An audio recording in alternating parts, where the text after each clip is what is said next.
coming officially. Okay, let the formalities follow. Yeah. Yeah, and since it's a formal meeting, we have to go through those formalities.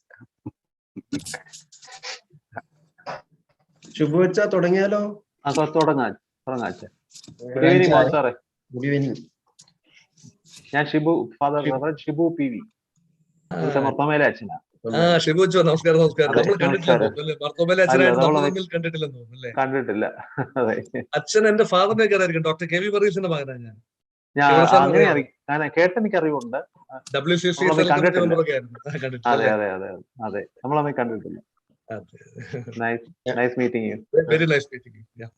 ഞാൻ T U Thomas അച്ഛൻ, ഓർത്തഡോക്സിലെ. അച്ഛനോടല്ലേ സംസാരിച്ചത്? നമ്മൾ 3 പേരും കൂടി സംസാരിച്ചത്. So this is a genuine ecumenical gathering, അല്ലേ? എല്ലാരും ഉണ്ടല്ലേ? മലയാളികളാണെന്ന് എല്ലാരും അല്ലേ? ഇവിടെ ജനിച്ചു വളർന്നവരും ഉണ്ടാകും. അപ്പൊ ഇംഗ്ലീഷൂടെ ഇംഗ്ലീഷും മലയാളവും ചേർത്ത് പറയാം. അതെ, ചെയ്യാം. ഇവിടെ ജനിച്ചു വളർന്നവർ മെയിനായിട്ട് നമ്മൾ കോൺസെൻട്രേറ്റ് ചെയ്യുന്നത് എല്ലാവരും ഉണ്ട്. ഉദ്ദേശം എത്ര പേര് കാണും? ഒരു നമ്മുടെ പാർട്ടിസിപ്പൻസ് എത്ര പേര് ജോയിൻ ചെയ്യുന്നേ? എക്യുമെനിക്കൽ ആയതുകൊണ്ട് നമുക്ക് കൃത്യമായി പറയാനൊന്നും പറ്റത്തില്ല. 55 പേരായി.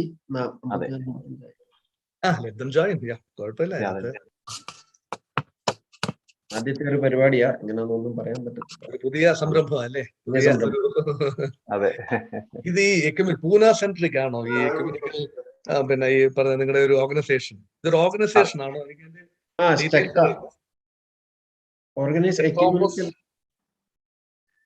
തോമസ് എക്യുമെനിക്കൽ ക്രിസ്ത്യൻ അസോസിയേഷൻ എന്ന് പറയുന്നത് NGO ആണ്, രജിസ്റ്റേർഡ് ഒരു ഇതാണോ? അങ്ങനെയല്ല, രജിസ്റ്റേർഡ് അല്ല. നമ്മൾ സെന്റ് തോമസ് ക്രിസ്ത്യൻസ് എല്ലാം കൂടി നമ്മൾ കൂടി വരുന്ന ഇതുപോലെ തന്നെ ഒരു ചാപ്റ്റർ ബോംബെയിൽ നടക്കുന്നുണ്ട്. ഓക്കെ, ബോംബെ ചാപ്റ്റേഴ്സ് ഒക്കെ ഉണ്ടല്ലേ? പല അതിവിടെ പിന്നെ ഫോം ആയതാ. എപ്പിസ്കോപ്പൽ സഭകൾ മാത്രമേ ഉള്ളൂ അതിനകത്ത്. എല്ലാ ക്രിസ്ത്യൻസ്, കാത്തലിക്സ് അതിനകത്ത് അച്ഛന്മാരുള്ള എല്ലാ സഭയും വരും. CSI എല്ലാരും വരും. അല്ല, എപ്പിസ്കോപ്പൽ സഭകളും പിന്നെ പെന്തിക്കോസ്റ്റൽസ് വരുന്നില്ല. ഇല്ല, അച്ഛന്മാരുള്ളവർ മാത്രമേ വരും, സഭകൾക്ക് മാത്രമായിട്ട്. അല്ല, സത്യം പറഞ്ഞാൽ ഇപ്പോഴും നമുക്കൊരു ജെനുവിൻ എക്യുമെനിക്കൽ ഫോറം എന്ന് പറഞ്ഞാൽ ഒന്നുമില്ല. ഇപ്പോഴും ഇല്ല. KCC ആണെങ്കിലും NCCI ആണെങ്കിലും 100% എക്യുമെനിക്കൽ എന്ന് പറയാൻ പറ്റില്ല. എല്ലാ സഭകൾക്കും അതിനകത്ത് പങ്കാളിത്തം ഇല്ലല്ലോ. NCCIക്കകത്തും എല്ലാവരും ഇല്ലല്ലോ. ലിമിറ്റേഷൻ ഉണ്ട്. എപ്പിസ്കോപ്പൽ സഭകൾ മാത്രമായിട്ടും, അല്ലെങ്കിൽ പ്രൊട്ടസ്റ്റന്റ് അല്ലെങ്കിൽ ഈസ്റ്റേൺ സഭകൾ മാത്രമായിട്ടും ഒക്കെയുള്ള ബോഡീസ് ഉണ്ട്. എല്ലാരെയും കൂട്ടിവരുത്താനുള്ള ബുദ്ധിമുട്ടാണ്. എനിക്കൊന്ന് YMCA മാത്രമേ ഉള്ളെന്ന് തോന്നുന്നു ഒരു ജെനുവിൻ എക്യുമെനിക്കൽ. ഇപ്പൊ എല്ലാ വിഭാഗങ്ങളും ഉണ്ട്.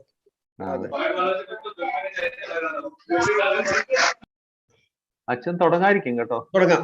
അപ്പം നമ്മുടെ ഈ പ്രോഗ്രാമിലേക്ക് പ്രവേശിക്കുകയാണ്. നമ്മുടെ ഈ സ്റ്റക്കാട് ആഭിമുഖ്യത്തിലെ പൂന റീജിയന്റെ ആഭിമുഖ്യത്തിലുള്ള ആദ്യത്തെ ഒരു പരിപാടിയാണെന്ന് എനിക്ക് തോന്നുന്നു. വിഷയം നിങ്ങൾക്ക് എല്ലാവർക്കും നോട്ടീസ് കൂടെ അറിയാം. Evolution of Christianity in India and its contribution to the society ആണ്.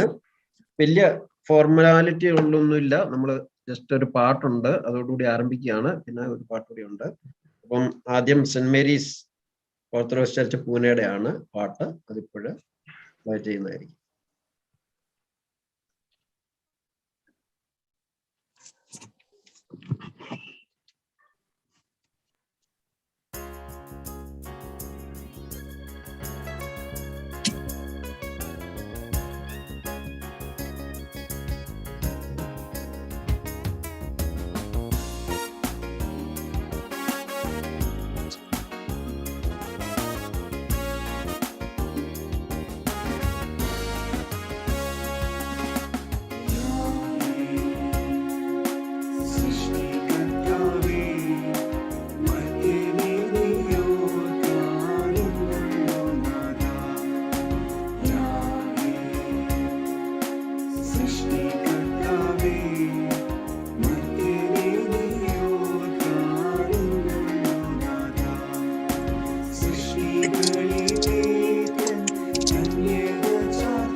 ദിവ്യ തേജസ്സേകി മൺകൂടാരത്തിൽ നിന്നാലയം തീർത്തു മധ്യതാരിൽ.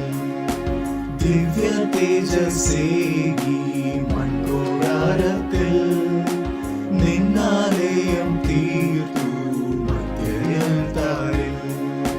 സത്യത്തിൽ വിശുദ്ധിയിൽ ആരാധിപ്പാനും നിന്നിഷ്ടവിഭൂവിൽ നിവർത്തിപ്പാനും.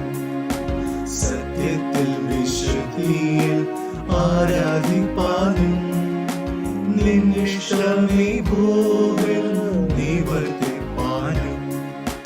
സൃഷ്ടികളിലേറ്റൻ ധന്യത ചാർത്തി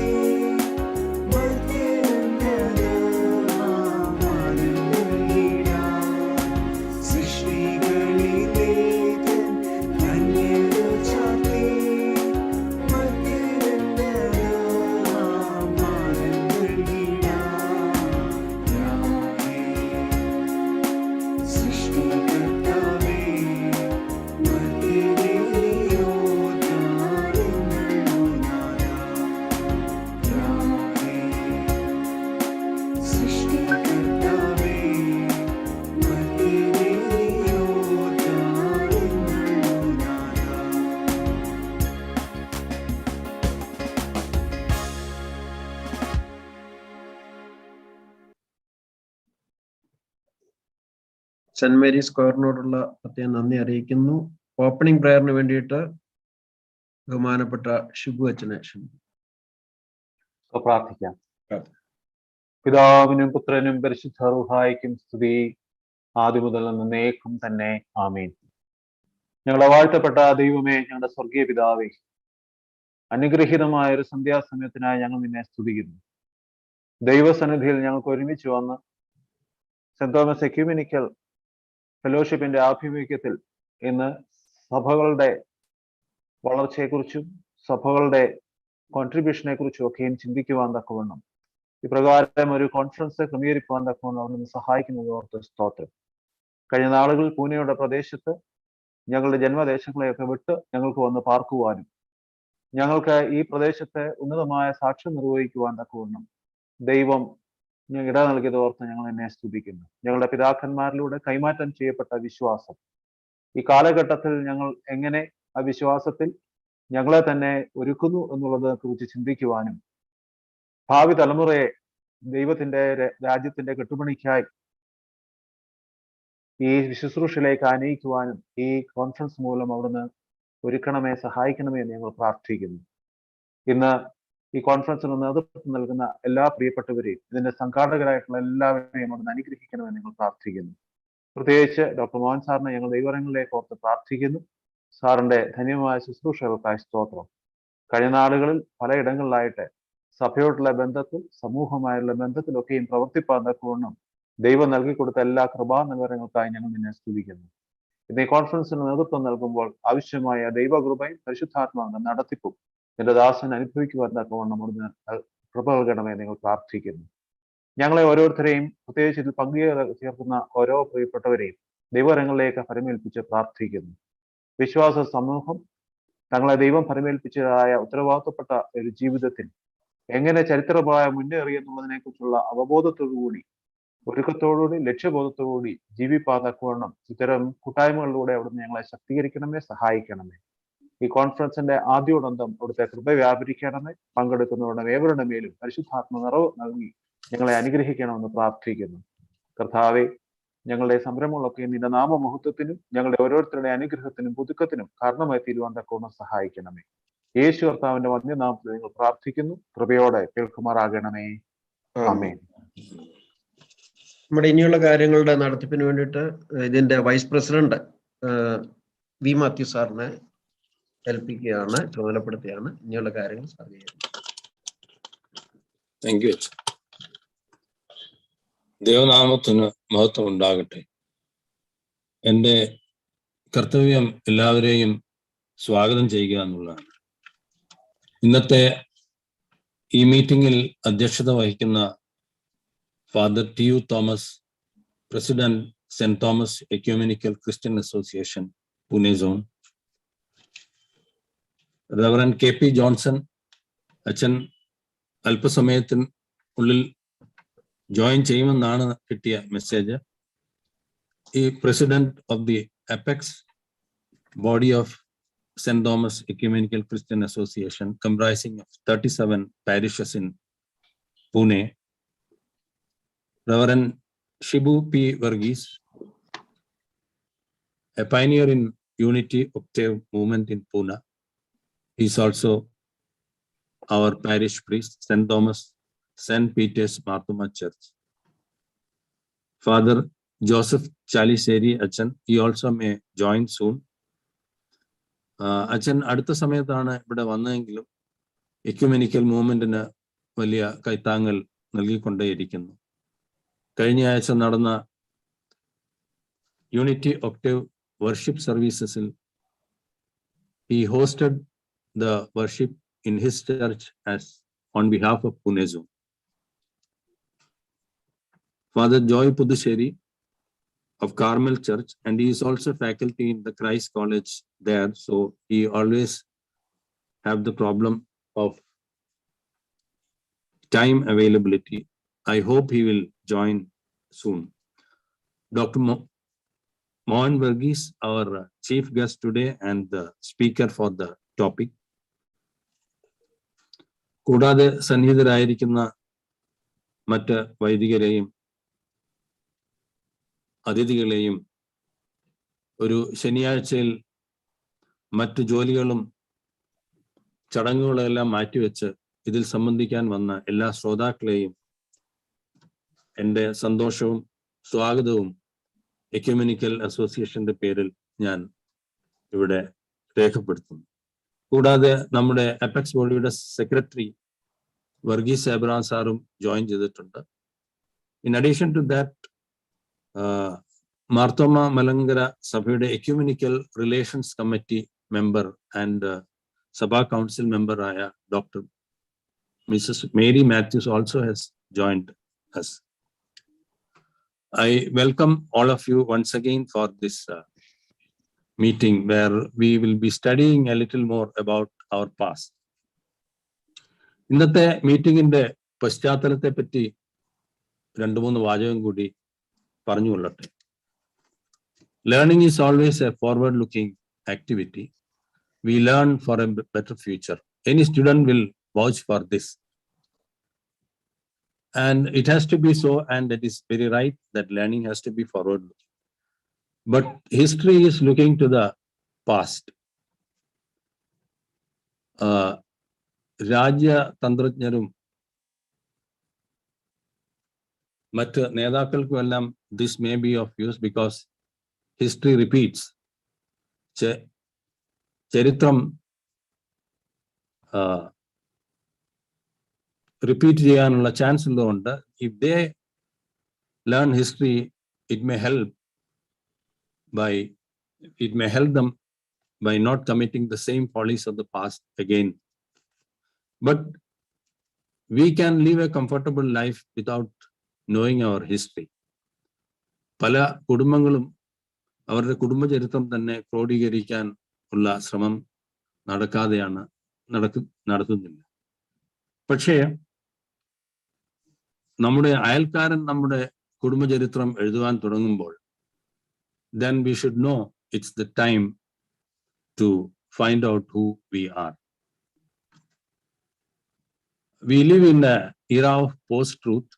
ഇതൊരു പുതിയ വാക്കാണ് യൂസേജിൽ.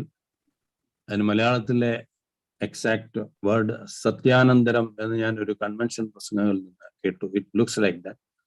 വസ്തുതകളെ സ്വന്തം ആവശ്യവും ഐഡിയോളജിയും അനുസരിച്ച് ഇന്റർപ്രറ്റ് ചെയ്യുന്ന ഒരു സ്റ്റൈലാണിത്. അതുകൂടാതെ we get a lot of misinformation through social media nowadays, and the WhatsApp University add daily to this. ഈ ഒരു പശ്ചാത്തലത്തിലാണ് if we do not bridge this gap or flaws, we thought this generation may accept the post-truth as the truth. ഈ ബാക്ക്ഗ്രൗണ്ടിലാണ് we thought of starting this study session. Father T.U. Thomas, though he took charge of Pune zone of the Ecumenical Forum, he took very keen interest and spaced time for this session. Christmas, New Year, convention, Unity Octave worship, idinte ellam idakku he, because of his keen interest, we could time this in between on this day. Now, coming to the resource person, Dr. Mohan Varghese is MA in Political Science and MA in Diplomatic Studies from UK. He did it on a British Commonwealth Scholarship, MPhil in International Relations and PhD in Political Science from Kerala University. He retired as a professor from Marthama College, Tiruvalla, and he used to be as a political observer in TV discussions in Asianet, Madhubhumi, and other channels. His credentials are so long, so it may take a lot of time, so I'll only limit to a few points. He's in the National Council of YMCA and a career guidance specialist. And wherever he studied, I think he passed out with ranking. Also, he is a recipient of Malayalam Manorama Air India Pratibha Puraskaram for the best teacher in the district, Pathanamthitta district. Now, I don't want to be between you and Dr. Varghese. You may be waiting for his session. After that, there will be a question answer session, so you can always note in your mind things which have been bothering you. Now I welcome Dr. Varghese. You can take over the stage. People are waiting for you. Thank you. Thank you. Thank you for the words, nice words spoken about me. Am I audible to all of you? Yes, sir. Okay, fine. Yeah. Very good evening to all of you. I wonder what kind of session I am in. Is it an educational session or is it something beyond that? Anyway, it's a lovely feel of ecumenism, what I am seeing with Orthodox priests and Marthama priests and other denominations all coming together. 23 different churches in Pune coming together to witness this particular session. And our Father T.U. Thomas, the president of the Pune chapter of St.Thomas Ecumenical Christian Association, Reverend P.V. Shibu, one of the main organizers, and Father Joseph Chalisheri, I wonder whether Achan is here, and Father Joy Putusheri, Achan also is awaited, I think, main organizer of the meeting, Varghese Matthew, sir, and other distinguished people around, and more importantly, the youngsters, because I've always been working among the youngsters, seeing people aged between 18 and 21, maybe 22, 23. I've always been with the youngsters. The moment I heard that it's a gathering of the youngsters organized by the senior people.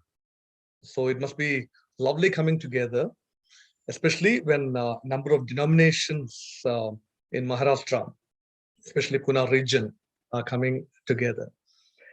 We have a kind of study program, I think, but I don't want to make it a study as such. I would ideally call it a soul-searching exercise. In the era of post-truth, like Matthew sir has rightly put, Satyanandara Logate, post-truth in the Malayalam, Satyanandara Logam. But Satyatinde Logam ene avasanichu. ഇപ്പോൾ സത്യം എന്ന വ്യാജേന ജനങ്ങളെ പറഞ്ഞ് വിശ്വസിപ്പിക്കുന്ന എന്തോ, അത് സാമൂഹ്യ മാധ്യമങ്ങളിലൂടെ ആകട്ടെ, മുഖ്യധാരാ മാധ്യമങ്ങളിലൂടെ ആകട്ടെ, വിസ്പർ ക്യാമ്പയിനിലൂടെ ആകട്ടെ, അതാകുന്നു സത്യം. അപ്പൊ ഇത് പഴയ ഗീബൽസിന്റെ തന്ത്രം തന്നെയാണ്. ഇത് പുതിയ കാര്യമൊന്നുമല്ല. സത്യാനന്തര ലോകം എന്ന് പറയുന്നത് അതിന്റെ ആചാര്യൻ ഗീബൽസ് ആണ്. 19-ാം നൂറ്റാണ്ടിൽ, അല്ലെ 20-ാം നൂറ്റാണ്ടിന്റെ മധ്യത്തിൽ തുടങ്ങിയ ഒരു കാര്യമാണ്. 21-ാം നൂറ്റാണ്ടിൽ ഈ സോഷ്യൽ മീഡിയയുടെ ഇറയിൽ ഇത് തകർത്ത് വാഴുമ്പോൾ ഭാരതത്തിലെ ക്രൈസ്തവ യുവത്വം അവരുടെ അസ്തിത്വം തേടുകയാണ്. We are trying to zero in on the Roots.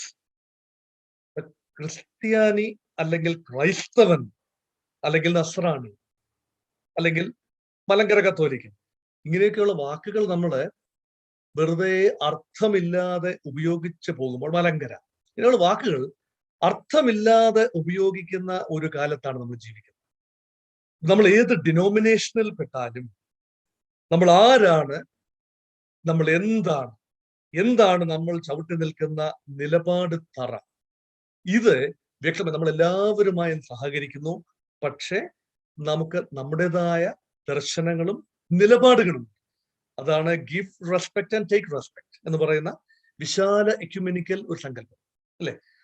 അതായത് പ്രകൃതിയോടും മനുഷ്യനോടും പ്രകൃതിയിലെ ഭൂമിയിലെ സർവചരാചരങ്ങളോടും സമരസപ്പെട്ട് ജീവിക്കുന്ന സഭകളും മാത്രമല്ല, പ്രകൃതിയോടും സമരസപ്പെട്ട് ജീവിക്കുന്ന ഒരു വിശാല എക്യുമെനിക്കൽ കാഴ്ചപ്പാടോടുകൂടി കെട്ടിപ്പടുത്ത ഈ ഒരു സംഘടന. So this is ecumenism. So the Pune Ecumenical Forum wants to do some soul searching, trying to share with the youngsters the roots of Christianity in India to begin with, culminating on the contributions of the Christian church and the missionaries in the nation building process. രാഷ്ട്ര നിർമ്മാണ പ്രക്രിയയിൽ ക്രൈസ്തവരുടെ പങ്കാളിത്തം, ക്രൈസ്തവരുടെ contribution, പലപ്പോഴും നമ്മൾ കേട്ടിട്ടുള്ള കാര്യങ്ങളും ഒരുപക്ഷെ കേട്ട് മറന്ന കാര്യങ്ങളും ഒരുപക്ഷെ പുതിയതായി കേൾക്കാനുള്ള കാര്യങ്ങളും എല്ലാം ചേർത്തതായിരിക്കും ഈ ഒരു 3/4 മണിക്കൂറത്തെ സെഷൻ എന്ന് ഞാൻ സൂചിപ്പിച്ചുകൊള്ളട്ടെ. ആദ്യമായിട്ട് എനിക്ക് നിങ്ങളോട് സൂചിപ്പിക്കാനുള്ളത്, ഭാരതത്തിൽ ഇന്ന് എന്തുകൊണ്ട് ഇങ്ങനെ ഒരു സെഷൻ എന്നതിനെ കുറിച്ച് ഞാൻ ആലോചിക്കുകയായിരുന്നു. എനിക്ക് കിട്ടിയ ഒരു, മാത്യു സാർ പറഞ്ഞത് കൊണ്ട് മാത്രമല്ല, എനിക്ക് കിട്ടിയ ഒരു സൂചന എന്ന് പറയുന്നത്, in India the Abrahamic religions are facing kind of threat. Abrahamic മതങ്ങളായ ജുഡൈസം അത് ഇന്ത്യയിൽ തികച്ചും അപ്രസക്തമാണ് ഇന്നത്തെ നിലയിൽ. അവസാന യഹൂദനും കൊച്ചി വിട്ട് പോയി കഴിഞ്ഞു, അല്ലെങ്കിൽ ഇന്ന് ഇസ്രായേൽ ഉണ്ടായതിനു ശേഷം യഹൂദനില്ല. അപ്പം ഒരു ജൂയിഷ് പ്രസൻസ് എന്ന് പറയുന്നത് നമുക്ക് മാറ്റി നിർത്താം. അത് മാത്രമല്ല, ജൂതരാഷ്ട്രമായ ഇസ്രായേലിനോട് ഏറ്റവും അടുത്ത് ഇടപെടുന്ന ഒരു രാജ്യം ഇന്ന് ഭാരതമാണ് എന്ന് ഓർക്കുക. അപ്പം ജുഡൈസത്തിനെ മാറ്റിക്കഴിഞ്ഞാൽ പിന്നീട് 2 അബ്രഹാമിക് മതങ്ങൾ നിലവിലുണ്ട്.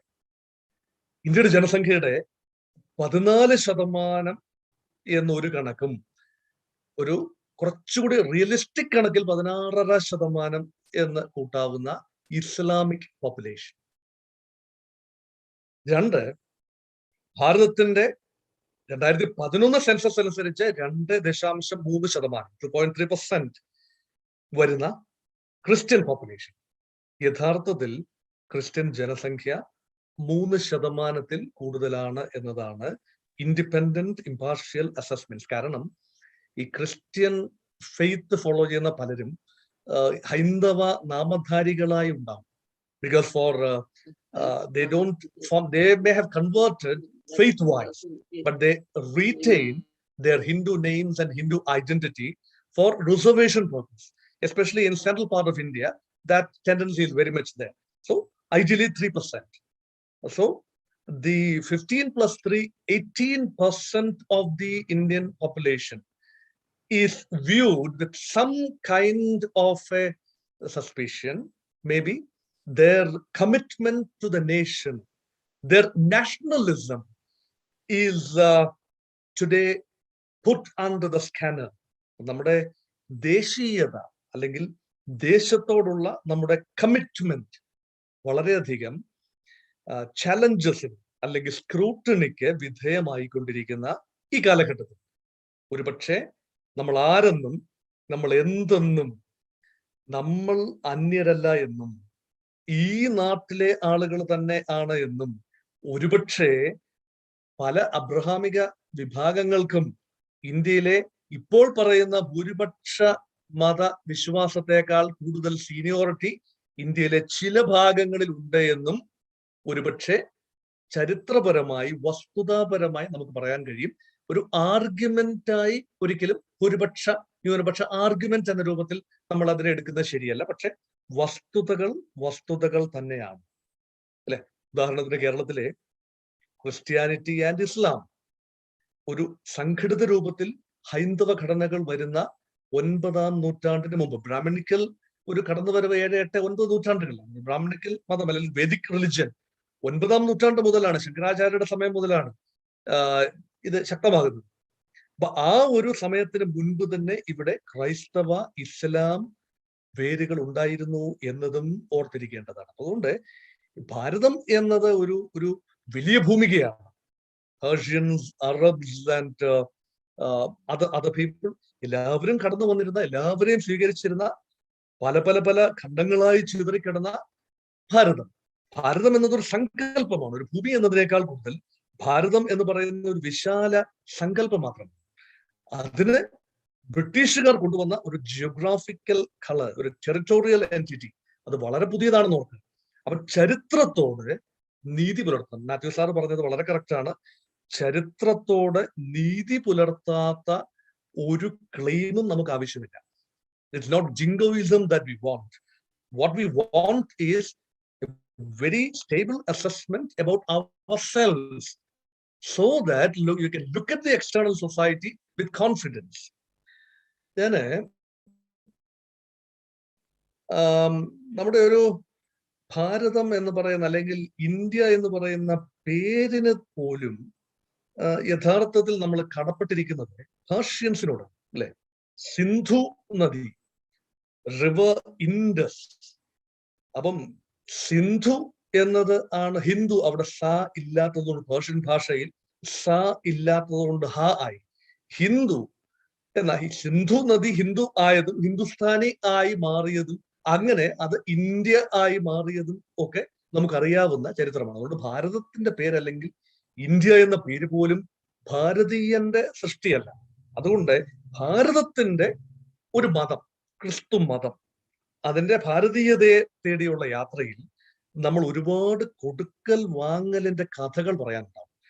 അപ്പൊ എപ്പോഴും പലപ്പോഴും ക്രിസ്ത്യാനികളെ കാണുന്നത് ഈ രാജ്യത്തിന്റെ സൗഭാഗ്യങ്ങൾ വാങ്ങി എടുക്കുകയും തിരിച്ചൊന്നും കൊടുക്കാതിരിക്കുകയും ചെയ്യുന്നു എന്ന നന്ദികേടിന്റെ വാക്കുകൾ നമ്മൾ പലപ്പോഴും കേട്ടിട്ടുണ്ട്. അപ്പൊ എന്താണ് നമ്മൾ നൽകിയത് എന്നതിനെ കുറിച്ചുള്ള ആത്മപരിശോധന കൂടി, സ്വയം വിമർശനപരമായി തന്നെ പലപ്പോഴും നമ്മൾ നേടിയെടുത്തത് പലതും മറ്റു പല ഉദ്ദേശങ്ങളിൽ നേടിയെടുത്തതായിരിക്കും. ചിലപ്പോൾ നമ്മൾ പറയാൻ ചക്കിന് വെച്ചത് കൊക്കിന് കൊണ്ടു എന്നതങ്ങ്, അല്ലെങ്കിൽ ഉർവശി ശാപം ഉപകാരം എന്ന് പറയുന്നതൊക്കെ ഒരു നെഗറ്റീവ് കോണ്ടെക്സ്റ്റ് എടുക്കാതിരിക്കാമെങ്കിൽ അങ്ങനെയും സംഭവിച്ചതായിരിക്കാം. അപ്പൊ നമ്മൾ അതെല്ലാം ചൂണ്ടിക്കാണിച്ചുകൊണ്ടായിരിക്കണം നമ്മൾ സംസാരിക്കുന്നത്. അപ്പോൾ കേരളത്തിൽ ക്രിസ്ത്യാനിറ്റി കടന്നു വരുന്ന ഒരു സ്റ്റേജ് ആണല്ലോ ആദ്യത്തെ ഒരു കാലഘട്ടം. അതായത് ഇന്ത്യയിൽ ക്രിസ്ത്യാനിറ്റി എവിടെയാണ് ആരംഭിച്ചത് എന്ന് ചോദിച്ചാൽ, നമ്മുടെ ചരിത്രത്തിന്റെ താളുകളിലേക്ക് നമ്മളൊന്ന് ഊളിയിട്ടാൽ, ക്രിസ്ത്യാനിറ്റി ഇൻ ഇന്ത്യ എന്ന് പറയുമ്പോൾ AD 52 സെന്റ് തോമസ് മലങ്കരയിൽ വന്ന് ക്രിസ്തുമതം സ്ഥാപിച്ചു. കുരിശും നാട്ടി പള്ളിയും വെച്ച്, അല്ല 7.5 പള്ളിയും വെച്ചിട്ട് പിന്നെ അങ്ങ് മൈലാപ്പൂരിൽ പോയി ഖബറടങ്ങി എന്ന് വിശ്വസിച്ച് ആമീൻ പറഞ്ഞ് എഴുന്നേക്കുകയാണ് പലപ്പോഴും നമ്മുടെ ഒരു പതിവ്.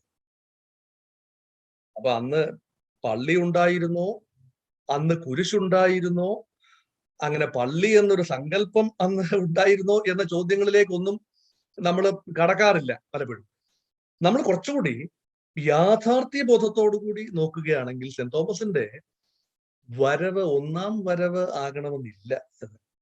സെന്റ് തോമസിന്റെ ഒന്നാമത്തെ വരവ് ഗോണ്ടഫോറസിന്റെ പാർത്ഥിയൻ സാമ്രാജ്യത്തിൽ ഇൻഡോ പാർത്ഥിയൻ രാജാവായിരുന്ന ഗോണ്ടഫോറസിന്റെ ആക്ടാതോമയിൽ പറയുന്ന 2-ാം നൂറ്റാണ്ടിലെ കൃതിയായ ആക്ടാതോമയിൽ പറയുന്ന തോമായുടെ പ്രവൃത്തികളിൽ പറയുന്ന ഒരു രാജാവ്, ഇന്നത്തെ പാകിസ്ഥാൻ, അഫ്ഗാനിസ്ഥാൻ, ഇറാൻ പ്രദേശത്തുണ്ടായിരുന്ന രാജാവാണ് ഗോണ്ടഫോറസ്. അദ്ദേഹത്തിന്റെ സാമ്രാജ്യത്തിലേക്ക് തോമ വന്നിരിക്കാനുള്ള സാധ്യത വൈകിയെത്തിയ തെളിവുകളിൽ ഉണ്ട്. അങ്ങനെയെങ്കിൽ തോമസ് ലീഹ തിരിച്ച് നാട്ടിൽ ചെന്ന് കന്യകാമറിയാമിന്റെ ശവസംസ്കാര ചടങ്ങിൽ AD 48 പങ്കെടുത്തതിന് ശേഷം AD 52 എത്തിയിരിക്കാൻ ലോജിക്കലി സാധ്യതയുണ്ട്. അപ്പൊ നമ്മള് തോമ ട്രഡീഷൻസിനെ സ്ഥിതിവിവര കണക്കുകളുടെ സഹായത്തോട്, ഇപ്പൊ ഹിസ്റ്ററിയോഗ്രഫി എന്ന് പറയുന്നത് ഇന്ന് ഒരുപാട് മാറിയിരിക്കുന്നു. കൊണ്ടുവാ തെളിവ്, കൊണ്ടുവാ തോമസ് ലീഹയുടെ ഒരു പാസ്പോർട്ട് സൈസ് ഫോട്ടോഗ്രാഫ് എന്ന് പറഞ്ഞാൽ നമുക്ക് കൊണ്ടുവരാനാവില്ല. തോമസ് ലീഹ സ്ഥാപിച്ച പള്ളികളുടെ അടിത്തറ ഒന്ന് കാണിച്ചു തരാൻ പറഞ്ഞാൽ അതും നമുക്ക് ഒരുപക്ഷെ സാധിക്കില്ല. പക്ഷേ തോമസ് ലീഹ, സെയിന്റ് തോമസ്, ഈ ഒരു എക്യുമെനിക്കൽ ഗ്യാതറിംഗിന്റെ പേര് തന്നെ സെയിന്റ് തോമസ് എക്യുമെനിക്കൽ അസോസിയേഷൻ എന്നാണ്. അപ്പൊ തോമസ് ലീഹ ഒരു കെട്ടുകഥ അല്ല എന്ന് ഞാൻ ആഴത്തിൽ വിശ്വസിക്കുന്നു. ഞാൻ മാർത്തോമാക്കാരനായതുകൊണ്ട് വിശ്വസിക്കുന്നതല്ല. സെന്റ് തോമസിന്റെ നാമധേയം പേറുന്ന മാർത്തോമ സഭയിൽപ്പെട്ട ഒരു എളിയ അംഗം ആയതുകൊണ്ട് മാത്രം ചിന്തിക്കുന്നതല്ല, മറിച്ച് റോമൻ ട്രേഡ്, ഞാനൊരു ചരിത്രകാരൻ കൂടിയാണ്, ഞാൻ രാഷ്ട്രീയം പഠിപ്പിക്കുന്ന അധ്യാപകനാണ്, ചരിത്രകാരൻ കൂടിയാണ്. പക്ഷെ എന്റെ ഇന്ദ്രിയങ്ങൾക്ക് വഴങ്ങുന്നത് എനിക്ക് വിശ്വസിക്കാൻ പറ്റും. അന്ന് റോമൻ ട്രേഡ് കത്തി നിന്നൊരു കാലഘട്ടം, ജൂലിയസ് സീസറിന്റെ കാലം മുതൽ അലക്സാൻഡ്രിയയിൽ നിന്നും മുച്ചറി പട്ടണത്തിലേക്ക്, അത് ലോകത്തിലെ ഏറ്റവും തിരക്കുള്ള വ്യാപാര നഗരമായ ഈജിപ്തിന്റെ വടക്ക് ഭാഗത്തെ നൈൽ നദിയുടെ മൗത്തായ അലക്സാൻഡ്രിയയിൽ നിന്നും ഇങ്ങ് മലങ്കരയിൽ നമ്മുടെ ചേരരാജ്യത്ത്, അന്ന് ഉള്ള ചേരരാജ്യത്തിന്റെ തലസ്ഥാനമായ വഞ്ചിക്ക് അടുത്തുള്ള മുസിറിസ്, ഇന്നത്തെ കൊടുങ്ങല്ലൂർ, റോമൻസ് വിളിച്ചിരുന്നത് മുസിറിസ്, അല്ലെ ഗ്രീക്കുകാർ യവനർ വിളിച്ചിരുന്നത് മുസിറിസ്. നമ്മൾ പറയുന്നു മുച്ചിറിപ്പട്ടണം, പെരിയാർ നദി 3 പിരിഞ്ഞ് മുച്ചിറി, 3 ചുണ്ട് എന്ന അർത്ഥത്തിൽ പറയുന്ന മുച്ചിറി പട്ടണത്തിൽ വരെ എത്തി നിൽക്കുന്ന വ്യാപാര പാത, അത് ഇന്ന് വെൽ എസ്റ്റാബ്ലിഷ്ഡ് ആണ്. അപ്പൊ റോമൻ ട്രേഡ് 2000 വർഷം മുൻപ് there was flourishing Roman trade of spices and other commodities between Rome and Malankara. It is seen in the works of Pliny the Elder, Periplus, Erythriomari, and Strabo, and lots of Greek and Alexandrian historians confirm the existence of a flourishing trade. Hundreds of ships coming to Moziris and Korke, that's in Pandya coast, and also in Bokhare, that is Purakkad, nammade Purakkad തുറമുഖമാണ്, and Komari, Cape Comorin, and also entire west coast and east coast. ഇന്ത്യയുടെ ഈ V ഷേപ്പിലെ ഏതാണ്ട് എല്ലാ ഭാഗത്തും Roman കപ്പലുകൾ അന്ന് തന്നെ 2000 വർഷം മുൻപ് കടന്നു വരും എന്നത് വളരെ ഉറപ്പായി ഇന്ന് ചരിത്രകാരന്മാര് തെളിയിച്ചിട്ടുള്ള കാര്യം. അതിലൊരു കപ്പലിൽ കയറി തോമ നമ്മുടെ നാട്ടിൽ വന്നിട്ടില്ല എന്ന് വിശ്വസിക്കുന്നത് അബദ്ധമാണ്. അപ്പൊ തോമായിക്ക് വരാനുള്ള, അടുത്ത കാലം വരെ പറഞ്ഞിരുന്നത് തോമായിക്ക് വരാനുള്ള ഭൗതിക സാഹചര്യങ്ങൾ ഇല്ലായിരുന്നു. ഞാൻ പറയുന്നു തോമായിക്ക് വരാൻ എല്ലാ സാഹചര്യങ്ങളും ഉണ്ടായിരുന്നു. വന്നു എന്ന് തെളിച്ചു പറയാൻ കൂടുതൽ തെളിവുകൾ കൊണ്ടുപോവാ എന്ന് പറഞ്ഞാൽ ബാക്കി തെളിവുകൾ നമ്മൾ ഇവിടെ നിന്ന് കണ്ടെത്തേണ്ട തെളിവുകളാണ്. ആ തെളിവുകൾ തീർച്ചയായും നമ്മുടെ നസ്രാണി പാരമ്പര്യങ്ങളിലും വാമൊഴി മഴക്കങ്ങളിലും ഉണ്ട്. അപ്പൊ അതിനു മുമ്പ് തന്നെ നമ്മുടെ യുവതലമുറയ്ക്ക് 2-3 ചെറിയ കാര്യങ്ങൾ കൂടെ പരിചയപ്പെടുത്തിയിട്ട് നമ്മുടെ ക്രിസ്ത്യൻ കോൺട്രിബ്യൂഷൻസിലേക്ക്, നമ്മൾ ഒരു 1-ാം നൂറ്റാണ്ടിന്റെ ചരിത്രത്തിൽ നിന്നും നേരെ 9-ാം നൂറ്റാണ്ടിലേക്കും 14-ാം നൂറ്റാണ്ടിലേക്കും 20-21 നൂറ്റാണ്ടുകളിലേക്ക് നേരെ കുതിച്ചെത്തുകയാണ്. ഒരുപാട് ഗ്യാപ്സ് ഉണ്ടാകും. കാരണം അത് നമ്മുടെ ചോദ്യോത്തര വേളയിൽ കൈകാര്യം ചെയ്യാനായി ഒരുപാട് ഗ്യാപ്സ് ഇട്ടുകൊണ്ട് തന്നെയാണ് ഞാൻ പറഞ്ഞത്. കാരണം ഇതൊരു പാനോറാമിക് ടോപ്പിക്കാണ്. നമുക്ക് പെട്ടെന്ന് ഒരു എല്ലാ ഏരിയ നമ്മുടെ സീക്വൻഷ്യൽ ക്രോണോളജിക്കൽ ഓർഡറിൽ ഇങ്ങനെ വിവരിച്ചു പോകാനാവാത്തത് കൊണ്ട് ഞാൻ പറയുന്നു എന്ന് മാത്രമേ ഉള്ളൂ. അതുകൊണ്ട് അപ്പൊ ഈ മലങ്കര നമ്മൾ പലപ്പോഴും പറയുന്നത് കേരളത്തിലെ നസ്രാണികളെ പലപ്പോഴും പറയുന്ന മലങ്കര, കേരളത്തിലെ മലങ്കര എന്നുള്ള വാക്ക് ഹിന്ദുക്കളും മുസ്ലിങ്ങളും ഒന്നും ഉപയോഗിക്കുന്ന വാക്കല്ല, ക്രിസ്ത്യാനികൾ മാത്രം ഉപയോഗിക്കുന്ന വാക്കാണ് മലങ്കര. അപ്പൊ അതിന് വേറെ അർത്ഥമൊന്നും കൊടുക്കേണ്ട ആവശ്യമില്ല. മലയും കരയും ചേർന്ന ഒരു സ്ഥലം അല്ലെ? ചേരളം ആണല്ലോ കേരളമായത്. ചേർന്ന അളം അല്ലെങ്കിൽ ഇടം. മലയും മലഞ്ചരിവും ചാരൽ, ഈ ചാരൽ എന്ന വാക്കിൽ നിന്നാണല്ലോ ചേരൽ എന്ന വാക്കുണ്ടായത്. ചേരൽ എന്ന വാക്ക് ചേരന്മാരുടെ വാക്കായിട്ട് മാറി, അല്ലെങ്കിൽ അതിന്റെ ഭരണകർത്താക്കളായ ചേരന്മാർ. ആ രാജ്യം 2000 വർഷം മുമ്പ് കേരളത്തിന്റെ മുഖ്യ പ്രദേശങ്ങൾ പലപ്പോഴും ഇന്നത്തെ ഒരു പാലക്കാട് ജില്ല മുതൽ അത് തമിഴ്നാട്ടിലെ കോയമ്പത്തൂർ പ്രദേശങ്ങൾ ഉൾപ്പെടും, പിന്നെ കോയമ്പത്തൂർ ഈറോഡ് പ്രദേശങ്ങൾ ഉൾപ്പെടും. പാലക്കാട് ജില്ല മുതൽ ഇങ്ങ് തെക്ക് ആലപ്പുഴ ജില്ലയില്ല, എന്ന കടലിലാണ്. കോട്ടയം ജില്ല, പത്തനംതിട്ട ജില്ലയുടെ ഭാഗങ്ങൾ വരെ ചേരയാണ്. അതിന് തെക്കോട്ടുള്ള ഭാഗം പാണ്ഡ്യ അല്ലെങ്കിൽ ആയി രാജ്യം, കിഴക്ക് തമിഴ്നാടിന്റെ ഭാഗമൊക്കെ ചോളരാജ്യം, പാണ്ഡ്യരാജ്യം. ഇങ്ങനെ കിടന്ന ഈ പ്രാചീന തമിഴകത്തെ ചേര രാജ്യം, ആ ചേര രാജ്യത്തിന്റെ നമ്മൾ പറയുന്ന പേരാണ് മലങ്കര. വേണമെങ്കിൽ പറയാം സെന്റ് തോമസ് മാല്യങ്കരയിൽ, മുച്ചിരി പട്ടണത്തിനടുത്തുള്ള മാല്യങ്കരയിൽ വന്നിറങ്ങി, അതുകൊണ്ട് ഇവിടെ മുഴുവൻ മലങ്കര എന്ന് പറയുന്നു. ഇനി ചിലർ പറയും മാലി അല്ലെങ്കിൽ കുരുമുളക് വിളയുന്ന നാട്.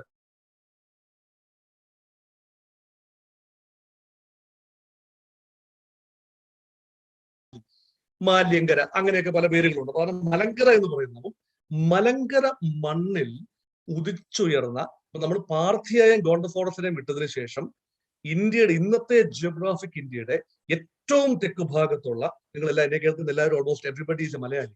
Some are born and brought up in Pune and elsewhere, and very many of you are bilingual. So that's what I'm using English and Malayalam. അവർ രണ്ട് ഭാഷ ഉപയോഗിക്കണമെന്ന് എന്നോട് പറഞ്ഞതുകൊണ്ട് I M using both languages. അപ്പൊ ഈ മാല്യങ്കര അല്ലെങ്കിൽ മലബാർ, മുനിബാർ, അങ്ങനെ പല പല പല പേരുകളിലാണ് ഈ പ്രദേശത്തെ അന്നറിയുന്നത്. ഒരൊറ്റ പേരില്ലെന്ന് ഓർക്കണം.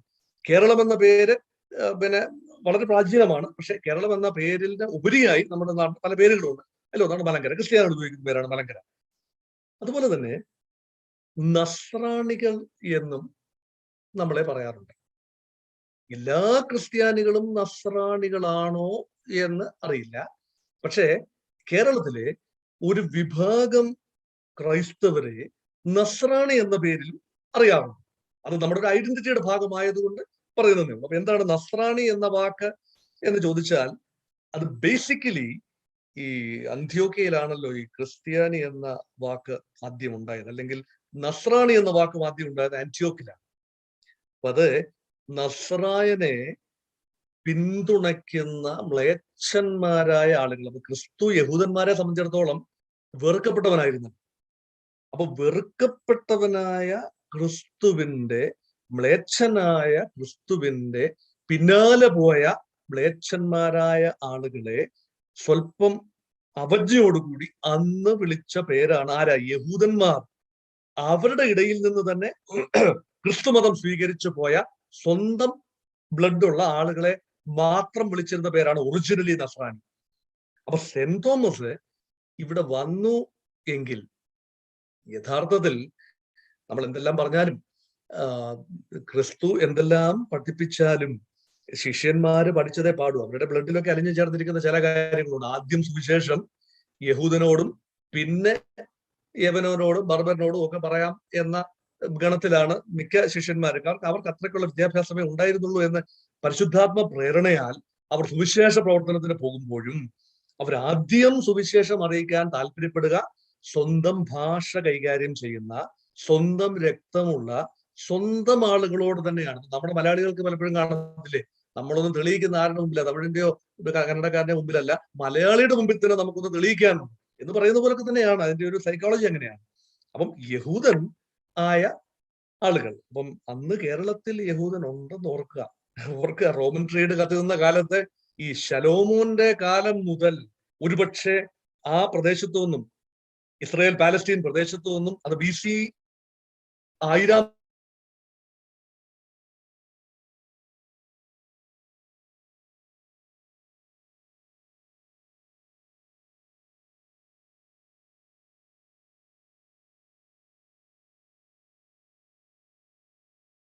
കുറിച്ചും ഇതിനെ ഈ പല പല പല മറ്റ് സ്പൈസ്, ചന്ദനം,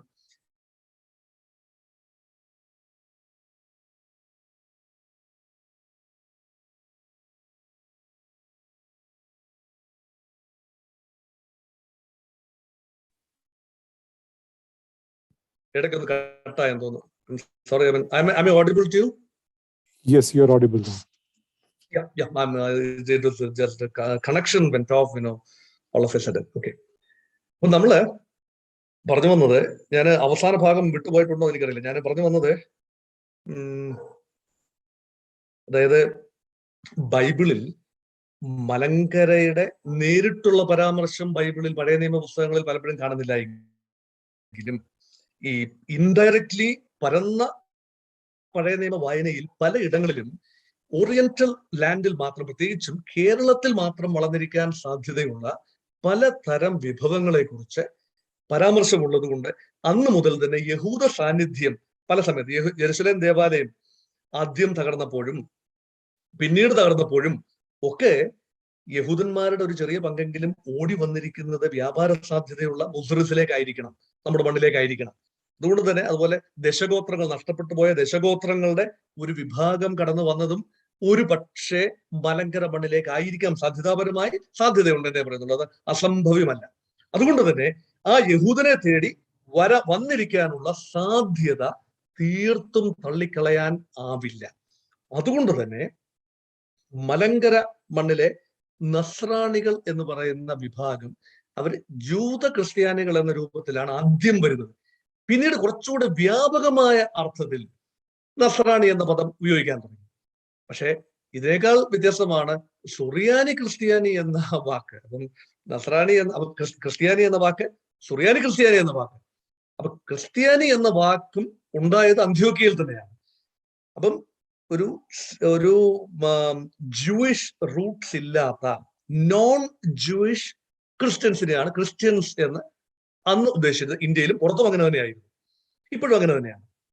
അതേസമയം സിറിയൻ ക്രിസ്ത്യൻ എന്ന വാക്ക്, സുറിയാനി ക്രിസ്ത്യാനി എന്നൊരു വാക്ക് 1700-കളിലാണ് ഡച്ചുകാർ കേരളം ഭരിച്ചിരുന്ന സമയത്ത് ഡച്ച് ഗവർണർ ആയിരുന്ന വാൻ മൂൺസ് ആണ് ഈ നസ്രാണികളെയും നോൺ നസ്രാണികളെയും തിരിച്ചറിയാനായി അതായത് സിറിയൻ ക്രിസ്ത്യൻ എന്ന വാക്ക്, സിറിയൻ ലിറ്റർജി ഉപയോഗിക്കുന്ന, വംശപരമായിട്ടല്ല, സിറിയൻ ലിറ്റർജി ഉപയോഗിക്കുന്ന ആളുകൾ, സുറിയാനി ഭാഷ, അതിൽ ആചാര അനുഷ്ഠാനങ്ങളും ചൊല്ലുകളും ചൊരുത്തുകളും ആരാധനയും നിർവഹിക്കുന്ന വിഭാഗങ്ങളെ സുറിയാനി ക്രിസ്ത്യാനികൾ, ഒറിജിനൽ സുറിയാനികൾ എന്ന് പറയുന്നത് പേർഷ്യൻ കുടിയേറ്റക്കാരും അങ്ങനെ വന്ന ആളുകളെയാണ് ഒറിജിനൽ സുറിയാനിക്കാരെന്ന് പറയുന്നത്. പക്ഷെ മറ്റേത് ഇവിടെ ഉള്ള ആളുകൾ തന്നെയാണ്. അപ്പൊ അങ്ങനെയുള്ള ആളുകളെ വിവക്ഷിക്കാൻ ഉപയോഗിക്കുന്ന പേരാണ് സുറിയാനി ക്രിസ്ത്യാനി. ആ പേര് മുൻപ് ഉണ്ടായിരുന്നില്ല. ഇവിടെ ഒറിജിനലി ഉണ്ടായിരുന്ന പേര് ക്രിസ്ത്യാനി എന്നല്ല, സുറിയാനി ക്രിസ്ത്യാനി എന്നല്ല, നസ്രാണി എന്ന് മാത്രമായിരുന്നു ആദിമ നൂറ്റാണ്ടിൽ ഉണ്ടായിരുന്നത്. പിന്നീടാണ് പോർച്ചുഗീസുകാർ വന്നപ്പോഴാണ് ക്രിസ്ത്യൻ എന്ന പേര് വളരെ വ്യാപകമാകുന്നത്. കാരണം പോർച്ചുഗീസുകാർ 1499 വാസ്കോ ഡ ഗാമ എത്തുന്നു, 1502 കബ്രാൾ വരുന്നു, 1599 ഉദയംപേരൂർ സുനഹദോസ് നടക്കുന്നു. അപ്പം സഭയുടെ ഘടന തന്നെ ആകെ മാറിപ്പോകുന്നു. കത്തോലിക്കവൽക്കരണം ഇവിടെ സംഭവിക്കുന്നു. അപ്പൊ വ്യാപകമായ രീതിയിൽ കൺവേർഷൻ ഇവിടെ സംഭവിക്കുന്നു. അപ്പൊ അതെല്ലാം പിന്നീട് വന്ന കാര്യങ്ങളാണ്. അതുകൊണ്ട് ഈ നാമങ്ങളെ കുറിച്ച് നമ്മുടെ യങ്സ്റ്റേഴ്സ് പലപ്പോഴും മനസ്സിലാക്കേണ്ടിയിരിക്കുന്ന, ക്രിസ്ത്യാനി എന്ന് പറയുമ്പോൾ എന്താ ഉദ്ദേശിക്കുന്നത്, നസ്രാണി എന്ന് പറയുമ്പോൾ എന്താ ഉദ്ദേശിക്കുന്നത്, സുറിയാനി ക്രിസ്ത്യാനി എന്ന് പറയുമ്പോൾ എന്താ ഉദ്ദേശിക്കുന്നത്, അല്ലെ, മലങ്കര നസ്രാണി എന്ന് പറയുമ്പോൾ എന്താ ഉദ്ദേശിക്കുന്നത്, ഈ ഒരു കാര്യം മനസ്സിലാകാൻ പ്രാഥമികമായ ചില കാര്യങ്ങൾ പങ്കുവച്ചു എന്ന് മാത്രമേ ഉള്ളൂ. അതുപോലെ തോമസ് ലീഹ വന്ന് ഇവിടെ പരിവർത്തനം നടത്തിയിട്ടുണ്ടെങ്കിൽ ആരെ പരിവർത്തനം നടത്തി ക്രിസ്ത്യാനികളാക്കാനാണ് സാധ്യത? എനിക്ക് തോന്നുന്നത് യഹൂദനെ വിട്ടാൽ, യഹൂദൻ കാണുന്നത് തുറകളിലൊക്കെ പോർട്ട് കേന്ദ്രീകരിച്ച് ഏതാനും യഹൂദന്മാർ കണ്ടേക്കാം. ഫ്യൂ ഹൺഡ്രഡ്സ്, തൗസൻഡ്സ് എന്ന് എനിക്ക് പറയാനാവില്ല, few hundreds. But beyond that, if St. Thomas would have reached out to the larger audience, they would be certainly people who lived in Aintina, 5 തിണകൾ. കേരളത്തിലെ ജീവിതം എന്ന് പറയുന്ന അന്ന് തിണകളുടെ ജീവിതമാണ്. നെയ്തൽ നിലം എന്ന് പറയുന്ന സമുദ്രതീരം, മരുതനിലം എന്ന് പറയുന്ന ആറ്റുതീരങ്ങൾ, അതുപോലെ മുല്ലൈ നിലം എന്ന് പറയുന്ന ഈ ചെറിയ കുന്നുകൾ, പാലൈ നിലം എന്ന് പറയുന്ന ഊഷരഭൂമി, അതുപോലെ കുറിഞ്ഞി നിലം എന്ന് പറയുന്ന വലിയ മലമടക്കുകൾ, ഇങ്ങനെയുള്ള പ്രദേശത്ത് താമസിച്ചിരുന്ന വിവിധ ജനവിഭാഗങ്ങൾ, ഉഴവരും മീനവരും വേട്ടുവരും അല്ലെ, വലയരും, ഇങ്ങനെ എത്രയോ വിഭാഗങ്ങളാണ്. ഉമണർ, ഉപ്പ് കുറക്കുന്ന ഉമണർ, മീനവർ, പരതവർ, ഇവരെല്ലാം തീരപ്രദേശമായ നെയ്തലിൽ താമസിക്കുന്നവരാണ്. ഇടയർ, ആണ്ടർ, ആയർ, ഇതൊക്കെ ചെറിയ കുന്നുകളിൽ ആടുപയോഗിച്ച് നടക്കുന്ന ആളുകളാണ്. കാടർ, പിന്നെ വേട്ടുവർ, ഇവരൊക്കെ പിന്നെ വലിയ മലമടക്കുകൾ പിന്നെ ജീവിച്ചിരുന്ന ആൾക്കാരാണ്. ഇവരുടെ ഇടയിലേക്കൊക്കെ സെന്റ് തോമസ് പോയിട്ടുണ്ടോ എന്നത് തർക്കവിഷയമായ കാര്യമാണ്. പക്ഷേ പോയിട്ടില്ല എന്ന് തെളിച്ചു പറയാനും സാധിക്കില്ല. കാരണം 7 പള്ളികൾ സെന്റ് തോമസ് സ്ഥാപിച്ചു എന്ന് പറയുമ്പോൾ നമ്മൾ കുറച്ചുകൂടെ റിയലിസ്റ്റിക്കായി നോക്കിയാൽ 7 8 സ്ഥലങ്ങളിൽ ആരാധനാ കൂട്ടായ്മകൾ സൃഷ്ടിച്ചു, സ്ഥാപിച്ചു. കാരണം അന്ന് ഒരു യഹൂദ രീതിയിലാണ് ആരാധന. ക്രിസ്തു മതത്തിന് ഘടനാപരമായ ഒരു ഓർഗനൈസ്ഡ് ഹൈറാർക്കിക്കൽ പാറ്റേൺ വന്നിട്ടില്ലായിരുന്നു 1-ാം നൂറ്റാണ്ടിൽ. ഒരിക്കലും ഒരു സെൻട്രലൈസ്ഡ് അഡ്മിനിസ്ട്രേറ്റീവ് എൻറ്റിറ്റിയായി ചർച്ച് വളർന്നിട്ടില്ലായിരുന്നു. അതുകൊണ്ട് തന്നെ യഥാർത്ഥത്തിൽ അന്ന് സംഭവിച്ചിരിക്കാൻ സാധ്യത ഈ പിന്നെ മുച്ചിറിപ്പട്ടണത്തിന്, മുസറിസിന് പുറമെ, അതായത് കൊടുങ്ങല്ലൂരിന് പുറമെ കോട്ടയ്ക്കാവിലും പാലയൂരിലും ഗോക്കമംഗലം എന്ന സ്ഥലം എനിക്ക് ഐഡന്റിഫൈ ചെയ്യാൻ സാധിക്കുന്നില്ല. അതുണ്ടെങ്കിൽ തന്നെ ആലപ്പുഴ ജില്ലയുടെ വടക്കൻ ഭാഗത്ത് ചേർത്തലയ്ക്ക് അടുത്തെവിടെയോ ആണ്. അത് തീർച്ചയായും അന്ന് കടലാണ്, അത് അസംഭവ്യമാണ്. ഗോക്കമംഗലം, കൊല്ലം, അത് സാധ്യതയുണ്ട്. കുരക്കേണി കൊല്ലം എന്ന് പറയും, കൊല്ലം സാധ്യതയുണ്ട്. നിരണം തീർച്ചയായും സാധ്യതയുള്ള സ്ഥലമാണ്. അതുപോലെ നിലയ്ക്കൽ, അല്ലെ, നിലയ്ക്കൽ എന്ന് പറയുന്നത് ചേരനാടും പാണ്ഡ്യനാടും തമ്മിലുള്ള ഇടത്താവളമാണ്, ഒരു ട്രാൻസിറ്റ് പോയിന്റ് ആണ്. അപ്പൊ ഈ ഭാഗം, അപ്പൊ നിരണവും നിലയ്ക്കലും തമ്മിൽ പമ്പാ നദിയിലൂടെ, അന്നത്തെ റിവർ ബാരിസ് ആണ് പമ്പാ നദിയിലൂടെ ഒരു കോറിഡോർ തന്നെ, ട്രേഡ് കോറിഡോർ തന്നെ ഉണ്ടായിരുന്നു. അപ്പൊ ട്രേഡ് ആൻഡ് കൊമേഴ്സ്, ഇത് മുഴുവൻ ജലഗതാഗതമായിരുന്നു. കേരളത്തിൽ 1 നൂറ്റാണ്ട് മുമ്പ് വരെ ജലഗതാഗതം മാത്രമേ ഉണ്ടായിരുന്നുള്ളൂ എന്ന് നമ്മൾ ഓർക്കുക. അപ്പൊ ജലഗതാഗതത്തിന്റെ ഒരു ഭാഗമായിരുന്നു തീർച്ചയായും ഈ പറഞ്ഞ സുവിശേഷ പ്രവർത്തനങ്ങളും. അപ്പൊ അങ്ങനെ ജലഗതാഗതം മാത്രം ഉണ്ടായിരുന്ന ഒരു കാലത്ത് ജലമാർഗം സഞ്ചരിച്ച് എത്തിപ്പെടാവുന്ന സ്ഥലങ്ങളിൽ നിലയ്ക്കൽ ഒഴിച്ച്, നിലയ്ക്കൽ കുറച്ച് കയറ്റം കയറി കഴിഞ്ഞാൽ പമ്പാ നദിയുടെ ബിഗിനിങ് പോയിന്റിൽ നിന്നും ഒരു കയറ്റം കയറി കഴിഞ്ഞാൽ നിലയ്ക്കൽ എത്താവുന്നതേ ഉള്ളൂ. അങ്ങനെ സെന്റ് തോമസ് 7 സ്ഥലത്തും, പിന്നെ അരപ്പള്ളി, അത് തിരുവിതാംകൂട് ആണെന്ന് പറയുന്നു, അല്ലെങ്കിൽ പിന്നെ ഈരാപ്പള്ളി അല്ലെ ഈരാറ്റുപേട്ട ആണെന്ന് പറയുന്നു, അത് മലയാറ്റൂർ തന്നെയാണെന്ന് പറയുന്നു, ചിലർ പറയുന്നു അരുവിത്തുറയാണെന്ന് പറയുന്നു. അങ്ങനെ അരപ്പള്ളി എവിടെയാണെന്നുള്ളതിനെ കുറിച്ച് ഒരുപക്ഷെ വലിയ അരജൻ നൽകിയ സ്ഥലത്ത് ഒരു പള്ളി ഉണ്ടാക്കി, അതുകൊണ്ട് അരപ്പള്ളി എന്ന് പറയുന്നു. അതൊക്കെ ഐതിഹ്യങ്ങളുടെ കൂട്ടത്തിൽ നമ്മൾ മാറ്റി നിർത്തുക. ഐതിഹ്യങ്ങളായും വസ്തുതകളായും നമ്മൾ തരംതിരിച്ചെടുക്കുക. സെന്റ് തോമസ് ട്രഡീഷൻസ് ഭാരതത്തിൽ ആദ്യ നൂറ്റാണ്ട് മുതൽ തന്നെ ഉണ്ടായിരുന്നു എന്നതും, സെന്റ് തോമസ് ഖബറടങ്ങി എന്ന് വിശ്വസിക്കുന്ന മൈലാപ്പൂരിലേക്ക് ആദ്യ നൂറ്റാണ്ട് മുതൽ തന്നെ ഇവിടെ നിന്നും തീർത്ഥയാത്ര പോകുന്ന പതിവുണ്ടായിരുന്നു എന്നതും സത്യസന്ധമായ വ്യാപാരികളുടെയും സഞ്ചാരികളുടെയും സത്യസന്ധമായ വിലയിരുത്തലാണ്. അതുകൊണ്ട് തന്നെ സെന്റ് തോമസ് ട്രഡീഷൻസിനെ പൂർണ്ണമായി ടോട്ടൽ നോൺസെൻസ് എന്ന് പറഞ്ഞുകൊണ്ട് തള്ളിക്കളയാൻ ആവില്ല എന്നുകൂടി ഞാൻ ഓർപ്പിക്കട്ടെ. എന്നാൽ ക്രിസ്ത്യാനിറ്റിയെ കുറിച്ച് കുറച്ചുകൂടെ ആധികാരികമായി നമുക്ക് പറയാൻ നോക്കുന്നത് 1198 വർഷം ഭാരതം സന്ദർശിച്ച അലക്സാണ്ട്രിയയിലെ വേദപഠനശാലയുടെ പ്രിൻസിപ്പൽ അല്ലെങ്കിൽ head of the department of theology Pantaenus എന്ന് പറയുന്ന വിഖ്യാതനായ അന്നത്തെ ദൈവശാസ്ത്ര പണ്ഡിതൻ, അദ്ദേഹം മത്തായിയുടെ സുവിശേഷത്തിന്റെ ഒരു കോപ്പി ഇവിടെ ഉണ്ട് എന്ന ധാരണയിൽ അത് കൊണ്ടുപോകാനായി ഇവിടെ വന്നതാണ്. അദ്ദേഹത്തിന്റെ കുറിപ്പുകൾ, വളരെ കാലത്തിന് ശേഷം കണ്ടെടുത്ത അദ്ദേഹത്തിന്റെ കുറിപ്പുകളിലാണ് ഇവിടെ ഒരു നസ്രാണി കമ്മ്യൂണിറ്റി ഉള്ളതായും സെന്റ് തോമസ് ക്രിസ്ത്യൻസ് എന്ന ഒരു വിഭാഗം അപ്പോൾ ക്ഷയിച്ചുകൊണ്ടിരിക്കുന്നതായും രേഖപ്പെടുത്തുമ്പോൾ തീർച്ചയായും 1-ാം നൂറ്റാണ്ടിലെ ഒരു നസ്രാണി സമൂഹം ഇവിടെ ഇല്ല എന്ന് പറയാൻ സാധിക്കില്ല. അതാണ് പന്തേനിയസിന്റെ ഒരു കോൺട്രിബ്യൂഷൻ. അതിനുശേഷം പിന്നെ എത്രയോ കുടിയേറ്റങ്ങളിലൂടെ സഭയുടെ വളർച്ച, നസ്രാണികൾ എന്ന് പറയുന്ന വിഭാഗം, അല്ലെങ്കിൽ ഇന്ത്യയിലെ തന്നെ ക്രിസ്ത്യാനി വിഭാഗം ഒരു ഏകതാ റൂട്ടിൽ ഉണ്ടായി വന്ന ഒരു വിഭാഗം. ഇന്ത്യയിലെ ഒരു ജനവിഭാഗവും പൂർണ്ണമായി കലർപ്പില്ലാത്ത വിഭാഗമല്ല. അപ്പം ജാതിയുടെ മതത്തിന്റെയും ഒക്കെ പേര് പറഞ്ഞ് നമ്മൾ DNA എടുത്ത് നോക്കുകയാണെങ്കിൽ നമ്മൾ ഞെട്ടിപ്പോകും. കാരണം ഒരുപാട് സങ്കലനത്തിന് വിധേയമായിട്ടുള്ള വിഭാഗങ്ങളാണ് ഇന്ത്യയിലെ എല്ലാ വിഭാഗങ്ങളും. ബ്രാഹ്മണരും അതൊക്കെ തന്നെയാണ് അല്ലെ. എല്ലാ നിറത്തിലുള്ള ആളുകൾ നമ്മൾ കാണുന്നുണ്ട്, എല്ലാ വിഭാഗത്തിലും എല്ലാ നിറങ്ങളിലുമുള്ള വിഭാഗങ്ങൾ, എല്ലാ തരം ഫീച്ചേഴ്സ് ഉള്ള വിഭാഗങ്ങൾ നമ്മൾ കാണുന്നുണ്ട്.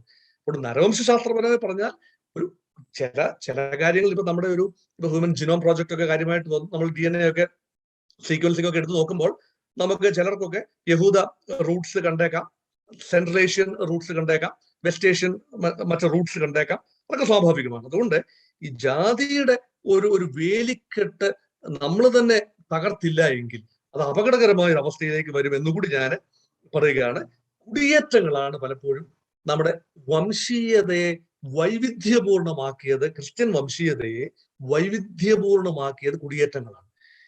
ഒരു സെറ്റ് കുടിയേറ്റം എന്തായാലും ഇവിടെ വ്യാപകമായി നടന്നിട്ടുണ്ട്. അത് ഒരു സിറിയൻ കുടിയേറ്റം അഥവാ പേർഷ്യൻ കുടിയേറ്റം എന്ന് പറയുന്നതും ക്നാനായക്കാര് ക്നായിത്തൊമ്മൻ കുടിയേറ്റം എന്ന് പറയുന്നതുമായ കുടിയേറ്റമാണ്. അത് AD 345 സംഭവിച്ചു എന്ന് ക്നാനായക്കാര് തറപ്പിച്ചു പറയുമ്പോൾ AD 345 AD 700 ഇടയ്ക്ക് ഏതോ ഒരു കാലഘട്ടത്തിൽ നടന്നു എന്ന് നിസ്സംശയം പറയാവുന്ന ഒരു കുടിയേറ്റമാണ് പേർഷ്യൻ കുടിയേറ്റം. അപ്പൊ അത് ഏത് കാരണങ്ങളാൽ ഉണ്ടായി എന്നതിനെ കുറിച്ച് ഒരുപാട് തിയറീസ് ഉണ്ട്. ഞാൻ ആ തിയറീസ് എക്സ്പ്ലെയിൻ ചെയ്യുന്നില്ല, കാരണം അത് നമ്മുടെ പെർവ്യൂക്ക് പുറത്തായതുകൊണ്ട്. അപ്പം എന്നാൽ 9ാം നൂറ്റാണ്ടായി കഴിഞ്ഞപ്പോൾ കേരളത്തിന്റെ ഒരു തുടക്കം എന്ന് പറയുന്നത്, കേരളം എന്ന് പറയുന്ന കൊല്ലവർഷ ആരംഭം AD 825 അപ്പൊ കൊല്ലം എന്ന് പറയുന്ന മുച്ചിരി പട്ടണത്തിന്റെ പ്രാധാന്യം നഷ്ടപ്പെടുകയും ലോകത്തിന്റെ മുഴുവൻ കണ്ണുകൾ കുരക്കേണി കൊല്ലത്തേക്ക് കോൺസെൻട്രേറ്റ് ചെയ്യുകയും ചെയ്ത വർഷമാണ് AD 825. The entire 9th century AD was a flourishing time for Kollam and Kollam Christians.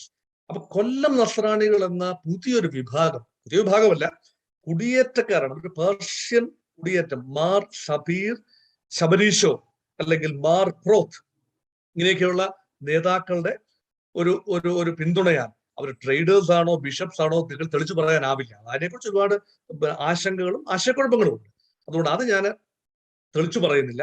പക്ഷെ നിങ്ങൾ കൂടുതൽ ചോദിച്ചാൽ ഞാൻ കൃത്യമായ തലശ്ശാപ്പള്ളി ചെപ്പേടിനെ കുറിച്ചും ആ ചെപ്പേടിലെ വ്യവസ്ഥകൾ എന്താണെന്നും ക്രിസ്ത്യൻസിന്റെ അന്നത്തെ അളവ് തൂക്കത്തെയും അന്നത്തെ ജാതി വ്യവസ്ഥയെ നിയന്ത്രിച്ചിരുന്ന ഘടകമായി ക്രിസ്ത്യാനികൾ പ്രവർത്തിച്ചതിനെ കുറിച്ചുള്ള വ്യക്തമായ തെളിവുകൾ എനിക്ക് നൽകാൻ സാധിക്കും. നിങ്ങൾ ചോദ്യോത്തര സമയത്ത് ചോദിച്ചാൽ അത് തരാം, കാരണം എനിക്ക് മറ്റ് ഏരിയസിലേക്ക് കടക്കേണ്ടതുകൊണ്ടാണ്.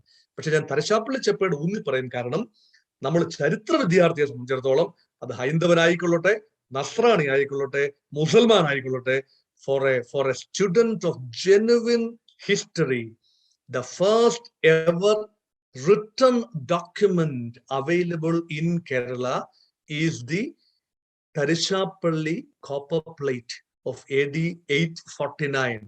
അല്ലെ, സ്ഥാണു രവിയുടെ കാലത്ത് അല്ലെ, വേണാട് അരജൻ അയ്യനടികൾ തിരുവടികൾ, സ്ഥാണു രവി ചേരരാജാവാണ്, ഉച്ചിരിപ്പട്ടണം കേന്ദ്രമാക്കി വാഴുന്ന അല്ലെങ്കിൽ വഞ്ചി കേന്ദ്രമാക്കി വാഴുന്ന സ്ഥാണു രവിയുടെ കാലത്ത്, സ്ഥാണു രവിയുടെ 5ാം ഭരണവർഷം, വേണാട്, അന്ന് കൊല്ലമൊക്കെ വേണാടിന്റെ തലസ്ഥാനമാണ് കൊല്ലം, വേണാട് അരജൻ അയ്യനടികൾ തിരുവടികൾ നൽകിയ വിടുപേറാണ്, 72 വിടുപേറുകൾ. ഇത് കൊല്ലം ക്രിസ്ത്യാനികൾ തലശ്ശാപ്പള്ളി സ്ഥാപിക്കുന്നതിന് വേണ്ടിയും അവിടെ ഭൂമി കൊടുക്കുന്നതിനെ കുറിച്ചും കരമൊഴിവായി കൊടുക്കുന്നതിനെ കുറിച്ചും അവിടുത്തെ കാര്യങ്ങൾ നിയന്ത്രിക്കുന്നതിനുള്ള റൈറ്റ്. പലതും ആലങ്കാരികമാണ്. some of the rights are symbolic. 70 മെതിയേടി ധരിക്കുക, പാവാട ധരിക്കുക, പിന്നെ തോരണം കെട്ടുക, അലങ്കാരങ്ങൾ ധരിക്കുക, ആനപ്പുറത്ത് നടക്കുക, അംഗരക്ഷകരെ വെക്കുക, ഇതൊക്കെ എന്ത് കാര്യമെന്ന് നമ്മൾ വിചാരിക്കും. പക്ഷെ അന്നത്തെ സാമൂഹ്യ വ്യവസ്ഥയിൽ വളരെ നിർണായകമായ ചില അവകാശങ്ങൾ നസ്രാണികൾ കേരളത്തിൽ അനുഭവിച്ചിരുന്നു എന്നത് ഊന്നി പറയാൻ വേണ്ടി ഞാൻ തലശ്ശാപ്പള്ളി ചെപ്പേടിനെ ജസ്റ്റ് കോട്ട് ചെയ്ത് വെക്കുന്നു എന്നേ ഉള്ളൂ. ഇതിനെക്കുറിച്ച് കൂടുതൽ ചോദിച്ചാൽ ഞാൻ തീർച്ചയായിട്ടും പറയാൻ സാധിക്കും. 9ാം നൂറ്റാണ്ട് മുതൽ 15ാം നൂറ്റാണ്ട് വരെ കേരളത്തിലെ നസ്രാണികൾ ഒരുപക്ഷെ മറക്കാൻ ആഗ്രഹിക്കുന്ന, ഇന്ന് മറക്കാൻ ആഗ്രഹിക്കുന്ന, ആരോട് ചോദിച്ചാലും പലർക്കും കാര്യങ്ങൾ അറിയാവുന്നവരും അവര് തുറന്നു പറയാൻ മടിക്കുന്ന വർഷങ്ങളാണ് 9 മുതൽ 15 നൂറ്റാണ്ട് വരെയുള്ള കാര്യങ്ങൾ. കാരണം അത് നസ്രാണി ഇവിടെ ഇല്ല എന്നല്ല, കേരളത്തിൽ ക്രിസ്ത്യാനിറ്റി ഇല്ല എന്നല്ല, ക്രിസ്ത്യാനിറ്റി ഉണ്ട്. പക്ഷെ ആചാരപരമായി ഹിന്ദുവായും വിശ്വാസപരമായി ക്രിസ്ത്യാനിയായും ജീവിച്ച ഒരു അത്ഭുത കാലഘട്ടമാണ് 9 മുതൽ 15 നൂറ്റാണ്ട്. അതിന് കാര്യം എന്താണെന്ന് ചോദിച്ചാൽ, the Brahmins came and established themselves by the 8th, 9th, 7th, 8th and 9th century. So Brahmin villages came. 32 Brahmin villages in Kerala and 32 Brahmin villages in Tulu region came.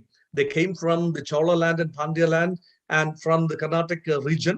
They came down and started villages, Brahmin villages in Kerala. അപ്പോൾ ഏറ്റവും തെക്ക് ചെങ്ങന്നൂർ വരെയുള്ള പ്രദേശം, അങ്ങ് എറണാകുളം ജില്ലയുടെ വടക്ക് എറണാകുളം, തൃശ്ശൂർ, കണ്ണൂർ ആ ഭാഗം മുതൽ തെക്ക് കേരളത്തിന്റെ തെക്ക് ചെങ്ങന്നൂർ വരെ, തിരുവനന്തപുരത്തോട്ട് പോയിട്ടില്ല, കൊല്ലം ജില്ലയിലോട്ട് പോയിട്ടില്ല, ചെങ്ങന്നൂർ വരെ പ്രദേശത്തെ 32 ബ്രാഹ്മണ ഗ്രാമങ്ങൾ വരികയും ഈ ബ്രാഹ്മണ ഗ്രാമങ്ങളിലെല്ലാം ക്ഷേത്രങ്ങൾ വരികയും, മുക്കാൽ വട്ടം എന്ന് പറയുന്ന അന്നത്തെ ക്ഷേത്രം പിന്നീട് അത് പ്രോപ്പർ ക്ഷേത്രമായിട്ട് വളർന്നു. അവിടുത്തെ ട്രേഡിംഗ് കമ്മ്യൂണിറ്റിയുടെ അവിടെ എണ്ണ എത്തിക്കുക, വണിക വൈശ്യനായിട്ടാണല്ലോ നസ്രാണി പൊസിഷൻ ചെയ്തത്. അപ്പൊ വണിക വൈശ്യൻ ആദ്യ നൂറ്റാണ്ട് മുതൽ തന്നെ ഒരു ട്രേഡിംഗ് കമ്മ്യൂണിറ്റി ആയിട്ടാണ് നസ്രാണി പൊസിഷൻ ചെയ്തത് കേരളത്തിൽ. അപ്പൊ അങ്ങനെ പൊസിഷൻ ചെയ്ത നസ്രാണി നമ്മുടെ ഒരു ഇക്കണോമിക് ലൈഫ് ലൈൻ അത്യാവശ്യമുള്ളത് കൊണ്ട് ബ്രാഹ്മിൺസിനോട് ചേർന്ന് നിന്ന് ഒരുപക്ഷെ അവരുടെ പോലെയുള്ള വേഷവിധാനങ്ങളും ചിലർ കുടുംബ വെച്ചു, പൂണൂലിട്ടില്ലെന്നേ ഉള്ളൂ, ബാക്കി കാര്യങ്ങളെല്ലാം ചെയ്തു. വേഷവിധാനത്തിൽ നമ്മുടെ അമ്മച്ചിമാര് ഉപയോഗിക്കുന്ന കച്ചമുറി, അത് ഈ ഹിന്ദു ബ്രാഹ്മണ സ്ത്രീകള് ഞൊറി മുമ്പിൽ ധരിക്കുമ്പോൾ നമ്മുടെ പിന്നെ സുറിയാനി ക്രിസ്ത്യാനി സ്ത്രീകൾ ഞൊറി പുറകിലാക്കി ധരിക്കുന്ന ഒരു സമ്പ്രദായം.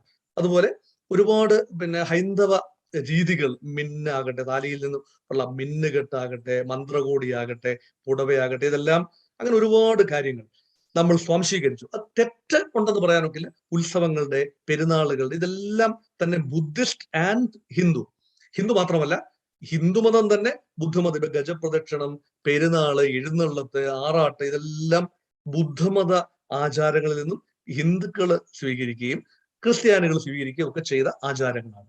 അപ്പൊ ഈ ആചാര അനുഷ്ഠാന പ്രധാനമായി വരികയും അതോടൊപ്പം തന്നെ നമ്മുടെ ഒരു നസ്രാണികൾക്ക് ഒരു ജാതി എന്ന രീതിയിൽ, ഒരു കാസ്റ്റ് എന്ന നിലയിലല്ല, ഒരു ഫങ്ഷണൽ ഗ്രൂപ്പ് എന്നുള്ള നിലയിൽ ഒരു വലിയ ഒരു സ്ഥാനം വന്നു.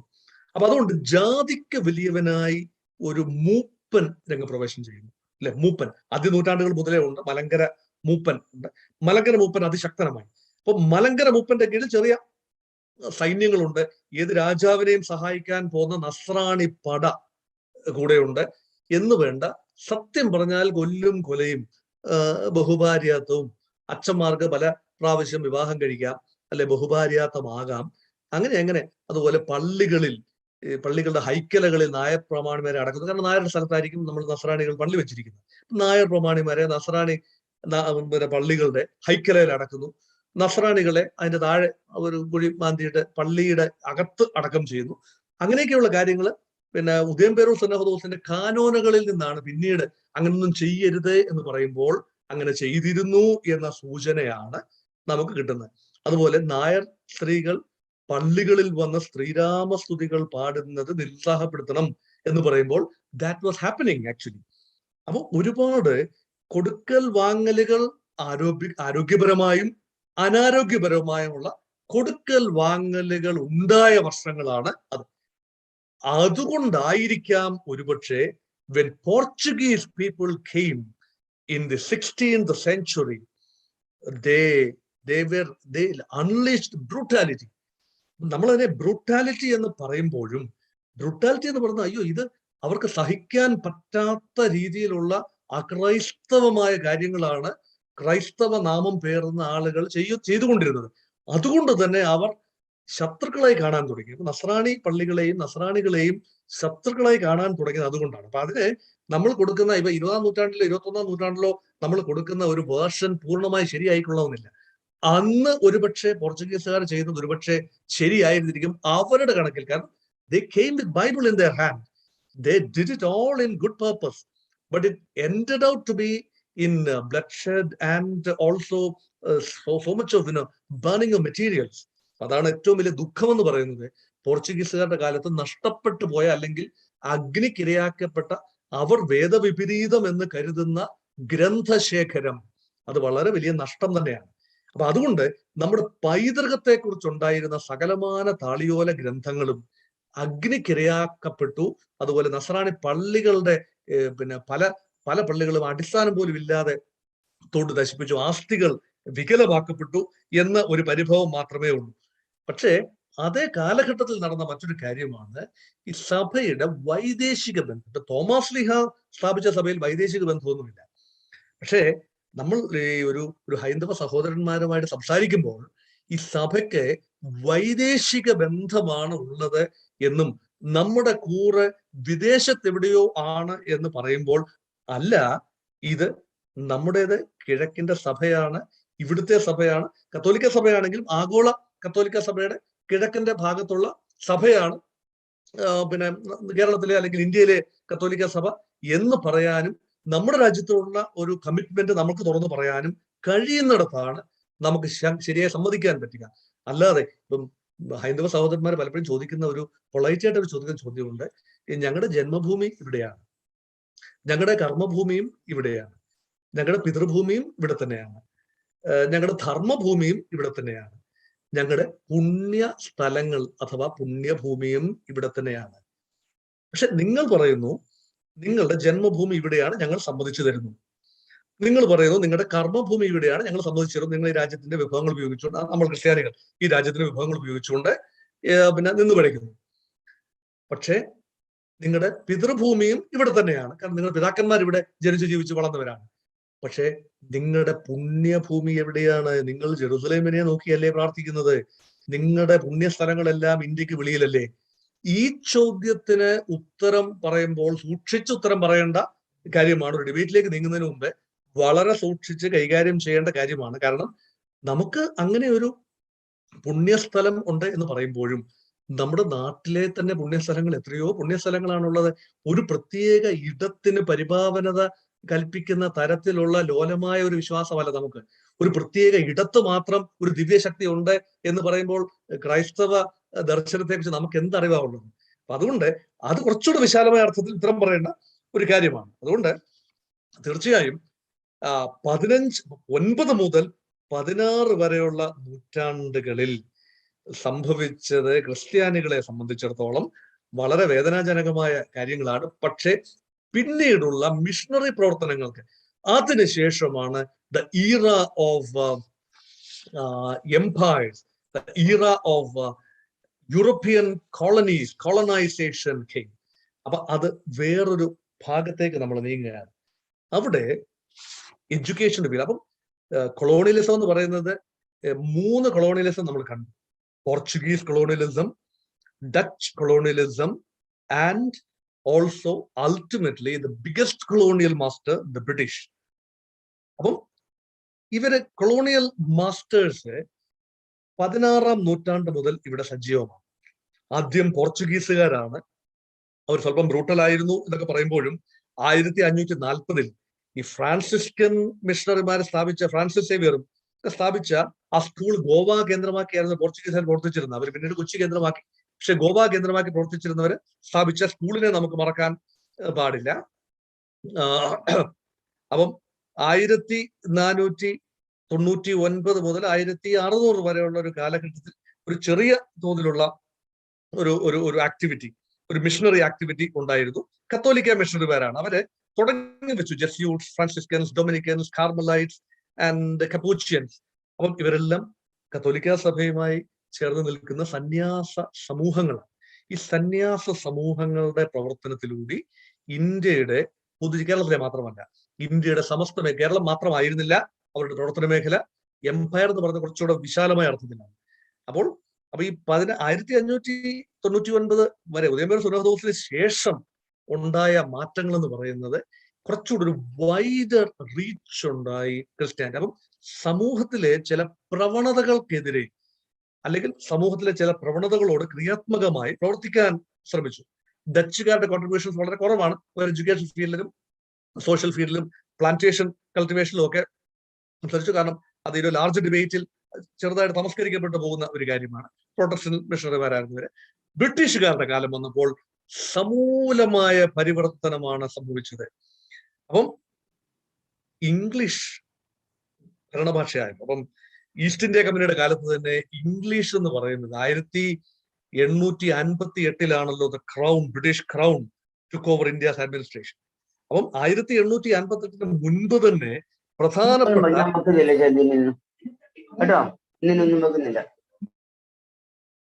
പ്രധാനപ്പെട്ട മിഷണറി ആക്ടിവിറ്റീസ് എല്ലാം തുടങ്ങിക്കഴിഞ്ഞു. 1800 അത് എഡ്യൂക്കേഷന്റെ ഫീൽഡിലേക്ക് ഞാനൊന്ന് കോൺസെൻട്രേറ്റ് ചെയ്യാം. ക്രിസ്ത്യൻ എഡ്യൂക്കേഷണൽ കോൺട്രിബ്യൂഷൻ, നമ്മൾ തമസ്കരിക്കാനാവാത്ത ഭാരതത്തെ ഇന്നത്തെ ഭാരതമാക്കി മാറ്റിയെടുത്തത് ഭാരതത്തിന്റെ ദർശനം പോലും, അതായത് ഹൈന്ദവ ദർശനം പോലും സാധ്യമാക്കിയെടുത്തത് മനുഷ്യൻ എഴുത്തും വായനയും അറിയാവുന്നതുകൊണ്ടാണ്. എഴുത്തും വായനയും ഭാരതത്തെ പഠിപ്പിച്ചത് ഒരു കണക്കിൽ പറഞ്ഞാൽ ക്രിസ്ത്യൻ മിഷണറിമാരുടെ, അത് ഇംഗ്ലീഷ് ഭാഷ മാത്രമല്ല. ഞാൻ ഇംഗ്ലീഷ് ഭാഷയെക്കുറിച്ച് ആദ്യം ഒന്ന് പറഞ്ഞോട്ടെ. ഇംഗ്ലീഷ് ഭാഷ ഒരു വലിയ ഒരു സംഭവമാണ്. അതെന്ന് വെച്ചാൽ ഇന്ത്യയാക്കി മാറ്റിയത് ഒരു ലിംഗ്വ ഫ്രാങ്ക ആയ ഇംഗ്ലീഷ് ഉള്ളതുകൊണ്ട് മാത്രമാണ്. Only because of English that the native princely states became integrated with the larger India. Only because of that. Had it not been for English, nothing would have happened. നമ്മൾ പലതായിട്ട് ചെതറി നിൽക്കുമായിരുന്നു. English education had its own benefits and also fringe benefits.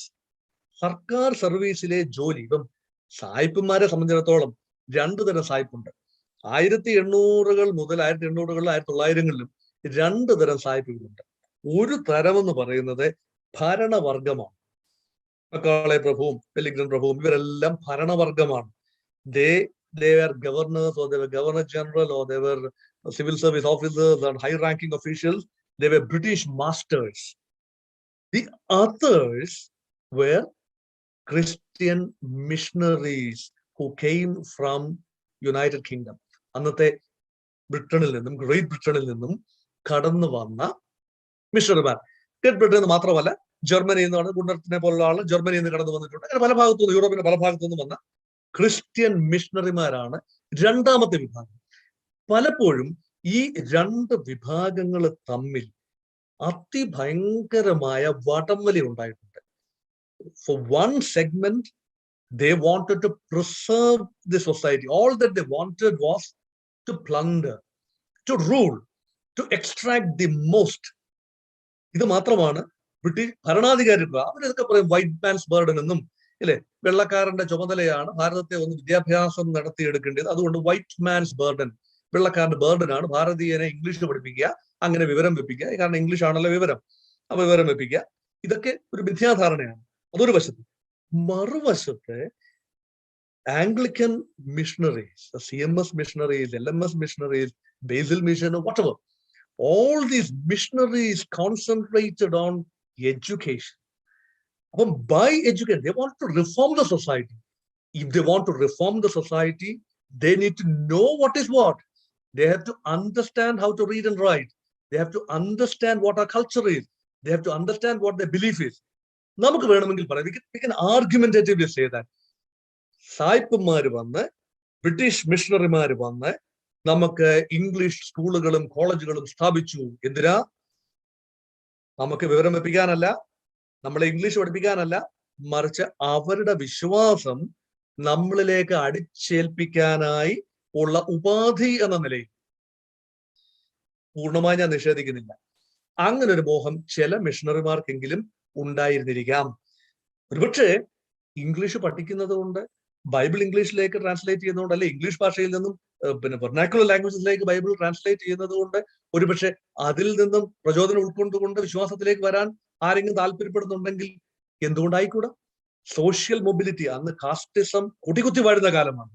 Four upward mobility, അല്ലെ, cast ഹൈറാർക്കിയിൽ നിന്നും മുകളിലോട്ട് പോകാൻ conversion മാത്രമേ വഴിയുള്ളെങ്കിൽ why not എന്ന് ചിന്തിക്കുന്നത് തീർത്തും തെറ്റാണെന്ന് പറയാനും ആവില്ല. അതുകൊണ്ട് പല സാധ്യതകളുടെയും വാതിലുകളാണ് ഇംഗ്ലീഷ് മിഷണറിമാർ ഇവിടെ തുറന്നിട്ടത് എന്ന് ഓർക്കുക. 1817 CMS എസ്റ്റാബ്ലിഷ്മെന്റ് വന്ന സ്കൂൾസ് ആൻഡ് കോളേജ്, കോട്ടയത്ത് ബെയിലിയും ബേക്കറും ഫെന്നും എല്ലാം കൂടി ചേർന്നുകൊണ്ടുള്ള CMS കോളേജും bishops college, Serampore college Calcutta, ഇത് വന്നു. വെസ്റ്റ് ബംഗാൾ 1837 തോന്നുന്നു മദ്രാസ് ക്രിസ്ത്യൻ കോളേജ് സ്ഥാപിക്കുന്നു ബ്രിട്ടീഷ് മിഷണറിമാർ. 1853 സെയിന്റ് ജോൺസ് കോളേജ് ആഗ്ര സ്ഥാപിക്കുന്നു. എന്ന് വേണ്ട, ഒരുപാട് വിദ്യാഭ്യാസ സ്ഥാപനങ്ങൾ, നൂറുകണക്കിന് സ്കൂളുകൾ സ്ഥാപിച്ചു. Hundreds of schools and colleges were started by the British missionaries. Not only British missionaries and other missionaries who came to India. അപ്പൊ ഈ ഒരു കാലഘട്ടം ഉണർവിന്റെ ഒരു കാലഘട്ടം 1820 മുതൽ 1940 വരെയുള്ള ഒരു കാലഘട്ടം ഇന്ത്യയുടെ വിദ്യാഭ്യാസത്തിൽ അതിഗംഭീരമായ കുതിച്ചുചാട്ടം സംഭവിച്ചു.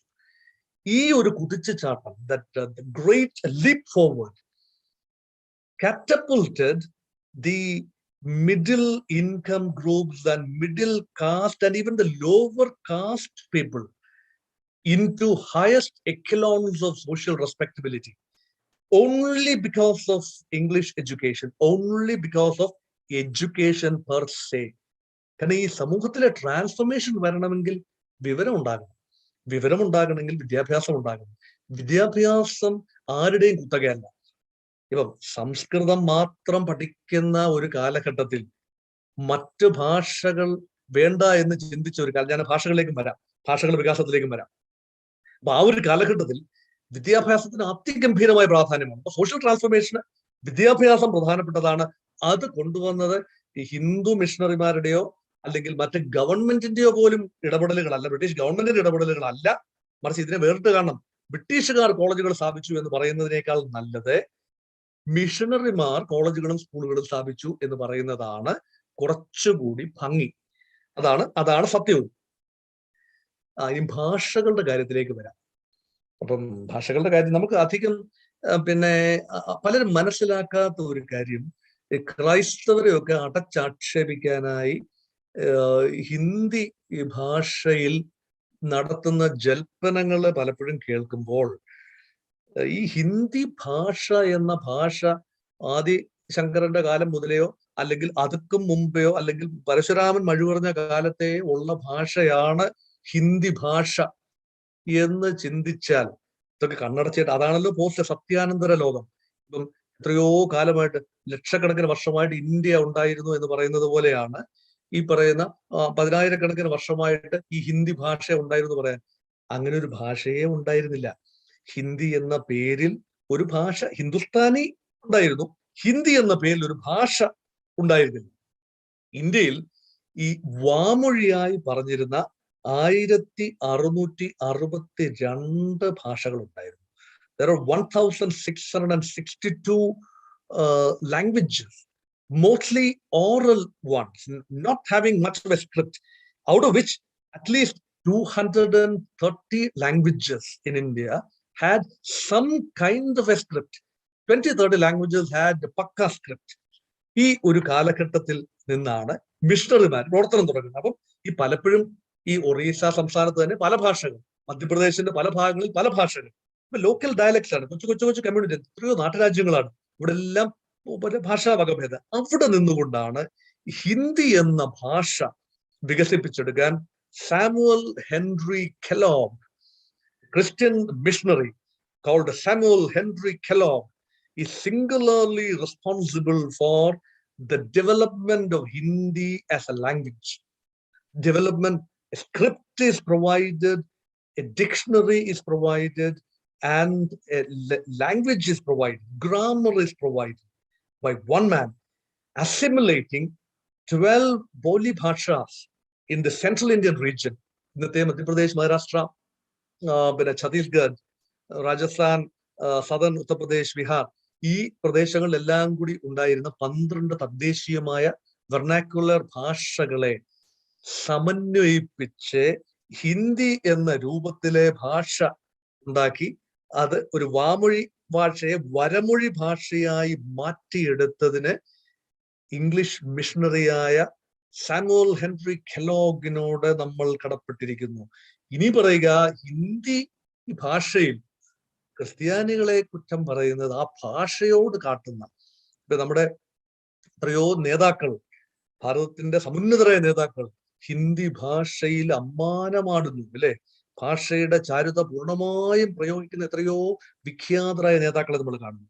പക്ഷെ അവർ മറക്കുന്ന കാര്യം, ബോധപൂർവം മറക്കുന്ന കാര്യം, the missionary touch in building the language called Hindi is something they consciously forget. Gujarati ഭാഷ 1820-കളിലെ മിഷണറി സ്കിന്നർ ആൻഡ് ഫിവി ആണ് ഗുജറാത്തി ഭാഷയിലെ ലിറ്റർജി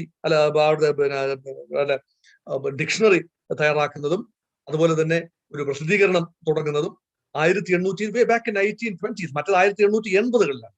ഹിന്ദി ഭാഷ വന്ന് 1880-ലാണ്, 1880. അപ്പൊ അതൊക്കെ മുമ്പെയാണ് ഗുജറാത്തി വന്നത്. ഇനി മലയാളത്തിലേക്ക് വരിക, നമ്മളെല്ലാം മലയാളികളാണ്. when you come to Malayalam, Hermann Gundert, German missionary. അപ്പൊ നമ്മള് കേരളത്തിൽ ഈ മലബാർ പ്രദേശത്ത് ബേസിൽ മിഷൻ ആയിരുന്നു, ബേസിൽ ഇവാഞ്ചലിക്കൽ മിഷൻ. അപ്പൊ അതുമായി ബന്ധപ്പെട്ട് പ്രവർത്തിച്ചിരുന്ന ആളാണല്ലോ ഡോക്ടർ ഹെർമൻ ഗുണ്ടർട്ട്.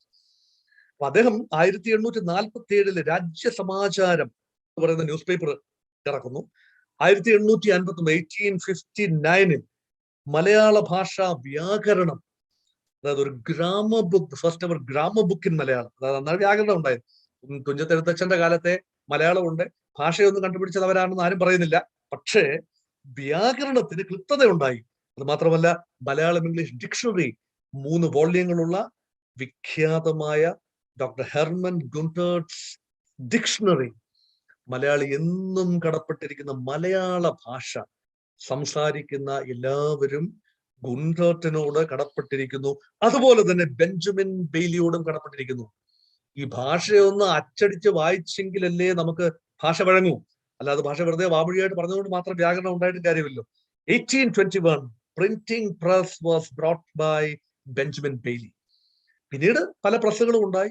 ചാവറ അച്ഛൻ കുര്യാക്കോസ് ഏലിയാസ് ചാവർ, തദ്ദേശീയനായ വെളിയിൽ നിന്ന് വന്ന മിഷണറി ഒന്നുമല്ല, നമ്മുടെ കൈനഗരിക്കാരനായ CMI സഭയുടെ നിഷേധ്യ മുഖമായിരുന്ന Kuriakose Elias Chavara, CMI Carmelites of Mary Immaculate, ആ സഭയുടെ മുഖ്യ തേജസ്, ഒരു വിദ്യാഭ്യാസ സമൂഹം, വിദ്യാഭ്യാസ വിചാര വിസ്ഫോടനത്തിന് വഴിമരുന്നിട്ട കത്തോലിക്ക വൈദികൻ അല്ലെ.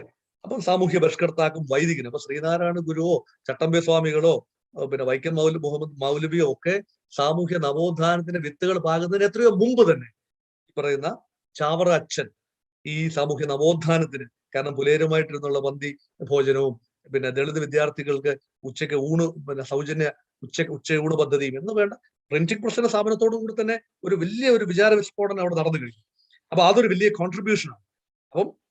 അപ്പൊ ഈ ഒരു ലാംഗ്വേജസിന്റെ വികസനത്തിന് മലയാള ഭാഷയുടെ മാത്രമല്ല ഹിന്ദി ഭാഷയുടെ, മലയാള ഭാഷയുടെ, ഗുജറാത്തി ഭാഷയുടെ ഒക്കെ വികാസത്തിന് വലിയ കൈത്താങ്ങലുകൾ നൽകിയത് വിദേശത്തു നിന്നും വന്ന മിഷണറിമാരും അവരുടെ പ്രയത്നത്തിൽ പ്രചോദനം ഉൾക്കൊണ്ടുകൊണ്ട നാട്ടുകാരായ ആളുകളുമാണ്. അതുപോലെ തന്നെ ഹെൽത്തിന്റെ കാര്യത്തിൽ ഞാൻ അധികം അവസാനിപ്പിക്കണം, 5 മിനിറ്റ് കൊണ്ട് അവസാനിപ്പിക്കണം. ഹെൽത്തിന്റെ കാര്യത്തിൽ ആതുര സേവന രംഗത്ത് വലിയ നേട്ടങ്ങളാണ് ക്രൈസ്തവ മിഷണറിമാരെ കൊണ്ടുവന്നത്. മദർ തെരേസയേക്കാൾ വലിയ ഒരു ഇന്ത്യക്കാരി, ഒരു യുഗോസ്ലാവിയക്കാരായിക്കൊള്ളട്ടെ, അൽബേനിയക്കാരായിക്കൊള്ളട്ടെ, മാസിഡോണിയക്കാരി ആയിക്കൊള്ളട്ടെ, മദാമ ആയിക്കൊള്ളട്ടെ, പക്ഷേ ഇന്ത്യക്കാരെക്കാളും ഇന്ത്യൻനെസ് ഉള്ള മദർ തെരേസയുടെ മിഷണറീസ് ഓഫ് ചാരിറ്റി, അതിനേക്കാൾ വലിയൊരു ആതുര സേവനമില്ലല്ലോ.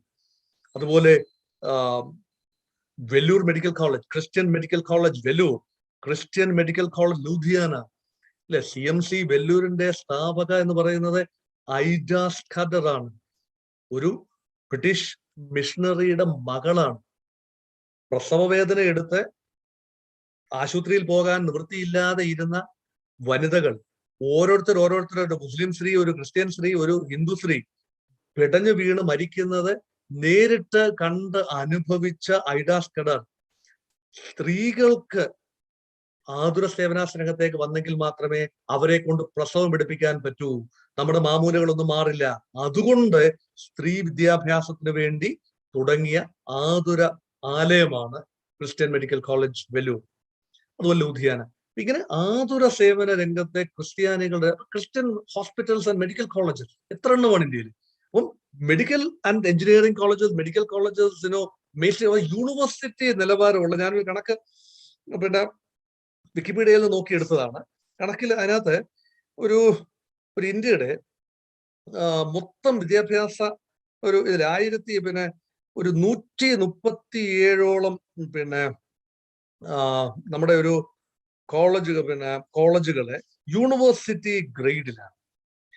250 ഒരു aided and unaided Christian institutions of repute 250. അപ്പൊ 11,000 ചില്ലുവാനം കോളേജസ് ആൻഡ് ജൂനിയർ കോളേജസ് ആണ് ഇന്ത്യയിലുള്ളത്. അതിൽ 250 പൂർണ്ണമായും ക്രൈസ്തവ മാനേജ്മെന്റുകളുടെ കീഴിലാണ്. അത് ശതമാനക്കണക്കിൽ നോക്കിയാൽ 2.3% ക്രിസ്ത്യാനികൾ 10%-15% വിദ്യാഭ്യാസ സ്ഥാപനങ്ങളുടെയും ആതുര സ്ഥാപനങ്ങളുടെയും കൺട്രോൾ ഉണ്ടെങ്കിൽ തീർച്ചയായും social penetration of the Christians is very high. അത് മാത്രമല്ല, ഇനി എണ്ണം നോക്കുകയാണെങ്കിൽ ഇപ്പം ഇത് സ്ഥാപനങ്ങളുടെ എണ്ണമല്ല, പഠിക്കുന്ന വിദ്യാർത്ഥികളുടെ എണ്ണവും സ്ഥാപനങ്ങളുടെ ഒരു നാക് അക്രഡിറ്റേഷൻ റേറ്റിംഗും അതുപോലെ തന്നെ ഈ നിർഫിന്റെ റേറ്റിംഗും എല്ലാം നോക്കുകയാണെങ്കിൽ അതിൽ ടോപ്പ് റാങ്കിങ് ഇൻസ്റ്റിറ്റ്യൂഷൻസിന്റെ ഒരു വലിയ number Christian colleges and universities ആണ്. ഇപ്പൊ ബാംഗ്ലൂരിലെ ക്രൈസ്റ്റ് എന്ന പേരുള്ള മിക്ക യൂണിവേഴ്സിറ്റീസ് ആൻഡ് കോളേജസ് ചാവറാച്ചന്റെ ഇതാണ് CMI സ്ഥാപനങ്ങൾ, കത്തോലിക്ക സ്ഥാപനങ്ങളാണ് CMI സ്ഥാപനങ്ങൾ. അതുപോലെ ബോംബെ വിൽസൺ കോളേജ് ആകട്ടെ, ഫെർഗ്യൂസൺ കോളേജ് പൂന ആയിക്കൊള്ളട്ടെ, പിന്നെ മദ്രാസ് ക്രിസ്ത്യൻ കോളേജ് ആയിട്ട് ലയള കോളേജ് മദ്രാസ് ആയിക്കൊള്ളട്ടെ, ട്രിച്ചി പിന്നെ ബിഷപ്പ് ഹീബർ കോളേജ് ആയിക്കൊള്ളട്ടെ, എന്ന് വേണ്ട മധുര അമേരിക്കൻ കോളേജ് ആയിക്കൊള്ളട്ടെ, എന്ന് വേണ്ട ഡൽഹിയിലെ സെന്റ് സ്റ്റീഫൻസ് ആകട്ടെ, പിന്നെ എന്ന് വേണ്ട മിറാണ്ട ഹൗസ് ആകട്ടെ, എത്രയോ കോളേജ്, ജീസസ് മേരി കോളേജ്, പേര് കേട്ട കോളേജുകൾ, ഒറ്റ അടിക്ക് നാവിൻ തുമ്പത്ത് തത്തിക്കളിക്കുന്ന കോളേജുകൾ. അവിടെയൊക്കെ അധികം ഒരുപക്ഷെ പേര് കേട്ടിട്ടില്ലാത്ത സ്ഥലമായിരിക്കും. ഞാനൊക്കെ ജോലി ചെയ്ത മാർത്തോമ കോളേജ് തിരുവല്ല. എങ്കിൽ പോലും രാജ്യത്തെ രണ്ടാമത്തെ അക്രഡിറ്റഡ് സ്ഥാപനമാണ് മാർത്തോമ കോളേജ് തിരുവല്ല. അപ്പം മാർത്തോമ സഭയ്ക്ക് കീഴിലുള്ള 7 വിദ്യാഭ്യാസ സ്ഥാപനങ്ങൾ, എയ്ഡഡ് സ്ഥാപനങ്ങൾ, അൺഎയ്ഡഡ് സ്ഥാപനങ്ങൾ വേറെ പലതും, ഓർത്തഡോക്സ് സഭയ്ക്ക് കീഴിലും യാക്കോബ സഭയ്ക്ക് കീഴിലും കത്തോലിക്ക സഭയ്ക്ക് കീഴിലും ഏറ്റവും അധികം സ്ഥാപനങ്ങൾ കത്തോലിക്ക സഭയുടെ കീഴിലാണ്, പല റീത്തുകളിലായി. അപ്പൊ ഇതിന്റെ എല്ലാം ഒരു ആകത്തുക നോക്കുമ്പോൾ ഭാരതത്തെ വിദ്യാസമ്പന്നരാക്കി. അതുപോലെ നമ്മുടെ വിദ്യാഭ്യാസം, ക്രിസ്ത്യൻ സ്ഥാപനങ്ങളിൽ വിദ്യാഭ്യാസം നേടി രാഷ്ട്ര തലപ്പത്തെത്തിയ എത്രയോ പേര് ഭരണഘടനാ നിർമ്മാണ സമിതിയിലും പിന്നീട് സംഘപരിവാറിന്റെ നേതൃത്വത്തിൽ പോലും ഉള്ള പലരും ക്രിസ്ത്യൻ കോളേജിൽ വിദ്യാഭ്യാസം നേടി ഈ രംഗത്തേക്ക് വന്ന ആളുകൾ. അതുകൊണ്ട് നമ്മൾ ജാതിയോ മതമോ വംശമോ വർണ്ണമോ പ്രദേശമോ നോക്കി ആർക്കും വിദ്യാഭ്യാസം കൊടുത്തിട്ടില്ല. ഇന്ത്യയെ നവീകരിക്കാൻ മിഷണറിമാർ ചെയ്ത കാര്യം, അല്ലെങ്കിൽ ക്രൈസ്തവ എഡ്യൂക്കേഷണൽ ഇൻസ്റ്റിറ്റ്യൂഷൻസ് ചെയ്ത കാര്യം എന്ന് പറയുന്നത് മുഖം നോക്കാതെ സാർവത്രികമായി വിദ്യാഭ്യാസം was made available. Education was made available to all people, cutting across caste and community and religious lines, and also gender, women. അല്ലെ, സ്ത്രീകൾ വിദ്യാഭ്യാസം നേടാതിരുന്ന ഒരു കാലത്താണ് സ്ത്രീ വിദ്യാഭ്യാസം, അല്ലെ. അപ്പൊ ഈ ഒരു കാര്യം തീർച്ചയായും നമ്മൾ ഊന്നി പറയണം. സോഷ്യൽ റിഫോംസിന്റെ കാര്യം കൂടെ പറഞ്ഞുകൊണ്ട് ഞാൻ അവസാനിപ്പിച്ചു. രാജാറാം മോഹൻ റോയ് ആണല്ലോ സതി അവസാനിപ്പിച്ചതെന്നാണല്ലോ ഐതിഹ്യം. പക്ഷേ വില്യം കേറിയുടെ സെറാംപൂർ കേന്ദ്രമായി പ്രവർത്തിച്ച വില്യം കേറിയുടെ പ്രവർത്തനങ്ങളെ നമ്മൾ തുച്ഛീകരിച്ച് കാണാനാവില്ല. സതി നിർത്തലാക്കിയായിരുന്നു. Christian missionaries brought pressure upon British administrators in various parts of the country to abolish untouchability and bonded labor and slavery and everything. കേരളത്തിൽ ഈ ഊഴിയവേല എന്ന് പറയുന്നത് ജോലിക്ക് കൂലിയില്ലാത്ത, വേതനമില്ലാത്ത ജോലിയാണ് ഊഴിയവേല നിർത്തലാക്കിയത്. അടിമച്ചന്തകൾ നിർത്തലാക്കിയത്, അല്ലെ, അടിമ കച്ചവടം നിർത്തലാക്കിയത്. അത് മാത്രമല്ല, മാറുമറയ്ക്കാനുള്ള അവകാശത്തിന് വേണ്ടി ചാന്നാർ സ്ത്രീകൾ നടത്തിയ ചാന്നാർ ലഹളയെ പ്രോത്സാഹിപ്പിച്ചതും അതിനുള്ള വഴി ഒരുക്കിയതും ക്രിസ്ത്യൻ CMS മിഷണറിമാരാണ്. അപ്പൊ അങ്ങനെ എത്രയോ സാമൂഹിക നവോത്ഥാനത്തിന് തിരികൊളുത്തിയത് ക്രിസ്ത്യൻ മിഷണറിമാരാണ്. ഇന്ന് ആ ക്രിസ്ത്യൻ മിഷണറിമാർ ഇന്ന് ആ രൂപത്തിൽ സജീവമല്ല. സ്വാതന്ത്ര്യാനന്തരം നമ്മൾ റീഗ്രൂപ്പ് ചെയ്യുക. റീഗ്രൂപ്പ് എന്ന് പറയുന്നത് ശരിയല്ല. പുതിയൊരു അസ്തിത്വത്തിലേക്ക് പ്രവേശിച്ച് സ്വതന്ത്ര ഭാരതത്തിൽ ഒരു പുതിയ, കുറച്ചുകൂടി ഒരു പെർമിസിബിൾ സൊസൈറ്റിയായി, കാസ്റ്റ് നമ്പേഴ്സിന്റെ കണക്കുകൂട്ടലുകളായി, പൊളിറ്റിക്സായി, അല്ലെ, പൊളിറ്റിക്സിൽ നമ്പേഴ്സ് ഗെയിമാണ്. അപ്പൊ അവിടെ ക്രിസ്ത്യാനികൾ പലപ്പോഴും പിന്തള്ളപ്പെട്ടു പോകുന്നു. കാരണം ഒരു ഒരു ഒരു സംഘടിത വിലപേശൽ ശക്തി ക്രൈസ്തവർക്ക് ഉണ്ടാകുന്നില്ല. കാരണം ഈ 2.3% അല്ലെ 3% വെച്ചിട്ട് ഒരു സംഘടിത വിലപേശ ശക്തിയല്ല. കേരളത്തിന് 18.5% ക്രിസ്ത്യൻസ് ആണ്. മണിപ്പൂർ 40% ഉണ്ട്. നാഗാലാൻഡിൽ 78% ഉണ്ട്. മേഘാലയയിൽ 40% ഉണ്ട്. നാഗാലാൻഡിലും മിസോറാമിലുമാണ് 80% ക്രിസ്ത്യാനികളുള്ള പ്രദേശം. ഗോവയിൽ 25%. അപ്പൊ അങ്ങനെ ക്രിസ്ത്യാനികളുടെ സംഖ്യ എന്ന് പറയുന്നത് നിർണായക ശക്തിയാകുന്ന വടക്ക് കിഴക്കൻ സംസ്ഥാനങ്ങളിൽ ചിലയിടത്തും ഗോവയിലും കേരളത്തിലും അല്ലാതെ ക്രിസ്ത്യാനികളും നിർണായക ശക്തി. തമിഴ്നാട്ടിൽ കുറച്ച് പ്രദേശങ്ങളിൽ കന്യാകുമാരി ജില്ലയിലൊക്കെ നിർണായക ശക്തിയാണ്. തമിഴ്നാട്ടിന് 6% ഉള്ളൂ ക്രിസ്ത്യൻ പോപ്പുലേഷൻ. അപ്പൊ ഈ ഒരു രാഷ്ട്രീയ വിലപേശലിൽ നമ്മൾ പലപ്പോഴും പുറകോട്ട് പോകുന്നു. അതൊരു കാര്യം. അത് മാത്രമല്ല, ഒരുമിച്ച് നിന്ന് സംഘടിതമായി ക്രിസ്ത്യൻസിന് നേരെ ഉണ്ടാകുന്ന അതിക്രമങ്ങളെ ചെറുക്കാൻ നമുക്ക് കഴിയാറില്ല. കാരണം നമ്മൾ ഇന്നും ഒരു അദൃശ്യമായ ഒരു 3-way സ്പ്ലിറ്റ് ഇവിടെയുണ്ട്. അതായത് സെഗ്മെന്റ്സ് ആണ്. ഒന്ന്, റോമൻ കത്തോലിക്ക ഒരു വിഭാഗം. 2, ഈസ്റ്റേൺ റിഫോംഡ് ഒരു വിഭാഗം. 3, ഈ പറയുന്ന ഒരു പ്രൊട്ടസ്റ്റന്റ് പെന്തിക്കോസ്റ്റൽ ബ്രദർ പിന്നെ അങ്ങനെയൊക്കെയുള്ള ഒരു വിഭാഗം. അതിന് പുറമെ ഭാര ചർച്ചസ്. അവ വല്ലാതെ സ്കാറ്റേർഡ് ആണ്. ഒരു ക്രിസ്ത്യൻ സമുദായം സ്കാറ്റേർഡ്. അവിടെയാണ് ecumenical movement, saint Thomas ecumenical movement പോലെയുള്ള the relevance of ecumenical movements like your movement centered in Pune and Bombay becomes very relevant. And we have National Council of Churches in India, and they have a Kerala branch, Kerala Council of Churches, but mostly Episcopal churches and Eastern churches.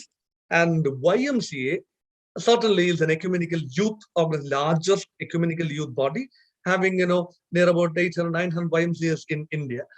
Mostly all denominations take part in YMCA, Young Men's Christian Association activities. We have a national council.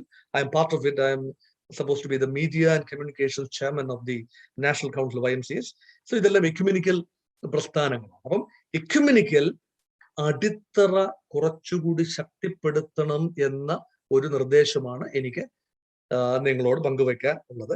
ഞാൻ 1-2 ചർച്ചകൾക്ക് വേണ്ടി നമ്മൾ face ചെയ്യുന്ന 2-3 challenge കൂടെ പറഞ്ഞുകൊണ്ട് ഞാൻ അവസാനിപ്പിക്കുന്നു. ഒരു ചാലഞ്ച് എന്ന് പറയുന്നത് റൈറ്റ് വിങ് നാഷണലിസം എമർജ് ചെയ്ത് വരുന്ന ഈ ഒരു കാലഘട്ടത്തിൽ എങ്ങനെ നമ്മൾ സക്സസ്ഫുള്ളി ഒരു പാൻ ഇന്ത്യ ഇമേജിൽ പൊസിഷൻ ചെയ്യും ആത്മാർത്ഥമായി. ആ ഒരു ചിന്ത നിങ്ങളുടെ മനസ്സിൽ വിടുന്നു. ഞാൻ ഡീറ്റെയിൽസ് ഒന്നും പറയുന്നില്ല, നിങ്ങൾ ചർച്ചകൾക്ക് വേണ്ടി ഞാൻ ഓപ്പൺ അപ്പ് ചെയ്യുകയാണ്. ഇന്റേണൽ സ്ക്രാബിൾസിനെയും മൂപ്പിളമ തർക്കങ്ങളെയും, പിന്നെ ഞങ്ങളാണോ വലുത്, നിങ്ങളാണോ വലുത്, സഭാ തർക്കങ്ങൾ, ഓർത്തഡോക്സ് യാക്കോബ തർക്കം എന്ന് വേണ്ട അങ്ങനെയുള്ള കൊച്ചു കാര്യങ്ങളിൽ അവധി കൊടുത്തിട്ട് വിശാലമായ ഒരു ഭൂമികയിലേക്ക് നമുക്ക് എന്തുകൊണ്ട് സഞ്ചരിക്കാനാവുന്നില്ല? രണ്ടാമത്തെ ചോദ്യം. അതുപോലെ ഈ വൈദിക ഘടനകളുടെ തലപ്പത്തിരിക്കുന്ന ബിഷപ്സിന്റെയും അതുപോലെ മറ്റ് നേതാക്കളും ഒക്കെ അനധികൃതമായി ഉണ്ടാക്കിയെടുത്തിട്ടുള്ള സമ്പത്തിനെ കുറിച്ചുള്ള ആധി പലപ്പോഴും പൊരുത്തപ്പെടലിന്, some kind of compromise with political establishment is sometimes necessitate. അപ്പൊ യഥാർത്ഥത്തിൽ ഒരു നിലപാടെടുക്കാൻ സഭകൾക്ക് പലപ്പോഴും കഴിയാതെ പോകുന്നത് സഭാ നേതൃത്വം നടത്തുന്ന ചില അണ്ടർഹാൻഡ് ഡീൽസ് ആണോ എന്ന ഒരു സംശയം. അതുപോലെ തന്നെ പൊതുസമൂഹത്തിന് മുമ്പിൽ പലപ്പോഴും പല സമുദായങ്ങളുടെയും വ്യക്തികൾ ഒറ്റപ്പെട്ട സംഭവങ്ങളായിരിക്കും. ചില വൈദികരുമായി ബന്ധപ്പെട്ട ഒറ്റപ്പെട്ട സംഭവങ്ങൾ, വളരെ ഒറ്റപ്പെട്ട സംഭവങ്ങൾ, അത് വ്യാപകമൊന്നുമല്ല, ഒറ്റപ്പെട്ട സംഭവങ്ങളെ പർവ്വതീകരിച്ച് മാധ്യമങ്ങൾ പറയുമ്പോൾ അതിനൊരു മറുപടി പറയാൻ നമുക്കില്ലാതെ പോകുന്നു എന്ന് പറയുമ്പോൾ, അത് മാത്രമല്ല സഭയ്ക്ക് മാതൃകാപരമായി ഇങ്ങനെയുള്ള കൾപ്രേറ്റ്സിനെ ശിക്ഷിക്കാൻ ഉള്ള സംവിധാനം ഒരുക്കാൻ കഴിയാതെ വരുന്നു എന്ന സംശയം പൊതുജനങ്ങൾക്കും ഉണ്ട്. അപ്പൊ ഇങ്ങനെയൊക്കെയുള്ള ഒരു പ്രഹേളികയ്ക്ക് മധ്യയാണ് നമ്മൾ നിൽക്കുന്നത്. അപ്പോൾ എന്നെ ഇത്രയും നേരം കേട്ടിരുന്ന എല്ലാവരോടും ഞാൻ ഒരുപാട് ചെറിയ ചിന്തകൾ പറഞ്ഞു വെച്ചു എന്ന് മാത്രമേ ഉള്ളൂ. ഇതിൽ ഫോക്കസ് ചെയ്ത് എന്നോട് ചോദിക്കാവുന്ന കാര്യങ്ങൾക്കും അഭിപ്രായ പ്രകടനത്തിനും ഒക്കെയുള്ള ഇതാണ്. പരമാവധി young men, please take part in a discussion because it's meant for you, and I'm extremely grateful to Matthew sir and St.Thomas Hutchin and other Hutchins for enabling us to meet together. അപ്പൊ ഇത് നിങ്ങൾക്ക് വേണ്ടിയാണ്, യൂത്തിന് വേണ്ടിയാണ്, യങ്സ്റ്റേഴ്സിന് വേണ്ടിയാണ്. അപ്പൊ youngsters ആണ് നാളത്തെ Christianity അല്ലെങ്കിൽ നവഭാരത സൃഷ്ടാക്കൾ. So please ask questions and interact, and there are genuine questions, and the time the organizers തീരുമാനിക്കുക എത്ര സമയത്തേക്ക് ആ ഡിസ്കഷൻ ഉണ്ടെന്ന് തീരുമാനിക്കുക. Please go ahead.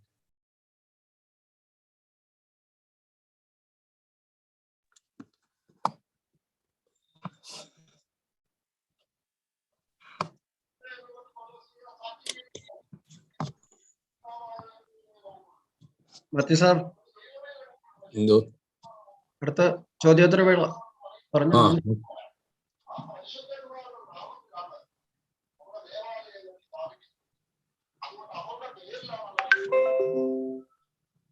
Those who have questions, they can now raise the questions.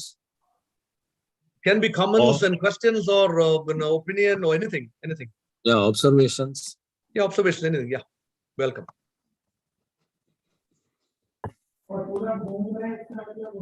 Hello.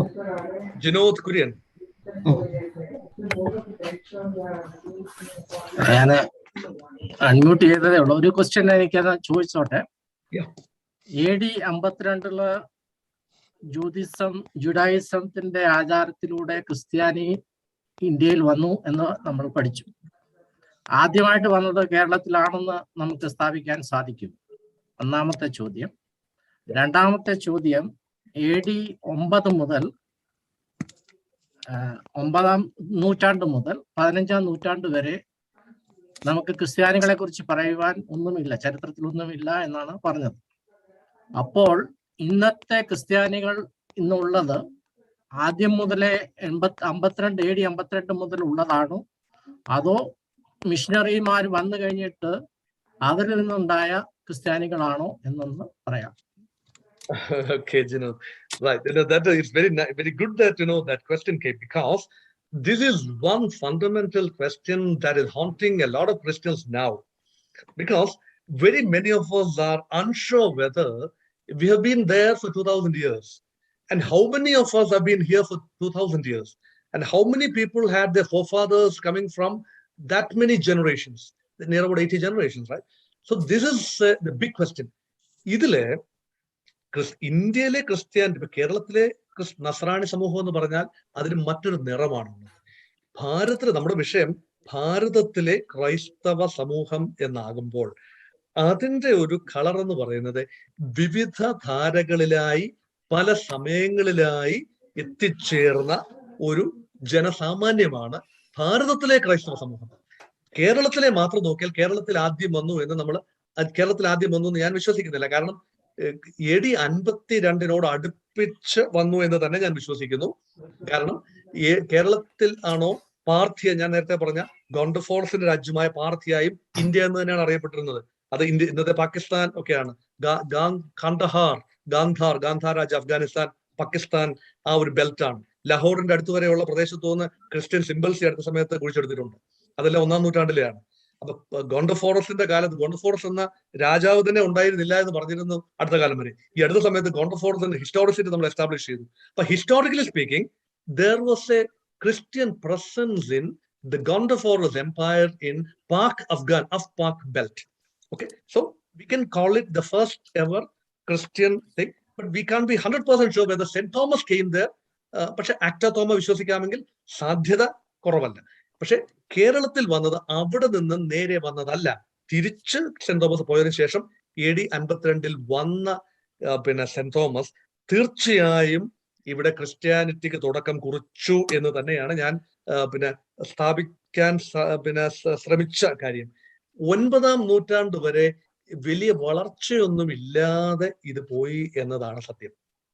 Saint Thomas സഭ സ്ഥാപിച്ചാലും ഈ വലിയ ലക്ഷക്കണക്കിനോ ഒന്നുമില്ല, ആയിരക്കണക്കിന് പതിനായിരക്കണക്കിന് തുറകളിൽ മാത്രം ജീവിക്കുന്ന, പ്രത്യേകിച്ച് ഒരു inward looking community of traders മാത്രമായിരുന്നു ക്രിസ്ത്യൻസ്.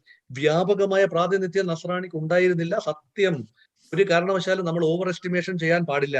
നമ്മൾ കേരളത്തിലെ ക്രിസ്ത്യാനികൾ അവിടെ എല്ലാം കേരളം മുഴുവൻ ക്രിസ്ത്യാനികളായിരുന്നു എന്നൊന്നും പറയാനൊന്നും ഒന്നും ചരിത്രപരമായി ശരിയല്ല. പക്ഷെ ഇല്ല എന്ന് പറയാനൊക്കില്ല. എന്നാൽ ക്രിസ്ത്യാനി സമുദായത്തെ പണപരമായും സാമുദായികമായും ചർച്ചിന്റെ സഹായത്തോടു കൂടിയും വിശ്വാസപരമായും ബലപ്പെടുത്തിയത് വിദേശത്തു നിന്ന് ഇവിടേക്ക് നടന്ന കുടിയേറ്റങ്ങളാണ്. അത് പേർഷ്യൻ കുടിയേറ്റം ആകാം, സിറിയൻ പേർഷ്യൻ കുടിയേറ്റമാകാം, ശബരീശോയുടെ തലശാപ്പള്ളി, തലശാപ്പള്ളി ശബരീശോയൊക്കെ നല്ലപോലെ വലിയ ട്രേഡർ അല്ലേ. ഈ ട്രേഡിംഗ് കമ്മ്യൂണിറ്റിക്ക് കാശുണ്ടെങ്കിൽ പള്ളിയുണ്ട്, പള്ളി ഉണ്ടെങ്കിൽ സ്വാഭാവികമായി അതിന് ചുറ്റും ആൾ കൂടും. അങ്ങനെയൊക്കെയാണല്ലോ അത്. പണമാണ് എല്ലാത്തിലും പ്രധാനം. അപ്പൊ നമ്മളൊരു ആ ഒരു വസ്തുതയെ നമ്മൾ തിരസ്കരിക്കാനൊക്കില്ല. പക്ഷെ അവരെ ഉറപ്പിച്ചു നിർത്തിയിരുന്നത് ഇന്ന് നമ്മൾ പറയുന്ന സുവിശേഷങ്ങളായിരുന്നോ എന്ന് സംശയമുണ്ട്. അക്കാര്യം ഞാൻ പറഞ്ഞില്ല, മനഃപൂർവ്വം പറയാതിരുന്ന, സമയക്കുറവോട് പറയാതിരുന്ന, അതുകൂടെ പറയാം. അന്നത്തെ 1-ാം നൂറ്റാണ്ട് മുതൽ 9-ാം നൂറ്റാണ്ട് വരെയുള്ള കാലത്തെ ഒരുപക്ഷെ തോമാ മാർഗം എന്നാണ് പറഞ്ഞിരുന്നത്. ക്രിസ്ത്യാനി എന്ന് പറയുന്നതിനേക്കാളും സെയിന്റ് തോമസ് വെയ്സ്, തോമാ മാർഗം, അതായത് കുളിക്കുക, നനയ്ക്കുക, വൃത്തിയായിട്ട് നടക്കുക, പരദോഷം പറയാതിരിക്കുക, ചില മിനിമം ടീച്ചുകൾ. ഒരുപാട് ബുദ്ധമത സ്വാധീനങ്ങൾ അവിടെ ഉണ്ടായിട്ടുണ്ട്. ക്രിസ്ത്യാനിറ്റിക്കുണ്ടായ ബുദ്ധമത സ്വാധീനങ്ങൾ ഏതാണ്ട് അതേപടി മാർഗം എന്ന പേര് തന്നെ നമ്മളെ ക്രിസ്ത്യാനികളെ വിളിച്ചിരുന്നത് മാർഗക്കാരെന്നാണ്. മാർഗം എന്ന് പറയുമ്പോൾ നല്ല മാർഗം, നല്ല വഴി. തോമാ മാർഗം എന്ന് പറഞ്ഞത് തോമാ മുത്തപ്പൻ അല്ലെ, മുത്തപ്പൻ എന്ന് പറഞ്ഞ തോമാ മുത്തപ്പൻ കൊണ്ടുവന്ന നല്ല ചിന്തകൾ, നല്ല വികാരം. അവിടെ ജീസസ് ക്രൈസ്റ്റിന് എത്രത്തോളം സ്ഥാനം ഉണ്ടായിരുന്നു, എത്രത്തോളം വലിയ പ്രധാനമാണ്. കുരിശൊന്നും അന്നുണ്ടായിരുന്നില്ല. അന്നുണ്ടായിരുന്നതിന്റെ മീനാണ് ഇത്. പക്ഷെ ഒരു 3-4 നൂറ്റാണ്ട് കോൺസ്റ്റാന്റൈൻ ചക്രവർത്തി ക്രിസ്തുമതം സ്വീകരിച്ചതിന് ശേഷം, കുരിശ് ക്രിസ്തണ്ടത്തിന്റെ സിംബലായി വന്നതിന് ശേഷം, പേർഷ്യൻ കുടിയേറ്റം കൂടെ വന്നപ്പോൾ വൻതോതിൽ പേർഷ്യൻ കുരിശുകൾ ഇവിടെ വന്നു. അപ്പൊ കുരിശടികളായി, കുരിശായി, പള്ളിയായി, പള്ളിയിൽ കുരിശായി. അതുവരെ ഒരു ആരാധനാ സമൂഹങ്ങളായി ഇവിടെ ഉണ്ടായിരുന്ന ക്രിസ്ത്യാനികൾ പിന്നീട് ഘടനാപരമായ ഒരു അസ്തിത്വം സ്വീകരിച്ചത് 1 മുതൽ 9 വരെ നൂറ്റാണ്ടിനിടയ്ക്കാണ്. അപ്പോഴും ബിഷപ്പില്ലെന്ന് ഓർക്കണം. നസ്രാണിക്ക് ഒരു ബിഷപ്പില്ല, നസ്രാണിക്ക് ഒരു ഘടനയില്ല. ഒരു ആകെ ഉള്ളത് എന്താ? ജാതിക്ക് വലിയവനെന്നുള്ളത് ജാതി കർത്തവ്യനാണുള്ളത്. പക്ഷെ പരദേശത്തു നിന്ന് വരുന്ന, അത് അലക്സാണ്ട്രിയയിൽ നിന്നും, ആന്റിയോക്കിൽ നിന്നും, ബാബിലോണിൽ നിന്നും, പിന്നെ പലയിടത്തും ജെറുസലേമിൽ നിന്നും ഒക്കെ വരുന്ന മെത്രാന്മാര് വന്ന് കുറെ കത്തനാർമാരെ പിന്നെ വാഴിച്ചതിന് ശേഷം അങ്ങ് പോവുകയാണ് ചെയ്യുന്നത്. അപ്പം അങ്ങനെ പോകുന്ന പരദേശ മെത്രാന്മാര് വന്നുപോയി ഇരിക്കുമ്പോൾ സ്വന്തമായി ഒരു മെത്രാൻ ഇല്ലാത്ത ഒരു വിഭാഗമായി നസ്രാണികൾ ജീവിച്ചു. പക്ഷെ 9 മുതൽ 15 വരെ നൂറ്റാണ്ട് ചരിത്രമില്ല എന്നല്ല ഞാൻ പറഞ്ഞത്. ചരിത്രമുണ്ട്, പക്ഷെ അത് പറയുന്നതിൽ ഒരു ഉളുപ്പുണ്ടാകണം എന്നേ ഉള്ളൂ. അപ്പൊ പറയുന്നത് വളരെ ബുദ്ധിമുട്ടുള്ള കാര്യമാണ്. നമ്മൾ ചില കാര്യങ്ങൾ, ഇപ്പൊ നമ്മുടെ വല്യപ്പൻ ഇച്ചിരി ചട്ടോ അല്ലെങ്കിൽ ഏന്തോ മുടന്തോ ഉണ്ടായിരുന്നത് നമുക്ക് അറിയാമെങ്കിലും പലപ്പോഴും നമ്മൾ പറയത്തില്ല, അല്ലെ? വല്യപ്പൻ ഇച്ചിരി പിന്നെ മദ്യപിക്കുമായിരുന്നു എന്നത് വസ്തുതയായിരിക്കാം, പക്ഷെ വല്യപ്പൻ മദ്യപിക്കും, അല്ലെ വല്യപ്പന് 2 ഭാര്യമാരുണ്ടായിരുന്നു എന്നത് സത്യമായിരിക്കും, പക്ഷെ നമ്മൾ പറയില്ല. അങ്ങനെ സത്യമായ പലതും നമ്മൾ പറയാതിരിക്കുന്ന കൂട്ടത്തിലെ അപ്രിയമായ ചില സത്യങ്ങളാണ് ഞാൻ പറഞ്ഞത്. ഈ നൂറ്റാണ്ടുകളിലെ ഒരു ആചാരപരമായ ഹിന്ദുവായും വിശ്വാസപരമായ ക്രിസ്ത്യാനിയായും ഒരു അഴകുഴമ്പൻ പരുവത്തിൽ ജീവിച്ച നസ്രാണികളുടെ കാര്യം. കുറച്ചുകൂടി ക്രൈസ്തവ ദർശനങ്ങളും സുവിശേഷ ജീവിതവും കുറച്ചുകൂടെ മാന്യമായ ജീവിതവും നമുക്ക് കൊണ്ടുവന്നത് മിഷണറിമാർ തന്നെയാണ്. അപ്പൊ ഇത് ഒരു വലിയ പൂർണ്ണ സർക്കിൾ നമ്മൾ തിരിഞ്ഞു. അപ്പൊ ഇപ്പം അതാണ് സംഭവം. ആദ്യം നമ്മൾ ആചാരാനുഷ്ഠാന പ്രധാനം മാത്രമായി ഒരു വിശ്വാസ മാർഗമായിരുന്നു. പിന്നെ ആചാരാനുഷ്ഠാന പ്രധാനമായി ഇപ്പോൾ അത് സുവിശേഷ ജീവിതത്തിലേക്ക് വന്നു. അതാണ് ആ ഒരു ഫുൾ സർക്കിൾ തിരിഞ്ഞത്. Okay, thank U.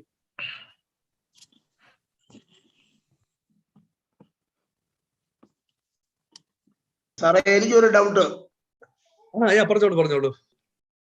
അതായത് ഈ സാറിപ്പം സംസാരിച്ച കൂട്ടത്തിൽ പറഞ്ഞല്ലോ തോമസ് ലീഗ മുത്തപ്പനായിട്ട് അംഗീകരിക്കുക. ആ ബേസിലാവുന്ന മാരാവണ്ണ പള്ളി പണ്ട് മുത്തപ്പന്റെ ഒരു പ്രതിമ ഉണ്ടായിരുന്നു. അതല്ല അയ്യോ, അല്ലല്ല. ആ മുത്തപ്പൻ വേറെ, ഈ മുത്തപ്പൻ വേറെ. അത് പറയാം. മുത്തപ്പൻ എന്ന് പറയുന്നത് ഇപ്പം ഈ പിന്നെ പൊന്നിൻ കുരിശ് മുത്തപ്പ, പൊന്മല കയറ്റം എന്ന് പറയുന്ന മലയാറ്റൂര് പോകുന്ന മുത്തപ്പൻ തോമസ് ലീഹ മുത്തപ്പനാണ്. മലയാറ്റൂർ പള്ളിയിലെ മുത്തപ്പൻ തോമസ് ലീഹ മുത്തപ്പനെയാണ് മലയാറ്റൂര് പ്രതിഷ്ഠിച്ചിരിക്കുന്നത്. പക്ഷേ ഈ മാരാമണ്ണ് പള്ളിയിലെ മുത്തപ്പൻ എന്ന് പറയുന്ന ഈ അബ്രഹാം മൽപ്പാൻ വെട്ടിക്കിണറ്റിലിട്ടു എന്ന് പറയുന്ന മുത്തപ്പൻ എന്ന് പറയുന്നത് യാൽദോമാർ ബസേലിയോസ് ഇവിടെ വന്ന് കോതമംഗലത്ത് വന്ന് കബറടങ്ങിയ മധ്യപൗരസ്യ പ്രദേശത്തു നിന്ന് വന്ന യാൽദോമാർ ബസേലിയോസ് എന്ന് പറയുന്ന മുത്തപ്പൻ. അപ്പൊ മുത്തപ്പന്റെ രൂപം ഇങ്ങനെ ഉണ്ടാക്കി വെച്ചതിന് ശേഷം ആ മുത്തപ്പനെ വണങ്ങുകയും ആരാധിക്കുകയും, അല്ലെങ്കിൽ ചില സമ്പൽ സമൃദ്ധി ഉണ്ടാകാൻ വേണ്ടി വെച്ചാശ്രയം, അല്ലെ, ചില പൊടികൾ വിതറുകയും. അപ്പൊ അങ്ങനെ 100% ബിബ്ലിക്കൽ അല്ലാത്ത ചില ആചാര അനുഷ്ഠാന പ്രധാനമായ ചില കാര്യങ്ങളോടുള്ള പിന്നെ അബ്രഹാം മൽപ്പാന്റെ വിയോജിപ്പ് ഒരു കുറച്ച് റാഷ് ഫോമിലേക്ക് വന്നതാണ് മുത്തപ്പനെ. അത് ചെയ്യാനൊക്കുമോ എന്നുള്ളതിനെ കുറിച്ച് ഞാൻ കുറച്ചുകൂടെ ഒരു സഭ്യമായ രീതി ആകാം അബ്രഹാം മൽപ്പാൻ എന്നുള്ള വിശ്വാസക്കാരനാണ് ഞാൻ മർദ്ദവകാരനാണെങ്കിലും അതിന് ഒരു വെട്ടിക്കിടത്തിലിടുന്നതിന് കുറച്ചുകൂടെ റീസൺ ചെയ്യാവുന്ന ഒരു ലെവലിലേക്ക് വേണേലും വരാം. അത് രണ്ടാമത്തെ കാര്യം. പക്ഷെ ആ മുത്തപ്പൻ ഈ മുത്തപ്പനും വരാം. മുത്തപ്പൻ എന്ന് പറയുന്ന ഉദ്ദേശം ഒരു സീനിയർ സിറ്റിസൺ എന്നതിൽ കൂടുതൽ മുത്തപ്പനുള്ള വാക്കിന് അർത്ഥമില്ല. എ റെവറൻഡ് അല്ലെങ്കിൽ റെവേർഡ് പേഴ്സൺ അല്ലെങ്കിൽ ഗ്രാൻഡ് ഫാദർ, ആ അർത്ഥത്തിലാണ് മുത്തപ്പൻ.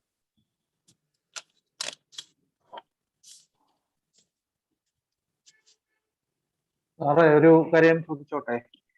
നമ്മുടെ ഈ കേരളത്തിലെ ബുദ്ധിസ്റ്റ് ജൈന പാരമ്പര്യത്തെ കുറിച്ച് മിസ്റ്റർ രാജഗുരുക്കളൊക്കെ അദ്ദേഹത്തിന്റെ കേരള ചരിത്രത്തെ കുറിച്ചൊക്കെ എഴുതുമ്പോഴൊക്കെ പരാമർശിക്കുന്നുണ്ട്. നമ്മുടെ ഈ ബുദ്ധിസ്റ്റ് ഈ കാസ്റ്റ് സിസ്റ്റം നിലവിൽ വന്നു കഴിഞ്ഞ ശേഷം നമ്മൾക്കൊരു റീഓറിയന്റേഷൻ ഉണ്ടായിട്ടുണ്ട് ക്രൈസ്തവർക്ക് കേരളത്തിൽ. സാറ് അതിനെക്കുറിച്ച് കുറച്ച് പറഞ്ഞു. പക്ഷെ അതിന് മുമ്പേ ഇവിടെ ജൈന ബുദ്ധ പാരമ്പര്യം വളരെ ശക്തമായി. കാരണം നമ്മളുടെ നാട്ടിൽ പറയുന്നത് പിള്ളി എന്ന് പറയുന്നതായ പേര് വരുന്നത് തന്നെ അതെല്ലാം ബുദ്ധവിഹാരങ്ങൾ ഉണ്ടായിരുന്ന സ്ഥലം. പിള്ളി കാഞ്ഞിരപ്പള്ളി, അത് പള്ളിയല്ല പിള്ളിയായിരുന്നു. പള്ളി നമ്മളിപ്പോ പിന്നെ മാറ്റിയത്. അപ്പോൾ അങ്ങനെ ഉണ്ടായിരുന്ന ഒരു ചരിത്രം ഉണ്ടായിരുന്നു. എന്നാൽ പിന്നീട് ബ്രാഹ്മണിക്കൽ ഡോമിനേഷൻ വന്ന സമയത്ത് നമ്മളെ ഡിസ്പ്ലേസ് ചെയ്ത് കേരളത്തിലെ ഭൂരിഭാഗം, നമ്മളിപ്പോ പറഞ്ഞ തരിസാപ്പള്ളിയൊക്കെ ഉണ്ടാക്കിയിട്ട് കേരളത്തിലെ ഭൂരിഭാഗം ക്രിസ്ത്യാനികൾക്കും സ്വന്തം മണ്ണ് പോലും വെക്കാനുള്ള അവകാശം ഇല്ലാത്ത ഒരു കാലഘട്ടം ഉണ്ടായിരുന്നു. രണ്ടാമത്തെ അതിനൊരു പ്രധാന ഉദാഹരണം എന്ന് പറയുന്നത് കല്ലുപാറ പള്ളിയാണ്. കല്ലുപാറ പള്ളിക്ക് വരാനുള്ളതിന്റെ ഒരു അടിസ്ഥാന കാരണം പറയുന്നത് ശവം അടക്കാനായിട്ട് കൊണ്ടുപോകണമായിരുന്നു. അങ്ങനത്തെ ഒരു സാഹചര്യം കേരളത്തിൽ ഇന്ന് നമ്മൾ കാണുന്ന ക്രിസ്ത്യാനിയുടെ പാരമ്പര്യ സാഹചര്യമൊന്നും അല്ല. മാത്രമല്ല ക്രിസ്ത്യാനികൾക്ക് മേൽമുണ്ട് ഇടാൻ പറ്റത്തില്ല, ഉടുപ്പിടാൻ പറ്റത്തില്ല, മാറുമറയ്ക്കാൻ പറ്റത്തില്ല, ഇടലിടാൻ പറ്റത്തില്ല, സ്വന്തമായി ലാൻഡ് പാടില്ല, ക്രിസ്ത്യാനി സ്ത്രീകൾ അമ്പലത്തിൽ പോയി നെല്ല് കുത്തണം. ഇങ്ങനെയുള്ള ചരിത്രം കൂടെ നമ്മൾ പറഞ്ഞെങ്കിലേ കാര്യങ്ങൾ ശരിയാകത്തുള്ളൂ എന്ന് എനിക്ക് തോന്നുന്നുണ്ട്. അങ്ങനെ അച്ഛൻ ഉദ്ദേശിക്കുന്ന അത്രയും ഡിപ്ലോറബിൾ ആയിരുന്നില്ല നമ്മുടെ ഒരു അവസ്ഥ. അതിനകത്ത് എബ് ആൻഡ് ഫ്ലോ ഉണ്ടായിട്ടുണ്ട്. അതിനകത്ത് ഇത് ചരിത്രത്തെ സെഗ്മെന്റ് ചെയ്ത് കാണണം. അപ്പം അതായത് ഒന്ന്, ഈ ആദിമ നൂറ്റാണ്ടുകളിൽ ജാതി ഇല്ല. ഓർക്കുക, ആദിമ നൂറ്റാണ്ടുകളിൽ ജാതി വ്യവസ്ഥ, ബ്രാഹ്മണർ വരുന്നതിന് മുമ്പ് കേരളത്തിൽ സംഘകാലത്ത് ജാതി ഇല്ല. അപ്പൊ സംഘകാലം എന്ന് പറഞ്ഞ AD 1-ാം നൂറ്റാണ്ട് മുതൽ 3-ാം നൂറ്റാണ്ട് വരെയുള്ള കാലഘട്ടമാണ് സംഘ പീരിയഡ്. ഈ സംഘ ചരിത്ര കാലത്ത് ജാതി ഇല്ലാത്തത് കൊണ്ട് ഈ ഫങ്ഷണൽ ഗ്രൂപ്പുകളായിട്ടാണ് കൂട്ടുന്നത്. ഈ ഐന്തിടകളിലെ ഫങ്ഷണൽ ഗ്രൂപ്പുകളിലെ ഈ ഫങ്ഷണൽ ഗ്രൂപ്പിൽ ഒന്നും പെടാത്ത തദ്ദേശീയരല്ലാത്ത മറ്റൊരു വിഭാഗമായിട്ടാണ് നസ്രാണികളെ അന്ന് ഒരുപക്ഷെ അവർ കരുതിയിരുന്നത്. തുറകളിൽ മാത്രം ജീവിക്കുന്ന, യഹൂദനോടൊപ്പം ചേർന്ന് ജീവിക്കുന്ന ഒരു വിഭാഗം. അപ്പം അവര് ഈ ഇന്റർമീഡിയറീസ് ആയിട്ടാണ് തുടക്കം എന്നാണ് എന്റെ ഒരു hypothesis. Intermediaries between the Jewish big time traders and the local people. അപ്പൊ ഇതാണ് ഒരു junior partner of the Jews. ഇതായിരിക്കണം എന്റെ ഒരു ഹൈപ്പോത്തസിസ് ആണ്. ആ രീതിയിൽ ഇപ്പൊ ഒരുപാട് പേര് ചിന്തിച്ച് വരുന്നുണ്ട്. അതാണ് തുടക്കം. അപ്പൊ അത് തീരെ മോശമല്ല, ആ ഒരു അവസ്ഥ മോശമല്ല. അപ്പം അവിടെ ഒരു സോഷ്യൽ റെസ്പെക്ടബിലിറ്റി ഉണ്ട്. അതേസമയം ഈ ജൈന ബുദ്ധ ഘടനകൾ ആളിക്കത്തി എന്ന് പറയാൻ ഒക്കില്ല. 1, 2, 3 നൂറ്റാണ്ടുകളിൽ ഉണ്ടായിരുന്നു. ജൈന ബുദ്ധ മതങ്ങൾ ഉണ്ടായിരുന്നു. അത് ഈ അടുത്ത കാലത്താണ് അതിനെക്കുറിച്ച് ഞാൻ കാര്യമായിട്ട് അതിനെക്കുറിച്ച് വായിക്കുന്നത്. അതായത് ഈ രാമൻ, ശ്രീകൃഷ്ണൻ ഒക്കെയുള്ള ഡയറ്റീസ് ഈ ഹിന്ദു ഡയറ്റീസ് ആയിട്ടാണ് നമ്മൾ പലപ്പോഴും കാണുന്നത്. പക്ഷേ അങ്ങനെയല്ല. അത് ഈ Lord Ram was worshipped in Kerala. Rama ആരാധന ഉണ്ടായിരുന്നു, കൃഷ്ണ ആരാധന ഉണ്ടായിരുന്നു. ആരാണ്? ജൈന മതക്കാരാണ് ചെയ്തിരുന്നത്. അപ്പൊ ജൈന മതത്തിന്റെ ശാലക പുരുഷന്മാരായിരുന്നു. തീർത്ഥങ്കരന്മാരും ഉണ്ട്, 72 തീർത്ഥങ്കരന്മാരും ഉണ്ട്, ശാലക പുരുഷന്മാരും ഉണ്ട്. ഈ ശാലക പുരുഷനായിട്ട് ബലരാമനും രാമനും കൃഷ്ണനും ഒരുപാട് ദേവതകളെ അവര് ശാലക പുരുഷന്മാരായിട്ട് കരുതിയിരുന്നു. അപ്പം ഹിന്ദുമതം എന്ന് പറയുന്നത് കേരളത്തിൽ ഔപചാരികമായി ഒരു ബ്രാഹ്മണിക്കൽ ഓർഡറിൽ വരുന്നത് 7, 8, 9 നൂറ്റാണ്ടിലാണെങ്കിലും അതിന് മുൻപുണ്ടായിരുന്ന ഹൈന്ദവ ഘടനകൾ ബുദ്ധ ജൈന ഘടനകളിൽ ലയിച്ചിരുന്നു. അവർക്ക് സാമാന്യ നല്ല റെസ്പെക്ടബിലിറ്റി ഉണ്ടായിരുന്നു. അവരാണ് സർപ്പക്കാവുകളുടെയും ആരാമങ്ങളുടെയും ഒക്കെ അധിപന്മാർ. അല്ലെ? ബുദ്ധ ആരാമങ്ങൾ. ശബരിമല എന്ന് പറയുന്നത് ശാസ്താക്ഷേത്രമായിരുന്നു. ക്ഷേത്രം എന്ന് പറയുന്നത് ശരിയല്ല, ആരാമം. അത് കാട് മാത്രമാണ് ആരാമം. ഈ അപ്പം ഈ തമിഴ്നാട്ടിലേക്കുള്ള വ്യാപാര പാതയിൽ, അതായത് ഈ പറഞ്ഞ മധുര, പാണ്ഡ്യരാജ്യത്തിന്റെ തലസ്ഥാനമായ മധുരയും ചേരരാജ്യത്തിലെ മുച്ചിറിയും തമ്മിലുള്ള ഈ ഒരു വ്യാപാര പാതയിൽ പെടുന്ന ഒരു സ്ഥലമാണല്ലോ നിലയ്ക്കലിനടുത്താണല്ലോ ശബരിമല. അപ്പം ശാസ്താക്ഷേത്രം, ഈ ശാസ്താവെന്ന് പറയുന്നത് ചാത്തനാണ്. ചാത്തൻ എന്ന് പറയുന്നത് തിണകളുടെ ദൈവമാണ്. ആ ഒരു ഐന്തിണയിലെ ആ കുറിഞ്ചി നിലത്തിന്റെ ദേവനാണ് ചാത്തൻ. അപ്പൊ ചാത്തനാണ് സംസ്കൃതവൽക്കരിക്കപ്പെട്ട പിന്നീട് ബ്രാഹ്മണൻ വന്നപ്പോൾ ശാസ്താവായി മാറിയത്. അപ്പൊ അതിനെ നമ്മൾ ശരണമന്ത്രങ്ങൾ എന്ന് പറയുന്നത് ബുദ്ധമത വിഹാരമായിരുന്നു. അതുകൊണ്ടാണ് ബുദ്ധം ശരണം ഗച്ഛാമി, സംഘം ശരണം ഗച്ഛാമി, മാർഗം ശരണം ഗച്ഛാമി, ഇല്ലേ? ഈ ശരണമന്ത്രത്തിന്റെ രൂപം മാറിയതാണ് സ്വാമിയേ ശരണമയ്യപ്പ എന്ന് പറയുന്നത്. അപ്പം അയ്യപ്പൻ എന്ന് പറയുന്നത് ക്ഷത്രിയനായ പന്തളം മഹാരാജാവിന്റെ പിൽക്കാലത്തെന്നോ ഉണ്ടായ ഒരു പ്രതിഷ്ഠയെ അതിനകത്തേക്ക് സന്നിവേശിപ്പിച്ചു. ആ സന്നിവേശിപ്പിച്ചപ്പോൾ 9-ാം നൂറ്റാണ്ടിൽ ബ്രാഹ്മണർ വളരെ ബുദ്ധിപരമായി അതിനെ സന്നിവേശിപ്പിച്ചു. അവരാണ് ഹരിഹരസുതൻ അയ്യനയ്യപ്പ സ്വാമിയേ ശരണം. ഇതിന്റെ പേരാണ് ഒന്നാം തരം സോഷ്യൽ എഞ്ചിനീയറിംഗ് എന്ന് പറഞ്ഞാൽ. ഹരി എന്ന് പറയുന്നത് പിന്നെ മഹാവിഷ്ണു. അപ്പം അന്ന് ഉണ്ടായിരുന്ന 8-9 നൂറ്റാണ്ടിലെ പ്രധാന തർക്കം എന്ന് പറയുന്നത് ശൈവിക് ബ്രാഹ്മണിസം ആൻഡ് വൈഷ്ണവ ബ്രാഹ്മണിസം. ഈ രണ്ടും തമ്മിലുള്ള ചക്രത്തിൽ പോരാട്ടം നടക്കുന്ന കാലമാണ് 8-9 നൂറ്റാണ്ടുകൾ. അപ്പം ഹരൻ എന്ന് പറയുന്നത് പരമശിവൻ. അപ്പം ശൈവിക് ബ്രാഹ്മണിസത്തിന്റെയും വൈഷ്ണവ ബ്രാഹ്മണിസത്തിന്റെയും, ഞാൻ ബ്രാഹ്മണിസം എന്ന് മാത്രമേ പറയുന്നുള്ളൂ, ഹൈന്ദവ എന്ന് പറയുന്നില്ല, കാരണം ബ്രാഹ്മണിസത്തിന് പുറത്തൊരു ഹൈന്ദവ ഇതില്ല എന്ന്. അപ്പൊ ശൈവിക് വൈഷ്ണവ ഘടനകളെയും അതിന്റെ സംയോജനത്തിൽ, സുതൻ എന്ന് പറഞ്ഞ പുത്രൻ സംയോജനത്തിൽ അന്ന് വന്ന അയ്യൻ എന്ന് പറഞ്ഞ ലോക്കൽ ഡയറ്റിയാണ്, ഞാൻ തൃണകളുടെ ദൈവമാണ് അയ്യൻ. ആ അയ്യനെ അയ്യപ്പൻ എന്ന ഒരു പന്തള രാജാവിന്റെ മകനായി പൊസിഷൻ ചെയ്തുകൊണ്ട് അവിടെ കുടിയിരുത്തി എന്ന് പറയുമ്പോൾ എല്ലാ വിഭാഗങ്ങളെയും ഉൾക്കൊണ്ടുകൊണ്ട് ജൈന, ബുദ്ധന്റെ രൂപത്തിൽ സ്റ്റാച്യു അല്ല, ബുദ്ധന്റെ ഇരിപ്പാണല്ലോ, അത് സ്ക്വാറ്റിംഗ് ആണ്. ബുദ്ധന്റെ ഇരിപ്പെന്ന് പറയാൻ പറ്റില്ല, ഒരു സെമി സ്ക്വാറ്റിംഗ് ആണ്. അത് ചാത്തന്റെ ബുദ്ധന്റെ ഇരിപ്പിന്റെ ഒരു മധ്യഭാഗമാണ്. അപ്പൊ ആ രൂപത്തിൽ ഹരിഹരസുതൻ അയ്യനയ്യപ്പ സ്വാമിയെ എന്ന് പറയുമ്പോൾ ബൗദ്ധ, ജൈന, ശൈവിക് ബ്രാഹ്മണ, വൈഷ്ണവ ബ്രാഹ്മണ ആൻഡ് ഓൾസോ ദി അനിമിസ്റ്റ്, ചാത്തൻ സേവ, അല്ലെ, ശാസ്താവ്, ഈ എല്ലാത്തിന്റെയും സംയോജനമാണ് അവിടെ കാണുന്നത്. അതുകൊണ്ട് ഈ ക്രൈസ്തവർക്ക് ഈ ഒരു ഘടനയിൽ പ്രാധാന്യം ഇല്ലാതെ പോയി. പിന്നെ അച്ഛൻ പറഞ്ഞത് കറക്റ്റാണ്, ശുഭോച്ചൻ പറഞ്ഞത് കറക്റ്റ്. അതിനകത്ത് ഈ ക്ഷേത്രത്തിന്റെ ജൂനിയർ പാർട്ട്നേഴ്സായിട്ട് ഇവർ അങ്ങോട്ട് കൂടി. അത് കറക്റ്റാ, അത് നമ്മ കറക്റ്റാ. അതായത് ഈ എണ്ണ കൊണ്ട് കൊടുക്കുന്ന ഒരു ജോലി, അതാണ് പ്രധാനമായി ഒരുപാട് ക്രൈസ്തവർക്ക്. കരിമ്പ്, ചക്കര, അതിന്റെ ബിസിനസ്സാണ്, ട്രേഡ്. 2, എണ്ണ, ചക്കിൽ എണ്ണ ആട്ടി കൊടുക്കും. പിന്നെ മലഞ്ചരക്ക് തുറയിൽ എത്തിച്ചു കൊടുക്കുക. ഈ 3 കാര്യങ്ങളാണ് പ്രധാനമായും ക്രൈസ്തവർ ചെയ്തുകൊണ്ടിരുന്ന കാര്യങ്ങൾ. അതായത് 9-ാം നൂറ്റാണ്ടിലെ ബ്രാഹ്മണിക്കൽ ഡൊമിനേഷൻ വന്നത് മുതൽ പോർച്ചുഗീസുകാർ വരുന്നത് വരെയുള്ള ആ കാലഘട്ടത്തിൽ ക്രൈസ്തവർ ചെയ്യുന്ന കാര്യം. അന്നാണ് ഈ പഴഞ്ചൊല്ലുണ്ടാകുന്നത്, തൈലാദി വസ്തുക്കൾ അത് അശുദ്ധമായാൽ പൗലോസ് തൊട്ടാൽ അത് ശുദ്ധമാകും എന്ന് പറഞ്ഞാൽ എന്താ?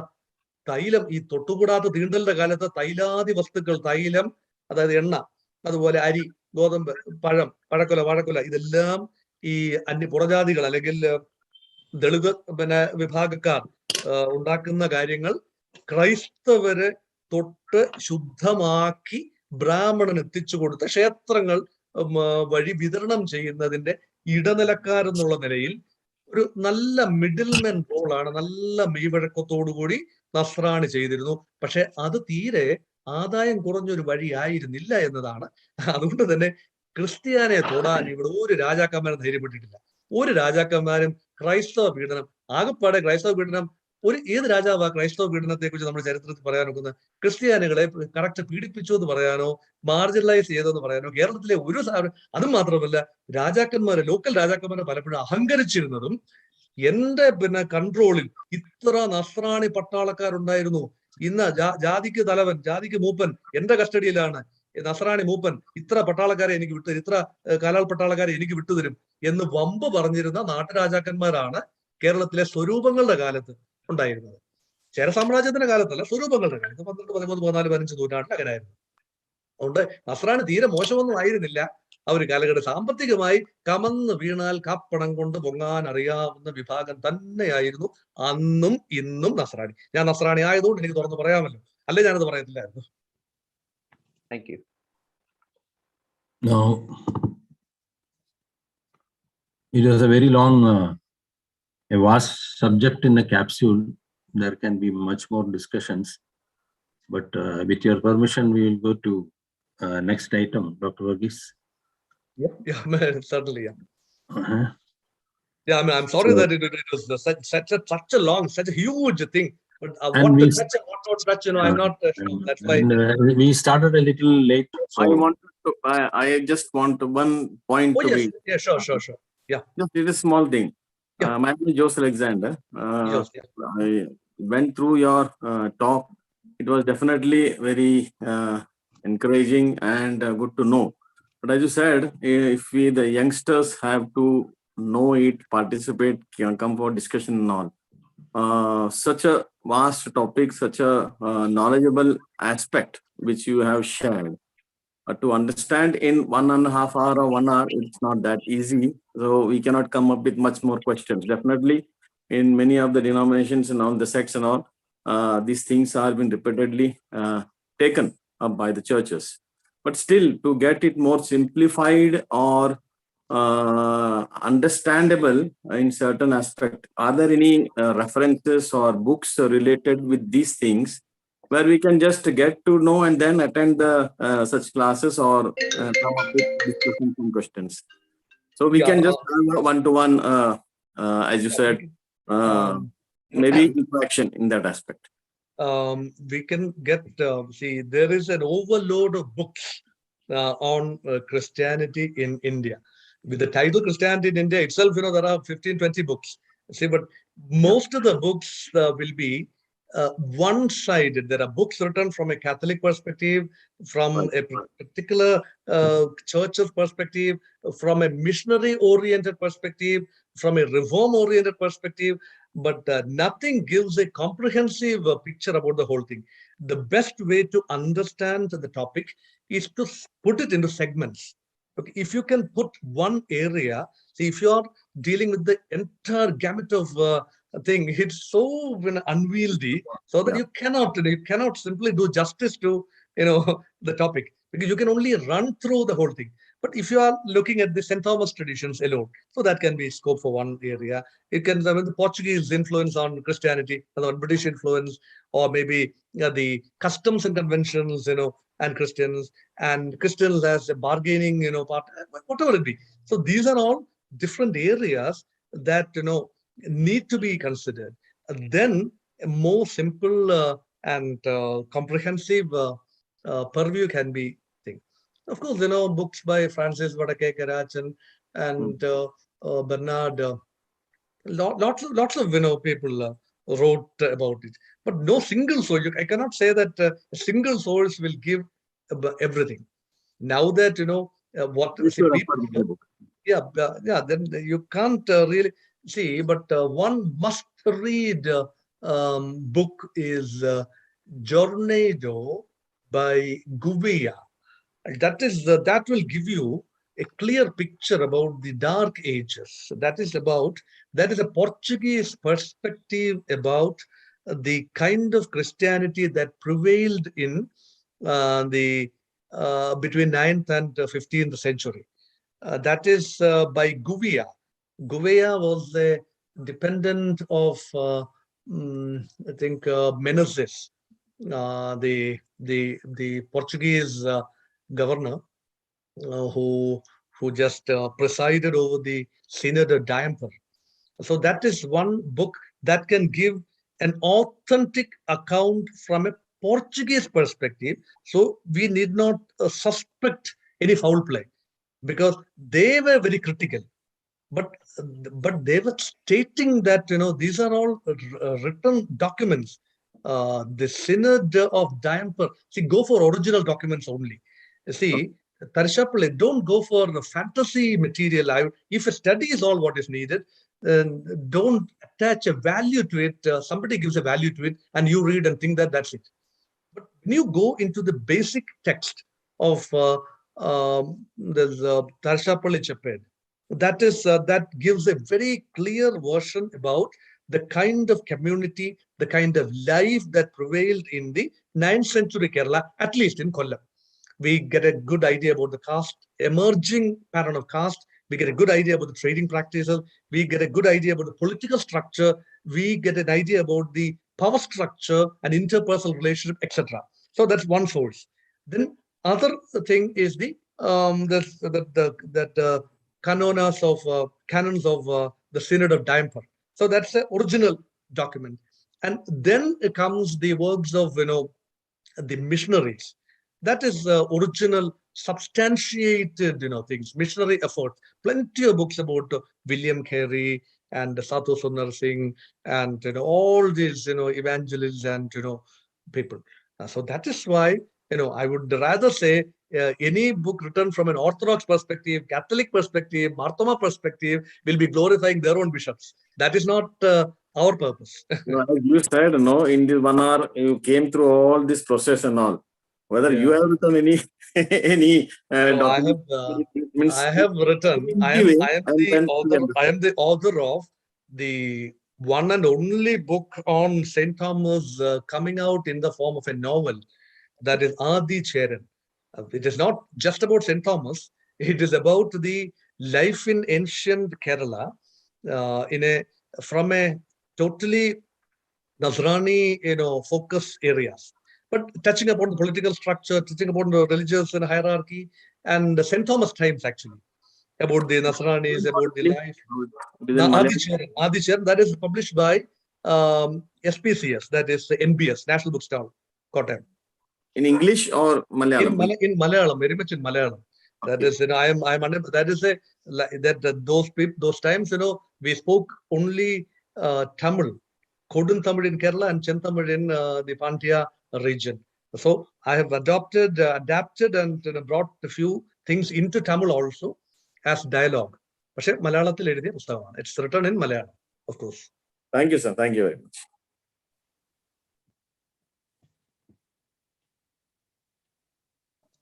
Thank you, Dr. Varghese. I think we will go to the it's time for winding up.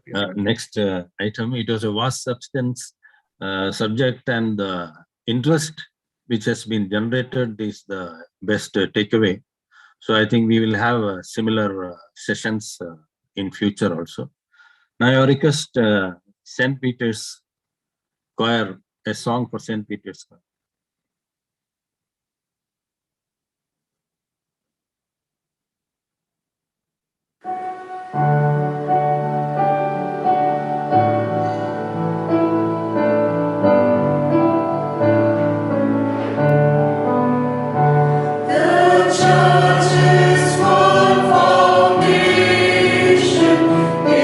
Jesus Christ alone. She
Thank you, St. Peter's, Martha Choir.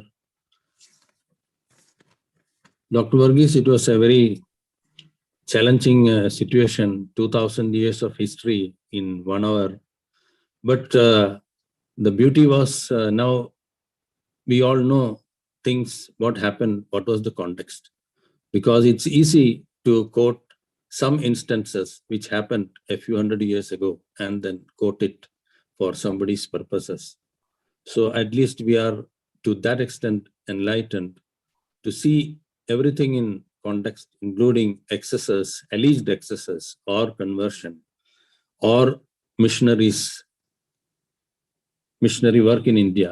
So that's the beginning of a continued process of learning. You have contributed greatly into that. That is the best takeaway I feel in this session. Extremely thankful. Time constraint are there, but we are dealing with such a mammoth substance. Now, I request Mr. Sajin Johnson for offer a vote of thanks. ഞാൻ evaluate ചെയ്യണ്ടേ? Okay. ഞാൻ അച്ഛൻ മാറി. Okay. അപ്പോഴ് ഞങ്ങള് ഇന്നത്തെ ഈ ഒരു 5-10 മിനിറ്റ് എടുക്കും, കുഴപ്പമില്ലായിരിക്കും എന്ന് വിചാരിക്കുന്നു. ഈ ഞാനിവിടെ വന്നതിന് ശേഷം നമ്മുടെ ഈ സോണിന്റെ മാത്യു സാറും ജോസഫ് സാറും ഞങ്ങളൊന്ന് മീറ്റ് ചെയ്തു. അതിനുശേഷം മാത്യു സാറിന്റെ ഐഡിയയിൽ വന്ന ഒരു കാര്യമാണ് ഈ ഒരു ഇന്നത്തെ ക്ലാസ്. അതായത് ഇവിടെ ജനിച്ചു വളർന്ന യൂത്തിന് അവർ ഇവിടുത്തെ ആളുകളുമായിട്ട് മിങ്കിൾ ചെയ്യുന്നത്. അപ്പൊ ഈ BJP, ബജറംഗദള്, RSS പോലുള്ള സംഘടനകൾ പറയുന്നത് ക്രിസ്ത്യാനികളും മുസ്ലിംസും വിദേശികളാണ്, നിങ്ങൾ വിദേശത്തോട്ട് പോകും, അവർ ഇന്ത്യക്ക് വിദേശികൾ ഇവിടെ വന്നിട്ട് ഇന്ത്യയെ ഭരിച്ച് ദ്രോഹം ചെയ്തിട്ടുള്ളൂ. അപ്പൊ അവർക്കൊക്കെ ഒരു മറുപടി കൊടുക്കാൻ തക്കവണ്ണം നമ്മൾ അവരെ എഡ്യൂക്കേറ്റ് ചെയ്യാൻ ഉദ്ദേശിച്ചാണ് ഇത് തുടങ്ങിയത്. പക്ഷെങ്കിൽ അത് അങ്ങനെയുള്ള ആരും അധികം പേര് ഇതിനകത്ത് ഇപ്പൊ സംബന്ധിച്ചിട്ടില്ല. നമ്മളെല്ലാം നാട്ടിൽ നിന്ന് പഠിച്ചിട്ട് വന്ന് കുറേയൊക്കെ ഒരു ഐഡിയ ഉള്ളവരാണ്. പക്ഷെ ഇത്രയും ഡീപ്പായിട്ട് ആർക്കും തന്നെ അറിവുണ്ടോ എന്ന് എനിക്ക് സംശയമുണ്ട്. ഞങ്ങളെ പോലെ സെമിനാരി പഠിച്ചവർക്ക് കുറച്ചൊക്കെ അറിയുമായിരിക്കും, വായിച്ച് പഠിച്ചിട്ടുള്ളവർക്ക് കുറെ അറിയുമായിരിക്കും. പക്ഷെ ആ ഡീപ്പായിട്ട് ഒത്തിരി കാര്യങ്ങളുണ്ട്. ഒത്തിരി സെൻസിറ്റീവായ വിഷയമാണ്. ഞാനും സാറും മാത്യു സാറും കൂടെ സംസാരിച്ചപ്പോഴും അതായത് ആരെ ഹർട്ട് ചെയ്യാതെ ഇതിനകത്ത് എല്ലാ സഭകളും ഉണ്ട്. അപ്പൊ എല്ലാവരും ഹർട്ട് ചെയ്യാതെ ഉള്ള സത്യങ്ങൾ പറയാന്ന് പറയുന്നത് ഇച്ചിരി ഒരു വലിയ ടാസ്ക്കാണ്. പിന്നെ ഇത് അതുകൊണ്ട് ഈ ഒരു ലക്ഷ്യത്തോടെയാണ് നമ്മൾ തുടങ്ങിയത്. അതുകൊണ്ട് ഇത് കണ്ടിന്യൂ ചെയ്ത് പോകണോ വേണ്ടെന്നുള്ളത് ഇതിനകത്ത് അറ്റൻഡ് ചെയ്തവരാണ് പറയേണ്ടത്. കൂടുതൽ ഇവിടെ ജനിച്ചു വളർന്ന യൂത്ത്സിനെ ഇതിനകത്ത് പങ്കെടുപ്പിക്കുകയും അവരെ ബോധവൽക്കരിക്കുകയും ചെയ്യുക. ക്രിസ്ത്യാനികള് വിദേശികളായിക്കോട്ടെ, ഇവിടെ ജനിച്ചു വളർന്നവരാട്ടെ, അവർ വിദേശികളല്ല, ഇന്ത്യക്കാരാണ്. അവരെ സമൂഹത്തിന് ഈ രാജ്യത്തിന് ഒത്തിരി കോൺട്രിബ്യൂട്ട് ചെയ്തിട്ടുള്ളവരാണെന്നുള്ളത് ധൈര്യപൂർവ്വം പറയാൻ അവരെ പഠിപ്പിക്കുക എന്നുള്ളതാണ് ഉദ്ദേശിച്ചത്. അത് ഇനിയും കണ്ടിന്യൂ ചെയ്യാൻ നിങ്ങൾ താല്പര്യപ്പെടുന്നെങ്കിൽ അത് ചെയ്യാം. സെൻസിറ്റീവായ വിഷയമായിരുന്നു. സാർ ഒത്തിരി കാര്യങ്ങൾ വളരെ ചുരുക്കമായിട്ട് പ്രിസൈസ്ഡായിട്ടും പറഞ്ഞുള്ളൂ. അതിൽ തന്നെ ഒത്തിരി കാര്യങ്ങൾ ഇനി പറയാനുണ്ട്. ഈ സമൂഹത്തിന് വേണ്ടി ചെയ്ത നന്മകളെ കുറിച്ച് ഒത്തിരി പറയാനുണ്ട്. ദോഷങ്ങൾ കുറച്ച് വന്ന് കാണുമായിരിക്കും, ദോഷമില്ലാത്ത നന്മയും തിന്മയും കൂടെ ചേർന്ന് കാണും. അതുകൊണ്ട് നന്മകൾ കൂടുതലാണ് ഉള്ളത്. അത് ആളുകളെ ബോധവൽക്കരിക്കാൻ തക്കവണ്ണം ഇത് കണ്ടിന്യൂ ചെയ്യാൻ ആഗ്രഹിക്കുന്നെങ്കിൽ കണ്ടിന്യൂ ചെയ്യാം. അതുപോലെ തന്നെ ഇത് അമ്പലത്തിന്റെ ഒരു കോണി കടിച്ചിട്ടേ ഉള്ളൂ, അതിന്റെ ഒന്നും ആയിട്ടില്ല. സാറ് ഒത്തിരിയും ഞങ്ങളിങ്ങനെ ചിന്തിച്ചു ആരെ റിസോഴ്സ് പേഴ്സൺ ആക്കണം. അപ്പം മാത്യു സാർ തന്നെയാണ് പറഞ്ഞത്, ഡോക്ടർ മോഹൻ വർഗീസ് സാർ എനിക്ക് പരിചയമുണ്ട്, നല്ല ഒരു റിസോഴ്സ് പേഴ്സൺ ആണ്. സാറിനെ തന്നെ ആദ്യം തുടങ്ങാം. അത് കഴിഞ്ഞിട്ട് ഇങ്ങനെ പലരും ഞങ്ങളുടെ മനസ്സിലുണ്ട്, പല വിഷയങ്ങളും മനസ്സിലുണ്ട്. ഇത് വിജയിക്കുകയാണെങ്കിൽ പ്രയോജനപ്രദമാണ്, ആളുകളുടെ സപ്പോർട്ട് ഉണ്ടെങ്കിൽ ബാക്കി കാര്യങ്ങളിലേക്ക് മുമ്പോട്ട് പോകുന്നതായിരിക്കും.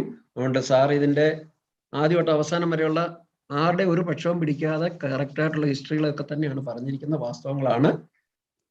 ഈ അമ്പലപ്രവേശനത്തിനകത്ത് താഴ്ന്ന ജാതിക്കാർക്ക് കിട്ടാൻ കാരണം ക്രിസ്ത്യാനികൾ, അങ്ങനെ ഒത്തിരി കാര്യങ്ങൾ ഇനിയും പറയാനുണ്ട്. ഞങ്ങളന്ന് ഡിസ്കസ് ചെയ്തപ്പോൾ ഈ കാര്യങ്ങളൊക്കെ പറഞ്ഞു, പക്ഷേ എല്ലാത്തിനുള്ള സമയമില്ല. ഇനിയും കണ്ടിന്യൂ ചെയ്യുകയാണെങ്കിൽ അത് ഓരോ ഭാഗങ്ങൾ ഡീറ്റെയിൽ ആയിട്ട് എടുത്ത് പഠിക്കാൻ പറ്റും. ഇന്ന് ഇത് ഫിക്സ് ചെയ്ത് കഴിഞ്ഞാൽ എനിക്ക് ആമോസിന്റെ ഒരു മീറ്റിംഗ് നടക്കുന്നുണ്ട്, ഞങ്ങളുടെ വേറൊരു മീറ്റിംഗ്, അത് ഞാൻ പങ്കെടുക്കേണ്ടതാണ്. പക്ഷെ അത് വിട്ടിട്ട് ഇവിടെ ഞാൻ അറ്റൻഡ് ചെയ്യുമായിരുന്നു. ഏറ്റവും പ്രയോജനപ്രദമായ നല്ലൊരു ക്ലാസ് ആയിരുന്നു. നിങ്ങളെല്ലാവരും കേട്ടതാണ്, എല്ലാവർക്കും മനസ്സിലായിട്ടുണ്ട്. സംശയങ്ങളുള്ള ഭാഗങ്ങൾ കാണും, അതൊക്കെയും പിന്നീട് നിങ്ങൾ എഴുതി വെച്ചിട്ട് അടുത്തൊരു ക്ലാസ് ഉണ്ടെങ്കിൽ അതിനെക്കുറിച്ച് അന്നേരം ഇത് ചെയ്യാം. ഇപ്പൊ അറിയേണ്ടത് നിങ്ങൾ അൺമ്യൂട്ട് ആക്കിയിട്ട് പറയണം ഇത് കണ്ടിന്യൂ ചെയ്യണോ വേണ്ടയോ. ഇനി അടുത്ത ക്ലാസ്സിൽ കൂടുതൽ ആൾക്കാരെ കൂടെ പങ്കെടുപ്പിച്ചുകൊണ്ട് ഇത് കണ്ടിന്യൂ ചെയ്യണോ എങ്ങനെയാണെന്നുള്ളത് അവരുടെ അഭിപ്രായങ്ങൾ പറയാം. ഈ ചാറ്റ് ബോക്സിൽ അതിനകത്തൊറ്റ കാര്യമേ ഉള്ളൂ, നമ്മൾ ഈ ഡിനോമിനേഷൻ കേന്ദ്രീകരിച്ചുള്ളത് പറയാതിരിക്കാനായിട്ട് ശ്രമിക്കുക. കാരണം ചോദിച്ചാൽ ഇപ്പോഴുള്ളതായ ഒരു വലിയ കോൺട്രവേഴ്സികളിൽ ഓരോരുത്തരും അവരവരുടെ പൊസിഷൻസ് ക്ലിയർ ചെയ്യാൻ അത് നമുക്കൊരു പ്രയോജനം ചെയ്യത്തില്ല. ഈ വരുന്ന സ്പീക്കർ സാർ അതിനകത്ത് വളരെ സെൻസിറ്റീവായിട്ട് സാർ അത് വളരെ നല്ലോണം കൈകാര്യം ചെയ്തു. പക്ഷെ സ്പീക്കേഴ്സിനോട് വളരെ കൃത്യമായി പറഞ്ഞതാണ്. ഞാൻ ഈ എക്യുമെനിക്കൽ വേദികളിൽ തന്നെ പോയിരുന്ന് അപഹാസ്യമാക്കപ്പെട്ടിട്ടുണ്ട്. ഒരു വായനയില്ലാത്ത, ഒരു ചരിത്രബോധം ഇല്ലാത്ത ചില ആൾക്കാര് അവരുടെ സഭയിൽ പറഞ്ഞു കേൾക്കുന്ന കാര്യങ്ങൾ പരസ്യമായി അച്ഛന്മാരായി പോലും പറയുന്നത് കേട്ടിട്ടുണ്ട്. അങ്ങനെയുള്ള ആളുകൾ ഒരിക്കലും വരരുത്. അതല്ല, നിഷ്പക്ഷമായിട്ട് ഒരു അച്ഛനെ ആരെയും വിളിക്കാതെ നമ്മൾ ഒരു സാറ് അതിന്റെ ഹിസ്റ്ററി അറിയാവുന്ന ഒരാളെ നമ്മൾ സെലക്ട് ചെയ്തത് അതുകൊണ്ടാണ്. അങ്ങനെയാണ് സാറിനെ നമ്മൾ സെലക്ട് ചെയ്തിരിക്കുന്നത്. സാറിന്റെ തന്നെ ക്ലാസ് നമ്മൾ ഉദ്ദേശിക്കുന്നത്. സാറും അതിന് വില്ലിങ് ആണെങ്കിൽ ഇത് തന്നെ സാറിന് ഒരു ഐഡിയാസ് ഉണ്ടല്ലോ, ഇന്ന കാര്യം പറഞ്ഞു, ബാക്കി കാര്യങ്ങള് ഡീറ്റെയിൽഡ് ആയിട്ട് പറയേണ്ടി പോകേണ്ട കാര്യങ്ങള് അത് കോൺട്രവേഴ്സി ആകാത്ത രീതിയിൽ, അതാണ് ഏറ്റവും വലിയ പ്രശ്നം എന്ന് പറയുന്നത്. ആ രീതിയിൽ അത് കൈകാര്യം ചെയ്യാന്നുള്ളതാണ് വലിയ കാര്യം. ആരെങ്കിലും ആൾക്കാർക്ക് താല്പര്യം ഉണ്ടെങ്കിൽ പറയും. ഞങ്ങളൊരു ടെസ്റ്റ് ഡോസ് ആണ് ഇന്നത്തേത്. ആളുകളുടെ ഒരു താല്പര്യം അറിയാൻ വേണ്ടിയിട്ടാണ് ഇന്ന് തുടങ്ങി വെച്ചിരിക്കുന്നത്. താല്പര്യം ഉണ്ടെങ്കിൽ നമ്മൾ കണ്ടിന്യൂ ചെയ്യും. പക്ഷെ ആർക്കും വലിയ റെസ്പോൺസ് ഇല്ല. ഇതാണ് ചരിത്രമൊക്കെ ആണെന്ന് വിചാരിച്ച ആളുകൾക്ക് ചരിത്രത്തോട് ബഹുഭൂരിപക്ഷം താല്പര്യം കുറവാണ്. അതുകൊണ്ട് ആരും കൂടുതൽ പേര് ഇതിനകത്ത് ജോയിൻ 84 പേരുണ്ടായിരുന്നു ആദ്യം ഉണ്ടായിരുന്നു. അത് ഒരു വലിയ വിജയം ഒരു കണക്കിന് പറഞ്ഞാൽ. എങ്ങനെ ആയിരിക്കും എന്നുള്ളൊരു ആശങ്ക ഉണ്ടായിരുന്നു. ആരെങ്കിലും ഒക്കെ ചേരുമോ, പഠിക്കുകയോ ചേരുമോ. അപ്പൊ നമ്മൾ ഒത്തിരി സമയങ്ങളെ എനിക്ക് മറ്റേ മീറ്റിംഗിലും പോയി ജോയിൻ ചെയ്യേണ്ടതാണ്. ഇതിനെ കുറിച്ച് ഒരു ഡിസിഷൻ എടുത്തിട്ട് നമുക്ക് മുമ്പോട്ട് ബാക്കി വോട്ട് ഓഫ് താങ്ക്സിലേക്ക് വരും. എന്റെ അഭിപ്രായം അത് എടുത്ത ക്ലാസ് ഇറ്റ് ഈസ് ഡെഫിനറ്റ്ലി അത് ഒരു ഫ്രൂട്ട്ഫുൾ ആന്നു. ബട്ട് അച്ഛൻ പറഞ്ഞ അനുസരിച്ച് more and more youngsters may be from the age group of around in between 20 and 40.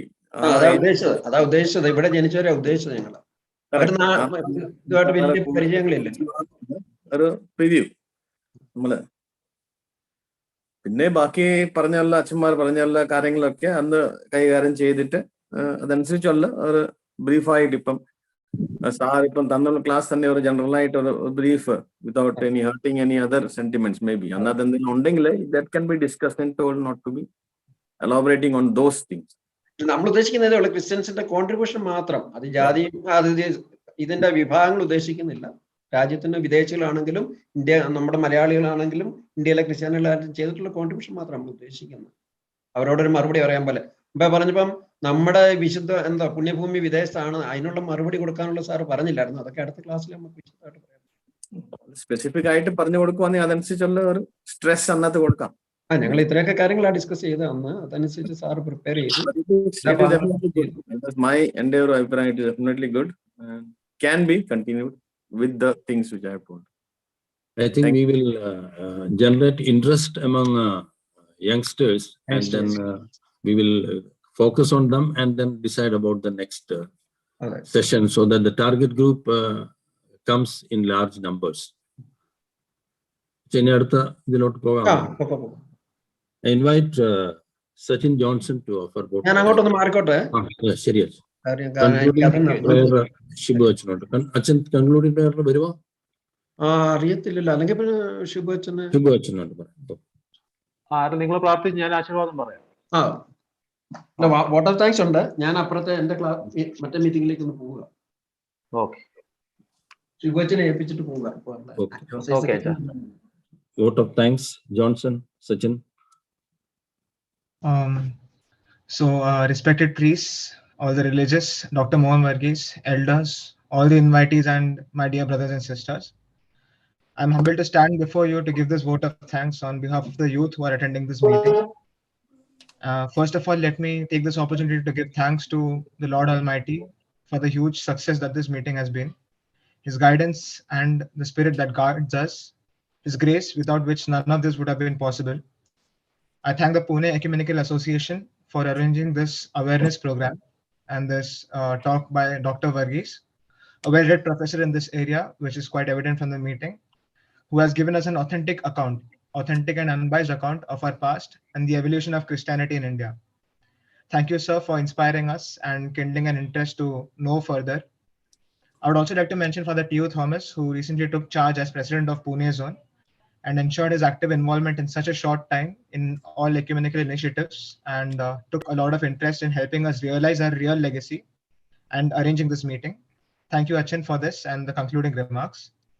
Next, I would like to mention Reverend Father Shibu P. Varghese of St. Peter's Mathama Church, who is very active in the ecumenical field and is a pioneer in initiating unity active in Pune. Thank you, Achin, for taking the time out of your schedule and helping us.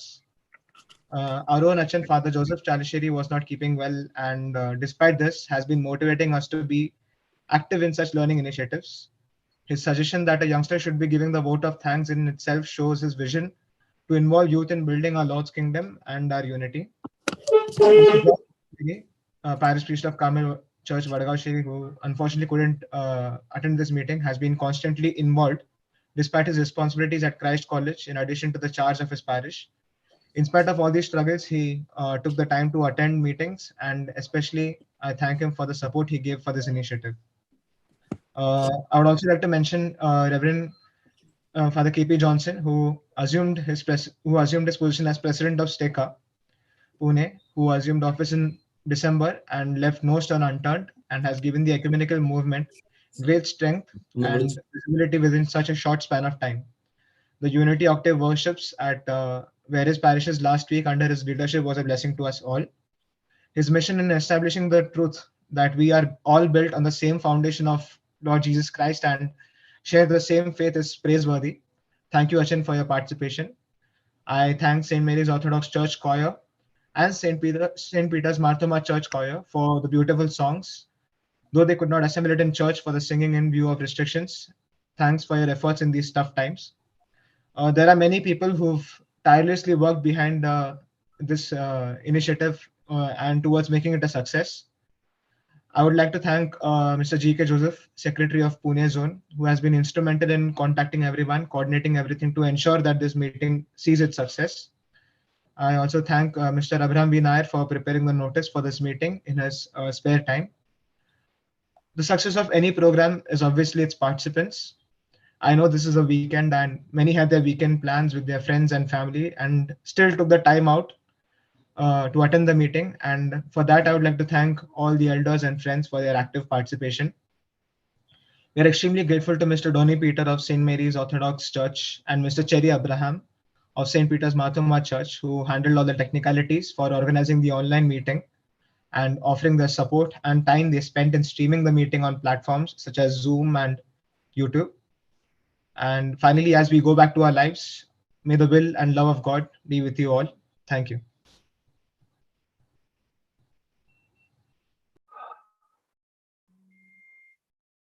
Okay.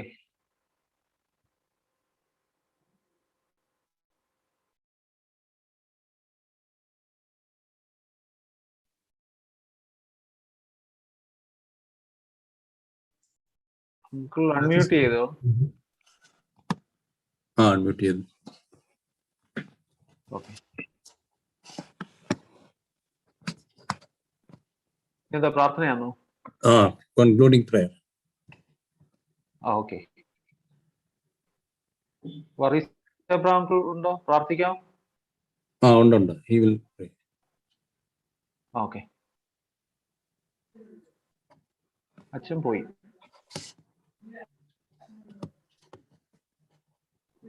Mr. Varghese Matthew. Thomas അച്ഛൻ തിരിച്ചു പോയല്ലേ? Worries Mathew പ്രാർത്ഥിക്കാം. പ്രാർത്ഥിക്കാം. ബഹുമാന്യനായ സ്വർഗസ്ഥ പിതാവ് ദൈവമേ, അവിടുത്തെ സന്ധിയുടെ നിന്റെ മക്കളാ നിങ്ങൾക്ക് ഒരുമിച്ച് കൂടി ഞങ്ങളുടെ ക്രിസ്തീയ മാർഗത്തെ പറ്റി പഠിക്കുന്നതിനും കർത്താവെ അതിന്റെ ഒറിജിനും അതിന്റെ ലക്ഷ്യമൊക്കെ മനസ്സിലാക്കുന്നതിനും കർത്താവെ ഞങ്ങളുടെ മിഷണറിമാർ ക്രിസ്ത്യാനിറ്റിയിൽ കൂടി ഈ ദേശത്തിന് നൽകിയ സംഭാവനകളെയൊക്കെ ഓർക്കുന്നതിനും ഞങ്ങളുടെ അസ്തിത്വം എന്താണെന്ന് മനസ്സിലാക്കുന്നതിനും പ്രിയപ്പെട്ട ഡോക്ടർ മോഹൻ വർഗീസ് സാറിലൂടെ ഞങ്ങൾക്ക് ലഭിച്ച നല്ല ദൂതനായിട്ട് സ്തോത്രം ചെയ്യുന്നു, അറിവിനായിട്ട് സ്തോത്രം ചെയ്യുന്നു.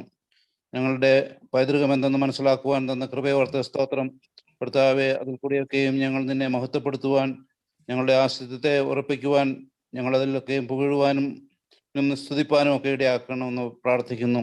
ഞങ്ങൾക്ക് തന്ന എല്ലാ പൂർവ്വപിതാക്കന്മാരുടെ എല്ലാവിധമായിട്ടുള്ള കഷ്ടതകളും പ്രയാസങ്ങളും കർത്താവെ നിന്ന് സംഭാവനകളും ദേശത്തിന് നൽകിയ സമഗ്രമായിട്ടുള്ള സംഭാവനകളെയും ഓർത്ത് സ്തുതിക്കുന്നു. ഇതൊക്കെ ഞങ്ങളുടെ ജീവിതത്തിന്റെ ഞങ്ങളുടെ ക്രിസ്തീയത്തിന്റെ മഹത്വമാകുന്നു എന്ന് ഓർത്ത് ഞങ്ങളുടെ രക്ഷിതാവിനെ മഹത്വപ്പെടുത്തുവാനായിട്ട് ഈ പഠനങ്ങളൊക്കെയും സഹായിക്കണമേ. സാറിനെ ഇതിനെ ബലപ്പെടുത്തിയതിനായിട്ട് സ്തോത്രം. ഇങ്ങനെ മുഖാന്തരം ഒരുക്കിയ സെന്റ് തോമസ് ക്രിസ്ത്യൻ എക്യുമെനിക്കൽ അസോസിയേഷന് വേണ്ടി പ്രാർത്ഥിക്കുന്നതിന് നേതൃത്വം കൊടുത്ത തോമസ് അച്ഛനും ഷിബു അച്ഛനും വി മാത്യു സാറിനും ഞങ്ങളുടെ ഈ അസോസിയേഷന്റെ എല്ലാ ഭാരവാഹികൾക്കും ജോസഫ് സാറിനും ഒക്കെ വേണ്ടി പ്രാർത്ഥിക്കുന്നു. വന്നുകൂടി എല്ലാവരെയും അനുഗ്രഹിക്കണമേ. കർത്താവെ, ഞങ്ങൾ തുടർന്നും പഠിച്ച് നിന്റെ നാമമഹത്വത്തിനായിട്ട് പ്രവർത്തിപ്പാനും ജീവിപ്പാനും സാധ്യമുള്ളവരായിട്ട് ജീവിപ്പാനൊക്കെയും സഹായിക്കണം. ഈ സമയത്ത് ഡോക്ടർ KV വർഗീസ് സാറിന്റെ സഭയ്ക്ക് നൽകിയ സംഭാവനകളെ, വിദ്യാഭ്യാസ രംഗത്ത് നൽകിയ സംഭാവനകളെ ഓർത്ത് ഞങ്ങൾ സ്തുതിക്കുന്നു. ഞങ്ങളുടെയൊക്കെ ഈ യുവത്വത്തിന്റെ കാലത്ത് സാറിന്റെയൊക്കെയും കർത്താവെ മഹത്വകരമായിട്ടുള്ള നേതൃത്വം ഉണ്ടായിരുന്നത് ഓർത്ത് സ്തോത്രം. കർത്താവെ, ആ പാതയിൽ പ്രിയപ്പെട്ട മോഹൻ വർഗീസ് സാറിനും വന്ന് സഭയ്ക്കും സമൂഹത്തിനും വിദ്യാഭ്യാസ മേഖലയ്ക്ക് നൽകുന്ന അതോർത്ത് നന്ദിയുടെ സ്തോത്രം. തുടർന്നും നിന്റെ മകനെയും എടുത്ത് ഉപയോഗിക്കണമേ. ഞങ്ങൾക്ക് കർത്താവെ നാളത്തെ ആരാധനയിൽ നിന്റെ സാന്നിധ്യം കൂടെ ഇരിക്കണമേ. ഞങ്ങളുടെ മഹാമാരിയിൽ നിന്നൊക്കെ ഈ ദേശത്തെയോ നാടിനെയോ ഒക്കെ വിടുവിച്ച് ഞങ്ങൾ സുരക്ഷിതരായി സന്തോഷത്തോടും സൗഖ്യത്തോടും കൂടെ നിന്നെ സ്തുതിപ്പാൻ ഇടയാക്കണമെന്ന് യേശു മിശിഹായുടെ വിലയേറിയ നാമത്തിൽ അപേക്ഷിക്കുന്നു. കരുണയോടെ കേൾക്കുമാറാകണമേ. ആമേൻ.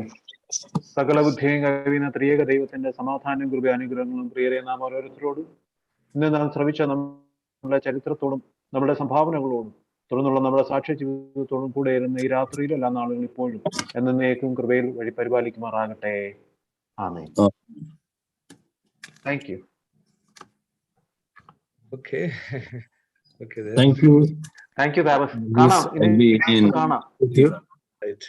It was a wonderful class. Thank you. Thank you. Thank you. I really enjoyed. It was enjoyed. I wish more youth would be asking questions. Okay, just എല്ലാവരും അഭിപ്രായം എടുത്തിട്ട് വീണ്ടും തുടരാനായിട്ട് ആലോചിച്ചിട്ട് സാറിന് അറിയിക്കാം. If any help is needed for my part, but if you want me to focus on an area, just give me. Don't give me too huge an area, a small area, so that I can do justice to the topic, because I can go into it. But here I can only skip through it, right? So that's the thing. Okay, ask the youth what exactly they want, and they will give an idea. Okay, bye. Bye. Thank you. Good night. Thank you, sir. Yeah. We remember Varghese sir. Oh yes. Good night. Thank you. Good night.